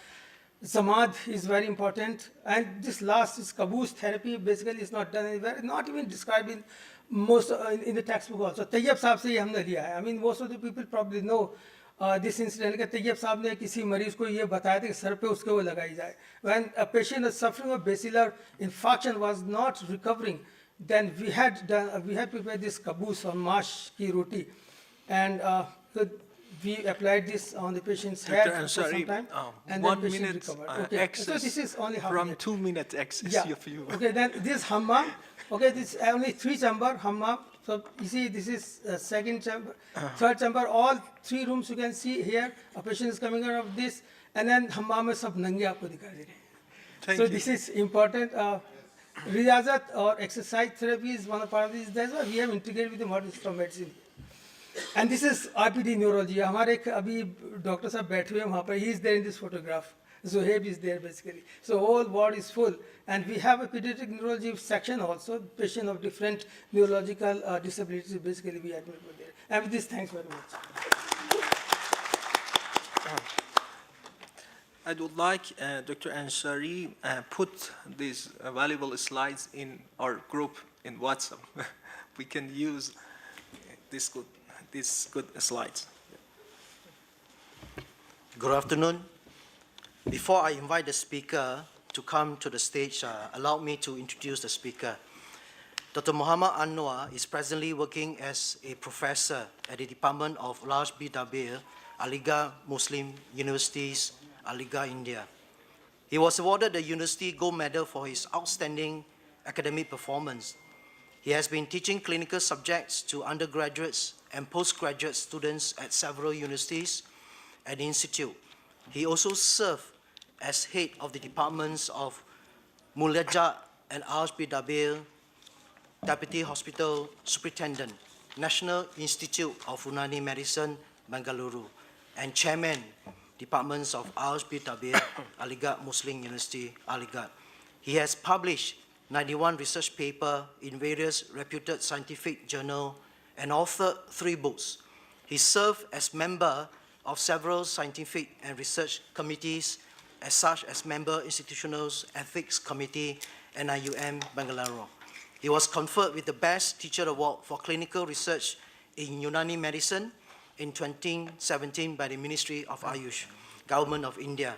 His trust areas of research are interventions and regimental therapies in the management of various lifestyle and musculoskeletal disorders and development as SOP for various regimental procedures. The topic of his presentations this afternoon is Advancing Musculoskeletal Care, Evidence-Based Insights into Regimental Interventions. Prof, due to the time constraint, each speaker will be given 15 minutes with, if possible, with 1 Q&A. I will remind you, Prof, 3 minutes before you summarize the presentation. Thank you, Prof. The floor is yours. Thank you very much, respected chairpersons on the dais, dignitaries, ladies and gentlemen. At the outset, I am very much thankful to the organizers of this international conference, particularly Dr. N. Zahir Saab, who has organized a very, very wonderful conference, and very time-tested topic was chosen for this international conference, that is innovation in Unani for integrative health solution, a way forward. Keeping in view of the theme of the conference. The topic which I have chosen, that is the advancing musculoskeletal care, evidence-based insight into regimental interventions. The first thing, why I have chosen this topic. Because rheumatology is one of the important cause of disability worldwide. It is correct, huh? Rheumatology, and the most of the pupils, nearly 30% of population are suffering from some sort of rheumatological disorders, particularly osteoarthritis, rheumatoid arthritis, some autoimmune disease, fibromyalgia, and so many conditions are there. That is why this is one of the emerging field, not only the Unani system of medicine, but also for the modern system of medicine. Pupils who are involved in the treatment of the rheumatology in the contemporary system of medicine, in the modern system of medicine, actually they advise some types of drugs. Non-steroidal anti-inflammatory drugs are being used, corticosteroids are being used, DMRDs, disease-modifying agents are being used for the treatment of the osteoarthritis, rheumatoid arthritis, and certain other musculoskeletal disorder. Since it is a chronic problem, that is why the use of these drugs is prolonged. That is why these drugs, the use of these drugs is not possible for the long-term period.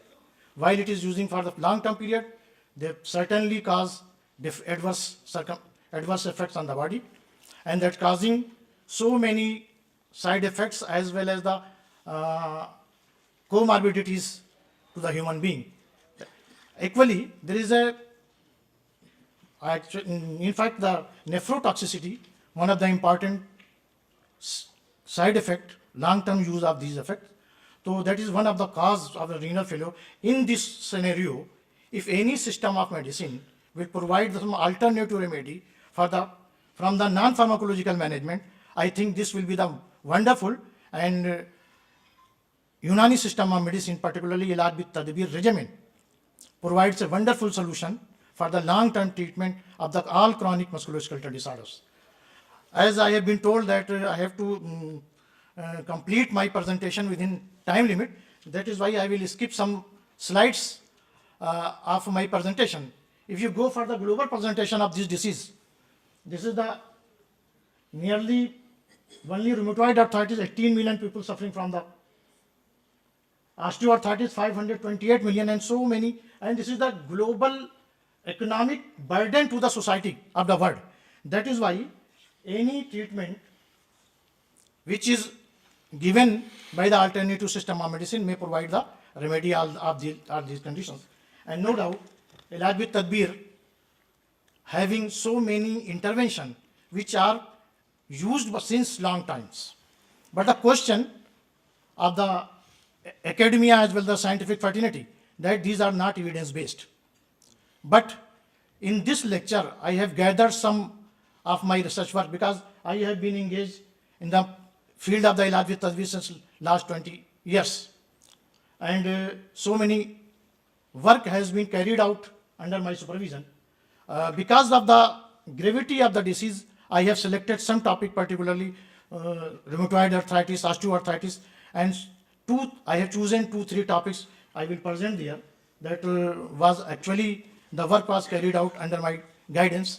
So as I already told, Ilaj with Tadbir, what is Ilaj with Tadbir, and what it is moderation and modification in Asbab Sitta Zaruriya, and there is a principles of regimen of that Ilaj with Tadbir. My earlier speaker already told what is the basic principle of treatment in Ilaj with Tadbir. I think because the neurological disorder are Balgami Mizaj, and most of the musculoskeletal diseases are the Balgami Mizaj. So the aim of treatment and the principle of the treatment in Unani system of medicine for all Almazde Balgamia is the same. That is why I am not going into the detail. These are the regimens which are being used particularly for the treatment of the musculoskeletal disorders. So here we just put forth before you some studies which are carried out in the past, particularly osteoarthritis, rheumatoid arthritis, low back and cervical spondylosis, fibromyalgia, and post-stroke complication. And one of the disease, that is the rheumatoid arthritis. It is an autoimmune disease, and there is no permanent cure of any system of medicine. Only the palliative care, only the adjuvant therapy, and only the thing with the symptomatic relief can be given. So that in Unani system of medicine, this disease is considered under the Amraze Balgamia. That is why I have an idea, I have given the topic of my student to carry out the research work on the Munzij-Musil therapy.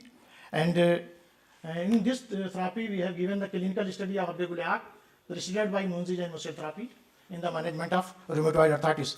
I will go in the brief because based on the clinical diagnosis, we have selected the patients of rheumatoid arthritis, 40 patients of the rheumatoid arthritis, and it was randomly allocated into 2 groups. And after final, there are 30 patients were completed the study, were statistically analyzed. It was found, firstly in this method, we have given the Munzij-Musil therapy, the Nuskha of Munzij that was given to the patient for the 14 days. After that, the Musil therapy was given. After that, after 14 days, we have given the Habbeguliak for the remaining period. Total study period was 49 days. In the group A, the standard test drug, Munzij-Musil therapy, preceded by the Habbeguliak, was given, while in the group B, it was given a standard control drug, hydroxyquinoline, HC2.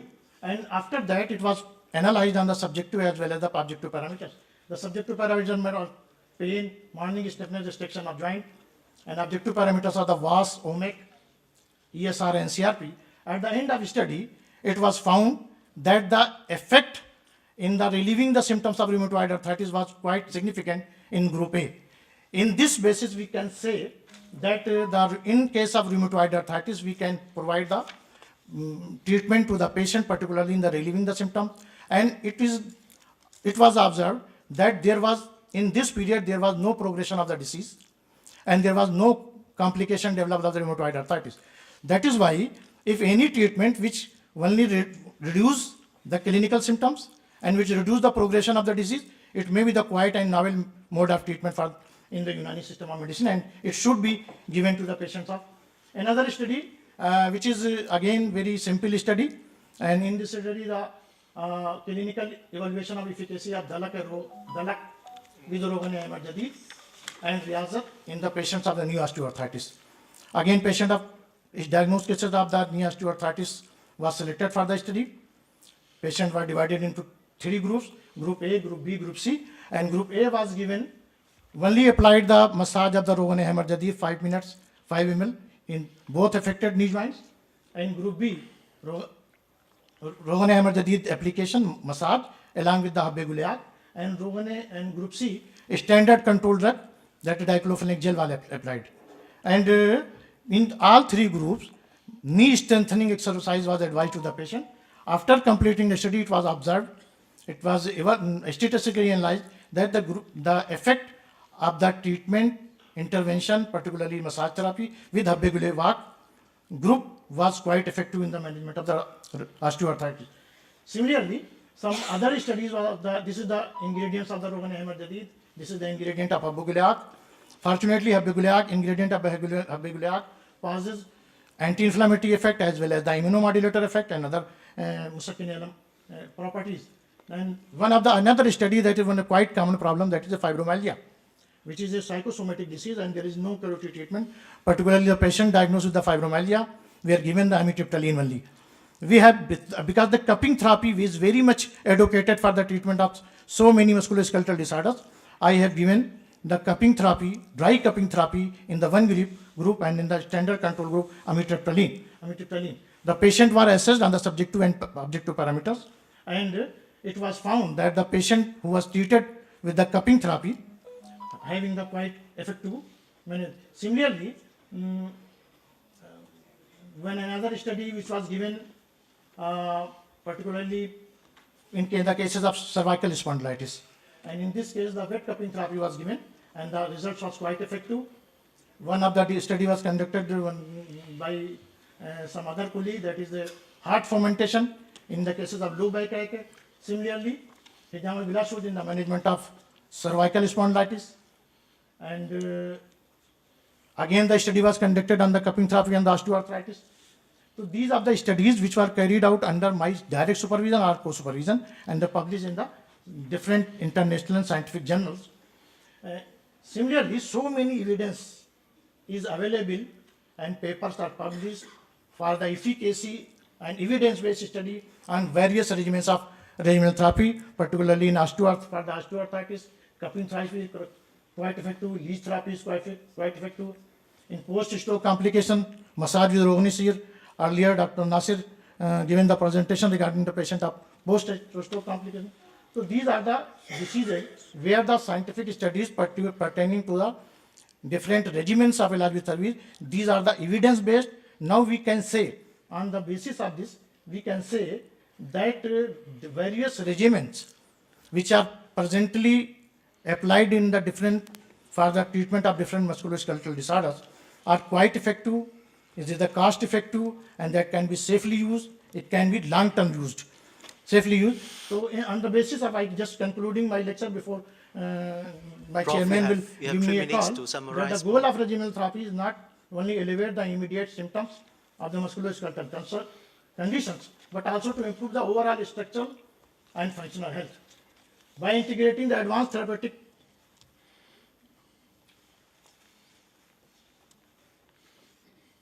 in conclusion, advancing musculoskeletal care through evidence-based regimens is crucial for improving patient outcome and enhancing the efficiency and intervention.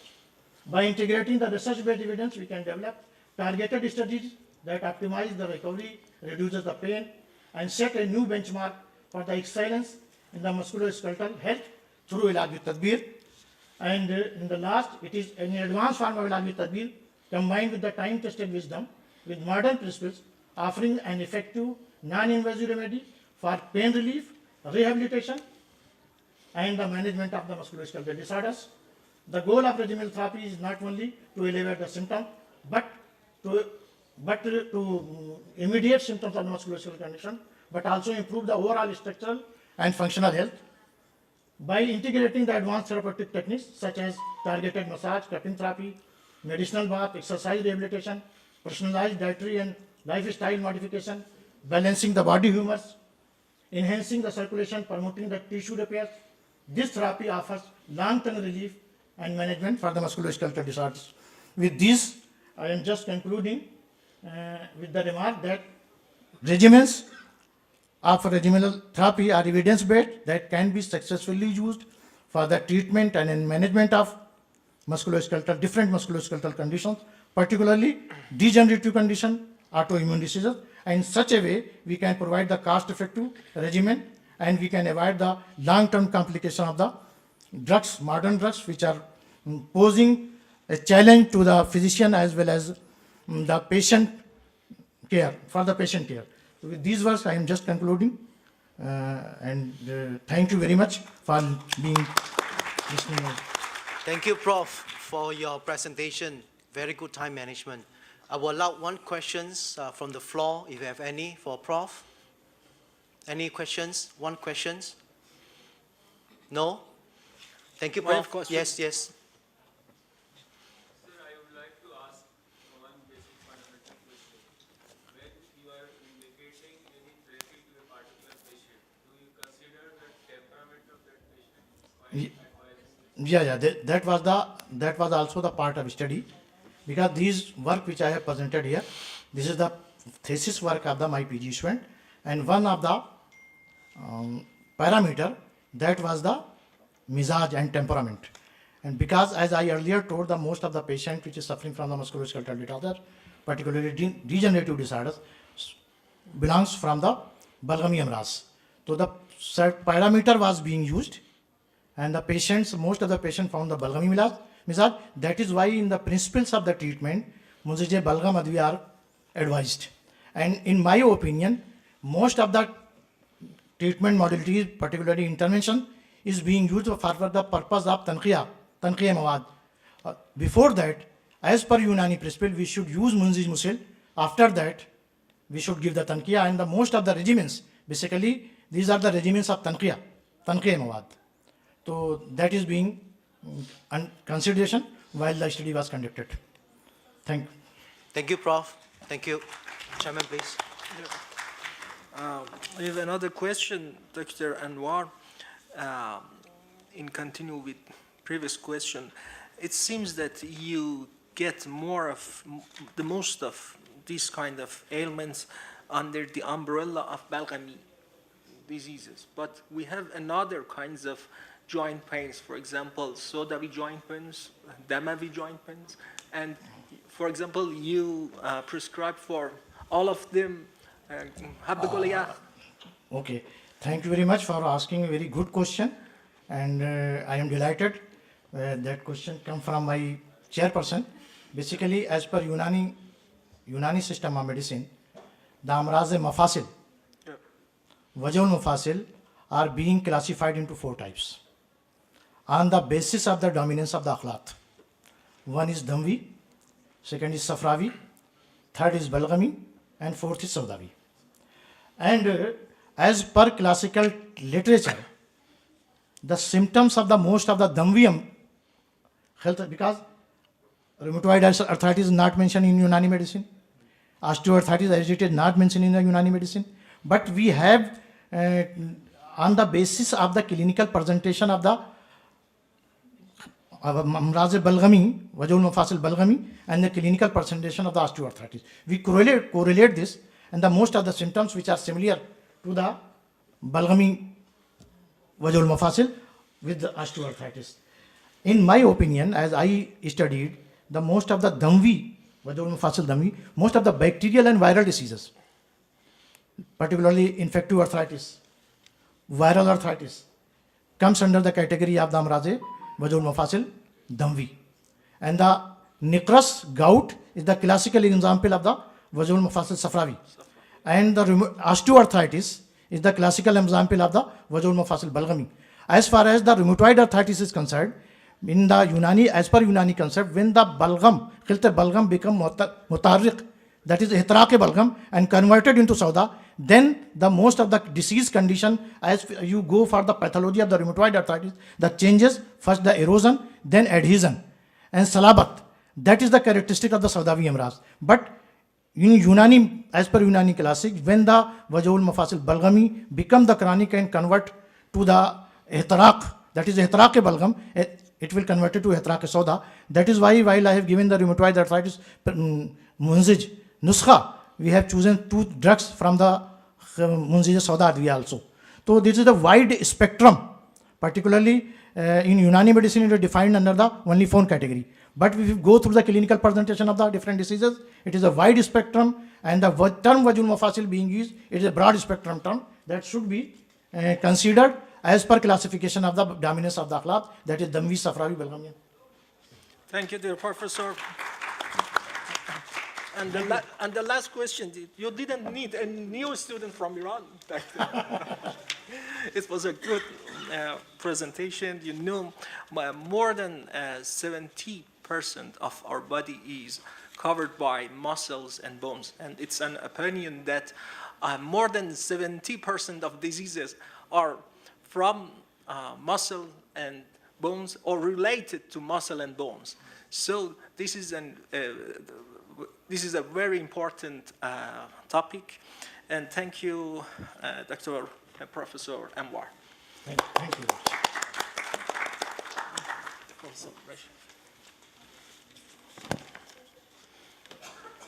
Yep.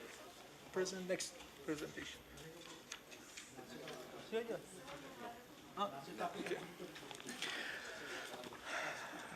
Okay. In next presentation, Dr. Muhammad Afzahul Kalam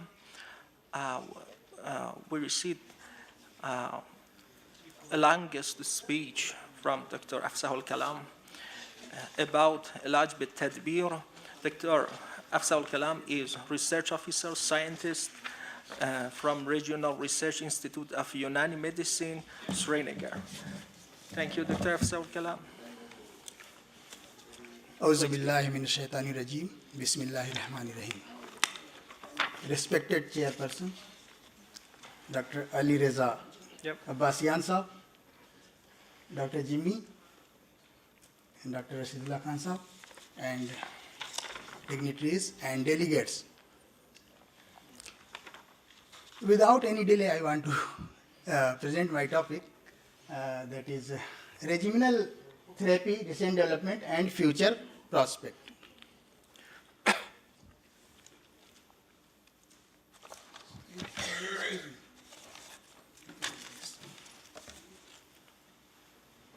Okay, got it. Yes, yes, I got it.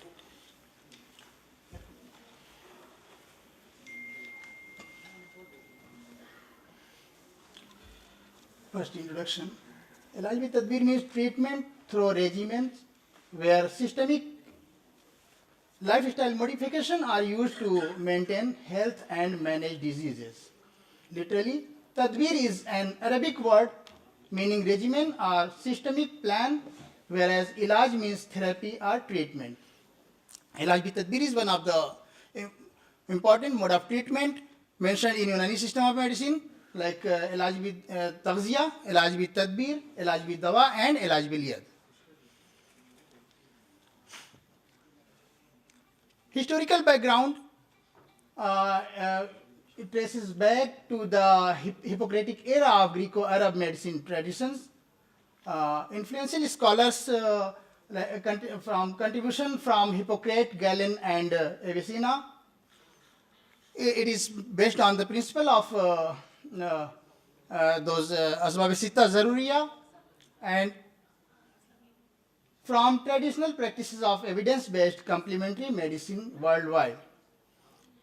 Some underexplored therapies are classical text describe over 50 types of regimental therapies, but only a few have been studied extensively. Some regimens which are using nowadays, those are ishal, qay, tariq, idrare bol, fast, hukna, hijama, dalk, riyazat, nutul, kay, hijama, laklakha, inkibab, nufukh, takmeed, irsal alq, tila, zimad, abzan, pashoya, munzij, musil. Therapy. I will not go in detail.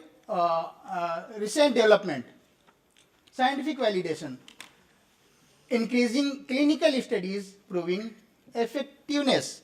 Various studies have been done nowadays on इलाज भी तदबीर, जो कि ये proof हो रहा है उसके उन स्टडीज़ के ज़रिए कि हमारे जो इलाज भी तदबीर हैं जो कितनी इफ़ेक्टिव साबित हो रही हैं अदर ट्रीटमेंट के साथ अगर इसको अप्लाई किया जाता है. Integration with modern medicine.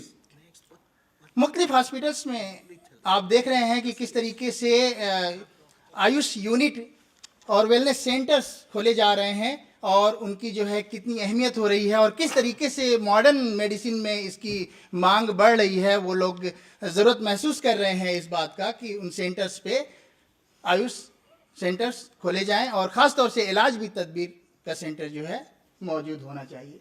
Recognition by global health bodies, और दुनिया में अब जो है ये इसको रिकॉग्नाइज किया जा रहा है और देखा जा रहा है कि किस तरीके से मुख्तलिफ मुल्कों में भी इन तदाबीर को अपनाने का एक रवाज बढ़ता जा रहा है. स्टैंडर्डाइजेशन ऑफ प्रोसीजर्स, तो डिफरेंट इलाज भी तदबीर procedures required SOPs which are going prepared by our institute.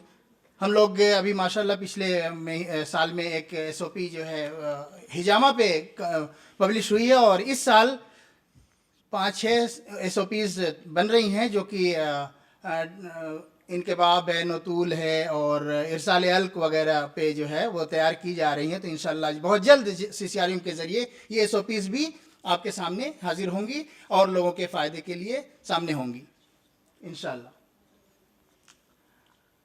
Development at CCRM levels, infrastructure upgrades, establishing advanced regimental therapies. जैसा कि मैं बताना चाहूँगा कि हमारे वहाँ कश्मीर में RRM श्रीनगर में सेंटर ऑफ एक्सीलेंस इन इलाज भी तदबीर मिनिस्ट्री ऑफ आयुष की तरफ से मिला. स्टैंडर्डाइजेशन, मुख्तलिफ जो रेजिमिनल थेरेपीज़ हैं और प्रोटोकॉल्स हैं बनाए जा रहे हैं उन पे, और वो स्टडीज़ जो है हमारी ये साबित करती हैं कि किस तरीके से ये जो तदाबीर हैं इफेक्टिव हैं और कितना हम इससे फ़ायदा हासिल कर सकते हैं। Clinical trials, research conducting large scale multi centre trial under the ministry of Ayush. Development of COE RIM Srinagar, तो जैसा कि मैंने बताया कि RIM श्रीनगर में सेंटर ऑफ एक्सीलेंस का दर्जा हासिल हुआ है हमारे इलाज भी तदबीर को।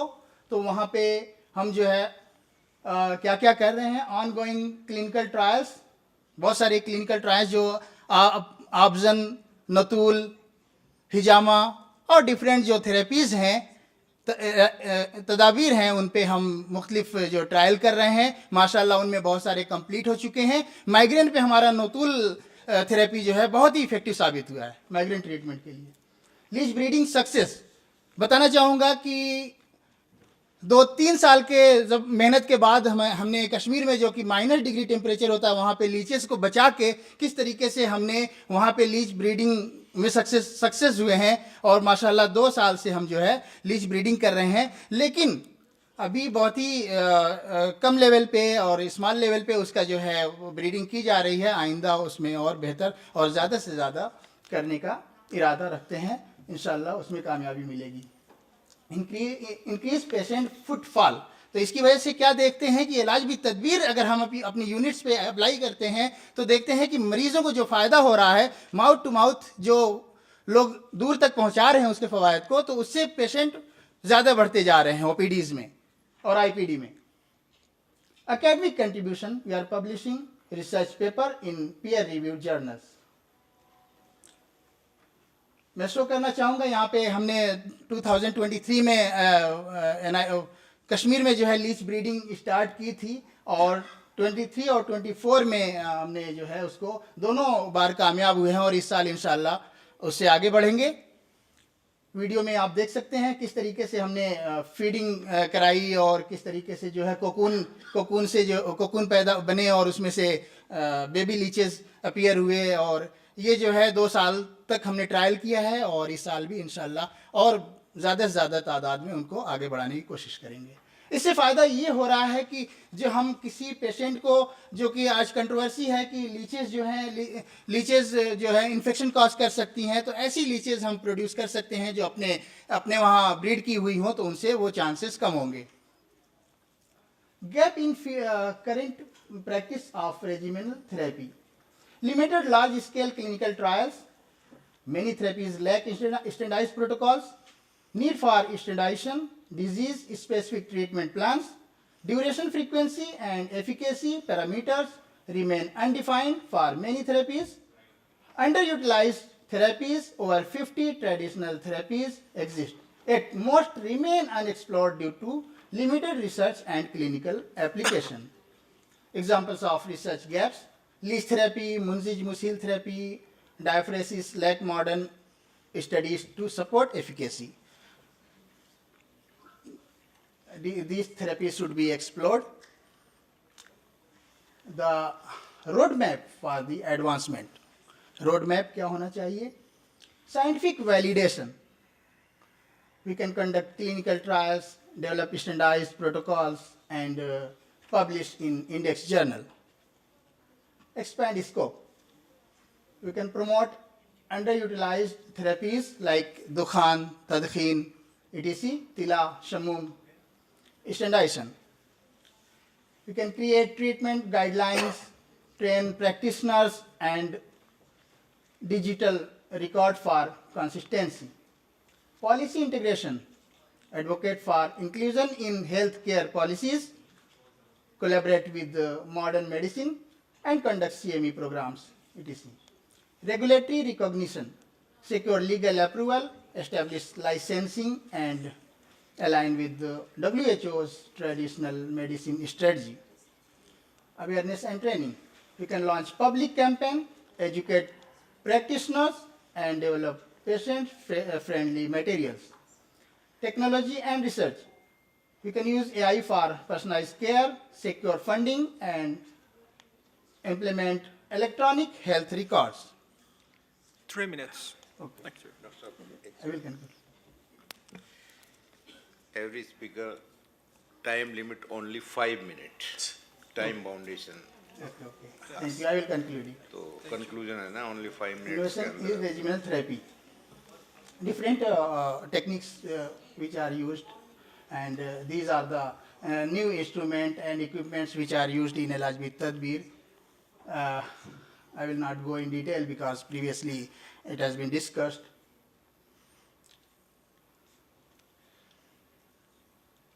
Passoya device, foot massager, Natul therapy from start to automatic Natul device. First therapy for different acu-vein and vein finder. It make easy to do first. And one mechanical leech. ये जो है लीच की तरह ही इस instrument को बनाया गया है कि एक जो इसमें 2 चैम्बर होते हैं जिसमें हिपैरिन या एंटीकोगुलेंट यूज़ किया जाता है जो कि इंजेक्ट किया जाता है, और दूसरा जो चैम्बर है जिसमें सक्शन के जरिए ब्लड सक किया जाता है. तो ये उसी कॉन्सेप्ट पे जो लीच थेरेपी है तो उसी कॉन्सेप्ट पे इसका यूज़ किया जाता है. तो न्यू डेवलपमेंट जो हो रहे हैं उनमें इसको यूज़ कर सकते हैं. Conclusion, preserve tradition, propel innovation. 1,000 years legacy of Unani medicine should be launchpad, not a museum exhibit. Second, prioritize understudied therapies, invest in research to rediscover forgotten regimental interventions, global partnership, and train next generation practitioners. We can conclude it by these words. Thank you.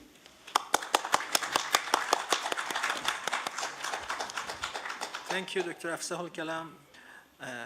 Please put your slides in our group, if possible. Thanks. Put your slide in WhatsApp group, if possible. Okay. Yes. The next speaker, Dr. Azahar Zabin. Yeah, you should run. The topics of her presentations is the scientific innovation in Ilaj Bidabir for healthcare. Doctor, please, the floor is yours. Yeah, I will definitely run because almost all has been presented here by my previous speakers, and I don't think I have much to offer here.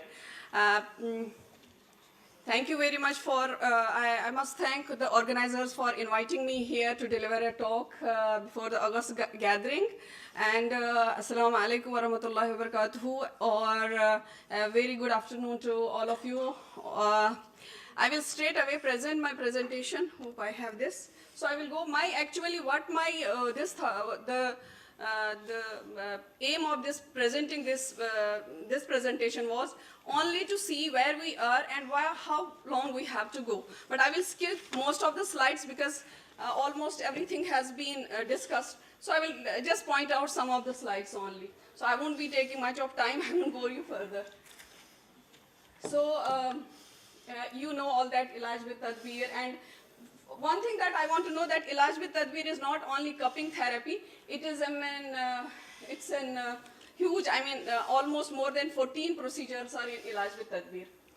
So types of cuppers and more. These are the advanced cupping therapy.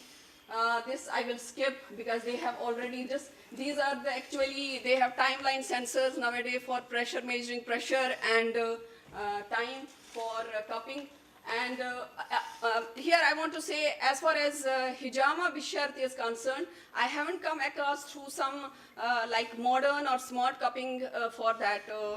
Maybe the scientists or the academicians may know, but I could not find it. So these are all for dry cupping procedures, for dry cupping. And there are infrared and all this. One thing I came across a study on laser auriculotherapy associated with cupping therapy in chronic spinal pain, randomized controlled clinical study. It was published in Science Direct. So this I will skip. I'm going to speak. Yes, what I want to talk here is the mechanism of action. We know that it is effective. All the procedures of Ilaj with Tadbir, all the regimental therapies are definitely effective. Not only effective, they are almost safe as well. We have plenty of evidence for that. Clinical trials have been done, but not much has been done on mechanistic studies. Mechanistic studies are lacking. The mechanism of action and scientific understanding is still lacking, and we have to move forward for elaborating or exploring the mechanistic action. This, for example, it has analgesic action, it is an oxidative stress reduction, activation of immune therapies, blood detoxifying. Now, medical and clinical applications, we all know about all the ilaj with tadbir.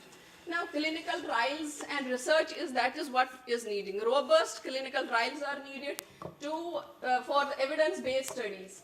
And systemic reviews are required, meta-analysis is required, recent research on mechanistic effects are required, development of experimental models are very much required, the protocols are to be designed, and then this I will skip. Now, what we have to do, it is that to enhance therapeutic outcomes, we need to integrate it with other therapies also. Yani one ilaj with tadbir with another ilaj with tadbir, and second is combination with other therapies, integration with acupuncture, chiropractic care, physiotherapy, and then it is integration with modern medicine as well. Evidence-based practice, that is which is required because it is increasing acceptance in the mainstream medicine for the integration. Now, standardization and safety, for standardization and clinical guidelines, standard protocols for safe practice is required. We again need to, again and again, remodulate the protocols, revise the protocols for the hygiene and sterilization, and training and certification is required for those who are, into the ilaj with tadbir procedures. Like we have to train the trainers, those who do these ilaj with tadbir, hijama, leech therapy and all that. And public awareness is very important because it increases availability of training programs. We have to increase the availability of training programs, public acceptance and adaptation in healthcare system, and cultural significance. That is very much because you know that hijama is Islamic medicine and global adaptation is there nowadays, and we have to enhance again that. We have to work for that also. Now, innovations in research, this is where I will just stick for 1 minute. Biomarker studies are required to research on inflammation and immune response. Second is personalized medicine. Tailored cupping therapy protocols have to be developed. Mechanistic studies have to be done. And gene theory that has been suggested, I have come across through papers who suggest some gene theory in cupping therapy. Cupping therapy, I mean here hijama bishar. Now challenge. In challenge we need standardization, and we have to further improve the techniques. Scientific validation is required, ethical regulatory consideration, Dr. Azhar, into just healthcare. 2 minutes. Yes, I am just coming. Yeah. So where we have conducted plenty of hijama therapy, almost I can say 20 I am discussing here. I won't discuss all the therapies here, but I just want to have a look on these studies. We have done 5 studies on osteoarthritis, hijama bishar or cupping therapy as such in osteoarthritis, and with this you can say, and we have done it with diclofenac gel local application as well. They were all randomized controlled clinical trials. And 1 minute. Yep. Yes, I am just coming out. Now, one thing that I want, it's, yes, yeah, previous slide. Yes.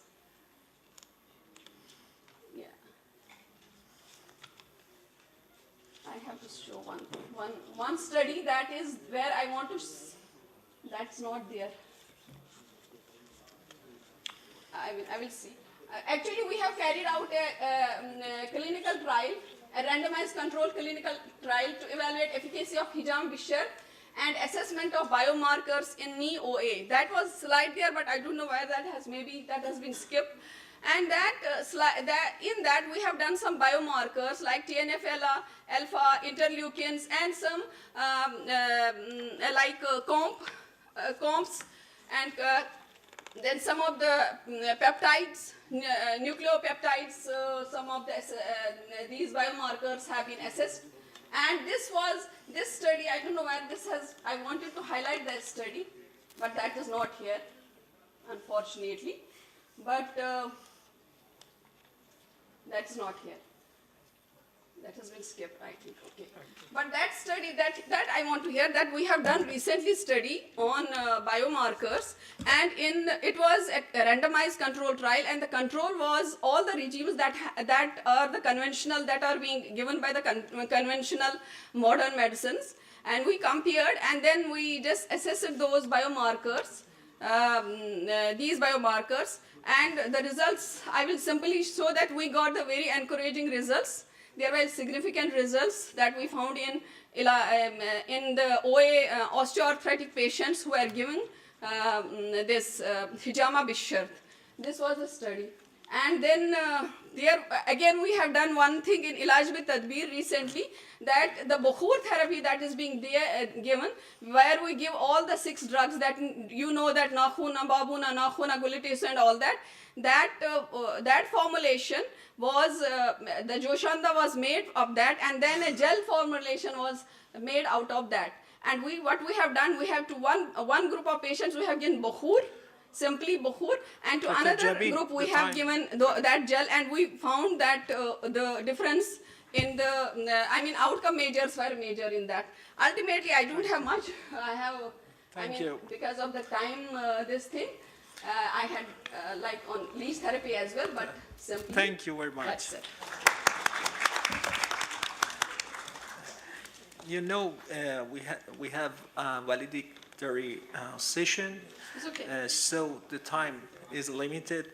I ask Dr. Muhammad Zakir if is present. Okay, thank you. Respected Present chairpersons, his presentation. dignitary of the Dr. dais. Zakir. Yeah. Yeah. I will try, but it is very difficult, but I will try. Where is it? I am going to deliver the lecture on knee osteoarthritis. Basically, we are proposing Dr. Azhar Jabi already worked in pilot study. We are going to organize a big study using biomarkers in the hijama bishart. So I am skipping these all slides. So knee osteoarthritis is a multifactorial disease, as all of you know. There are the cartilage, there are the bones, there are the ligaments, muscles, and tendons, menisci, synovium, and synovial fluid. Everyone has a different structure, and everyone has different biomarkers for development. So then, the study is to evaluate the mechanisms involved in the joint destruction. The simultaneous use of markers for these 3 tissues could be useful. For example, biomarkers for bone, biomarker for cartilages, and biomarker for synovial membranes. Basically, I have gone through several papers where the osteoarthritis of knee has divided into 5 different phenotypes, depending upon different parameters and factors which develop the osteoarthritis. These are the chronic pain, inflammatory, metabolic syndrome, bone and cartilage metabolism, mechanical overload, and minimum joint disease. For chronic pain, central nervous system is involved. Main factor is central nervous system. And for inflammatory, there are the several biomarkers. Inflammatory biomarker, interleukin, ILB, IL-8, COX-2, GRO, MIP, dot alpha. For metabolic syndrome, there are inclusion of metabolic diseases like obesity, diabetes, and there are CRP is very important in this aspect. Bone and cartilage metabolites. There are certain biomarkers for bone and cartilage metabolism. These are the urine CTX, urine CTX1, 2, urine NTX1, serum PINP, serum OC, serum COM, bone markers. There are several different markers for bone, cartilage, and other things. Then the mechanical overload. Mechanical overload is the mechanical pressure over the joint, which is the main factors, and there are several things are available like lower BMI, severe degeneration of cartilage, And minimum joint disorders, it is a very slow progressive phenotype. Factors are slow and biomarkers are SCOM and terminal P second ANP, as already mentioned by the Azharjabi madam. I am skipping these because of the. What are the biomarkers? The biomarkers are the measurable indicators of biological process, conditions, or disease. They can be found in blood, tissues, or other blood fluids. Help in diagnosis, disease monitoring, health status, or evaluating response. So our aspect is to know with the help of biomarker what is the main cause and what is the mechanism of action of our drugs, or what is what will be the course of the progression of the disease. I am also there are certain cytokines that IL-1, IL-6, IL-8, IL-17 and TNF-alpha, and molecular biomarkers like SDF and ECM. IL-1 downregulate the synthesis of extracellular cartilage matrix, and IL-6 and IL-17 work synergistically with IL-1 to accelerate breakdown of SEM, and TNF-alpha play a role in increased activity and in the apoptotic caspase pathway. So you can see that with the help of these biomarkers, you can pinpoint the mechanism how your drug is going to. Okay. There is no time for me. I am very okay. Okay, sir. Okay. Then I will conclude my. The conclusion of my talk is we can use the biomarker for progression to know the progression of the disease, to know the outcome of the disease, and we can justify our finding in clinical setting for clinical trial with the help of biomarkers. Thank you.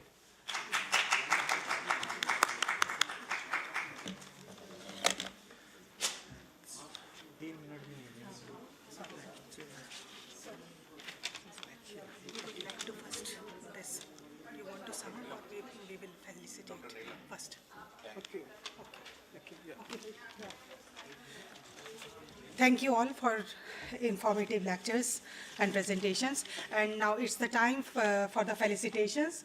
And I would now request Professor Ali Azhar Abbasian to please present the memento to our renowned speakers. On behalf of Dr. Ghazala Mullah, Dr. Asif Ansari will take the memento. Second speaker in the line is the Professor Abdul Nasir Ansari.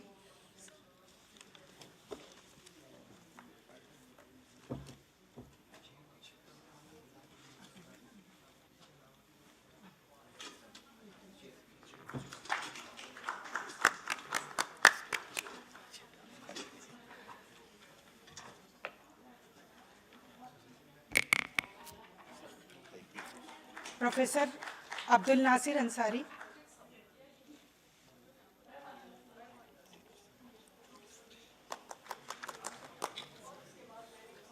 Third speaker is Professor Muhammad Anwar.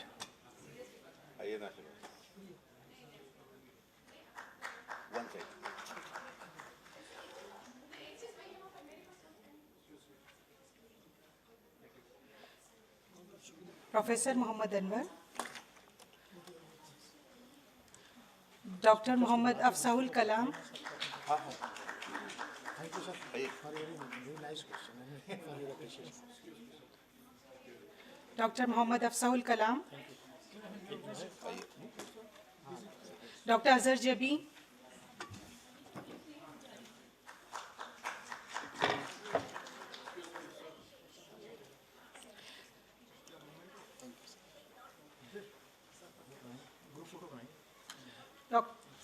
Dr. Muhammad Zakir. Yes. Dr. Muhammad Zakir. एक group photo के लिए बोल रहे हैं अनवर साहब तो I would like to request Dr. Rashidullah Khan to please present memento to Professor Ali Raza Abbasian. अगर centre में आ जाए तो बैनर आ जाएगा पूरा बैनर आ रहा है ना black board Dr. Rashidullah Khan to please present memento to Professor Ali Raza Abbasian, our chairperson. आगे आ जाते हैं ना वो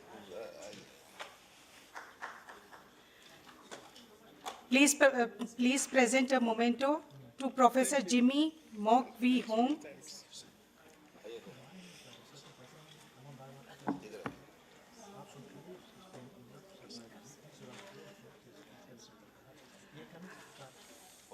Now I would like to request Dr. Jimmy Mok to present a memento to Dr. Rashidullah Khan.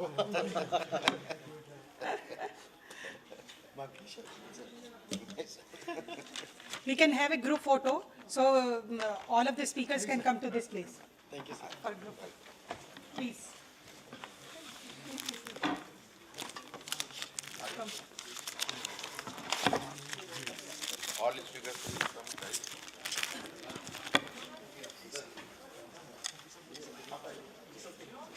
this side Yes, I just registered. We can have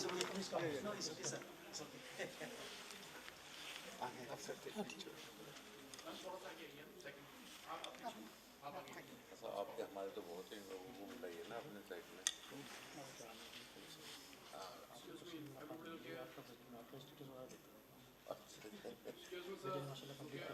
हाँ PG की तैयारी इस बार देगा हो गया सर देख लीजिए please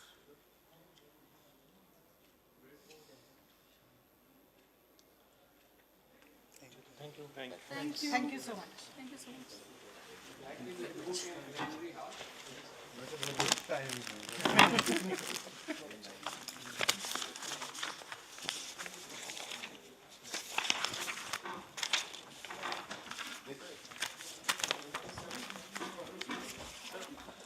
All of you are requested to proceed to plenary hall for the valedictory session.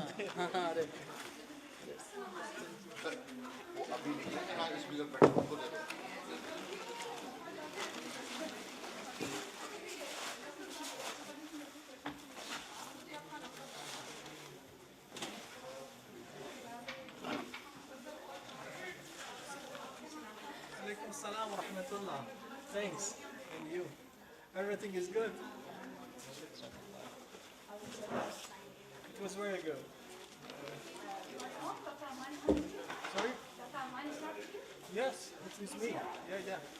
It's, in the main hall maybe now. Yeah. Yeah, you're both. Just from Milan.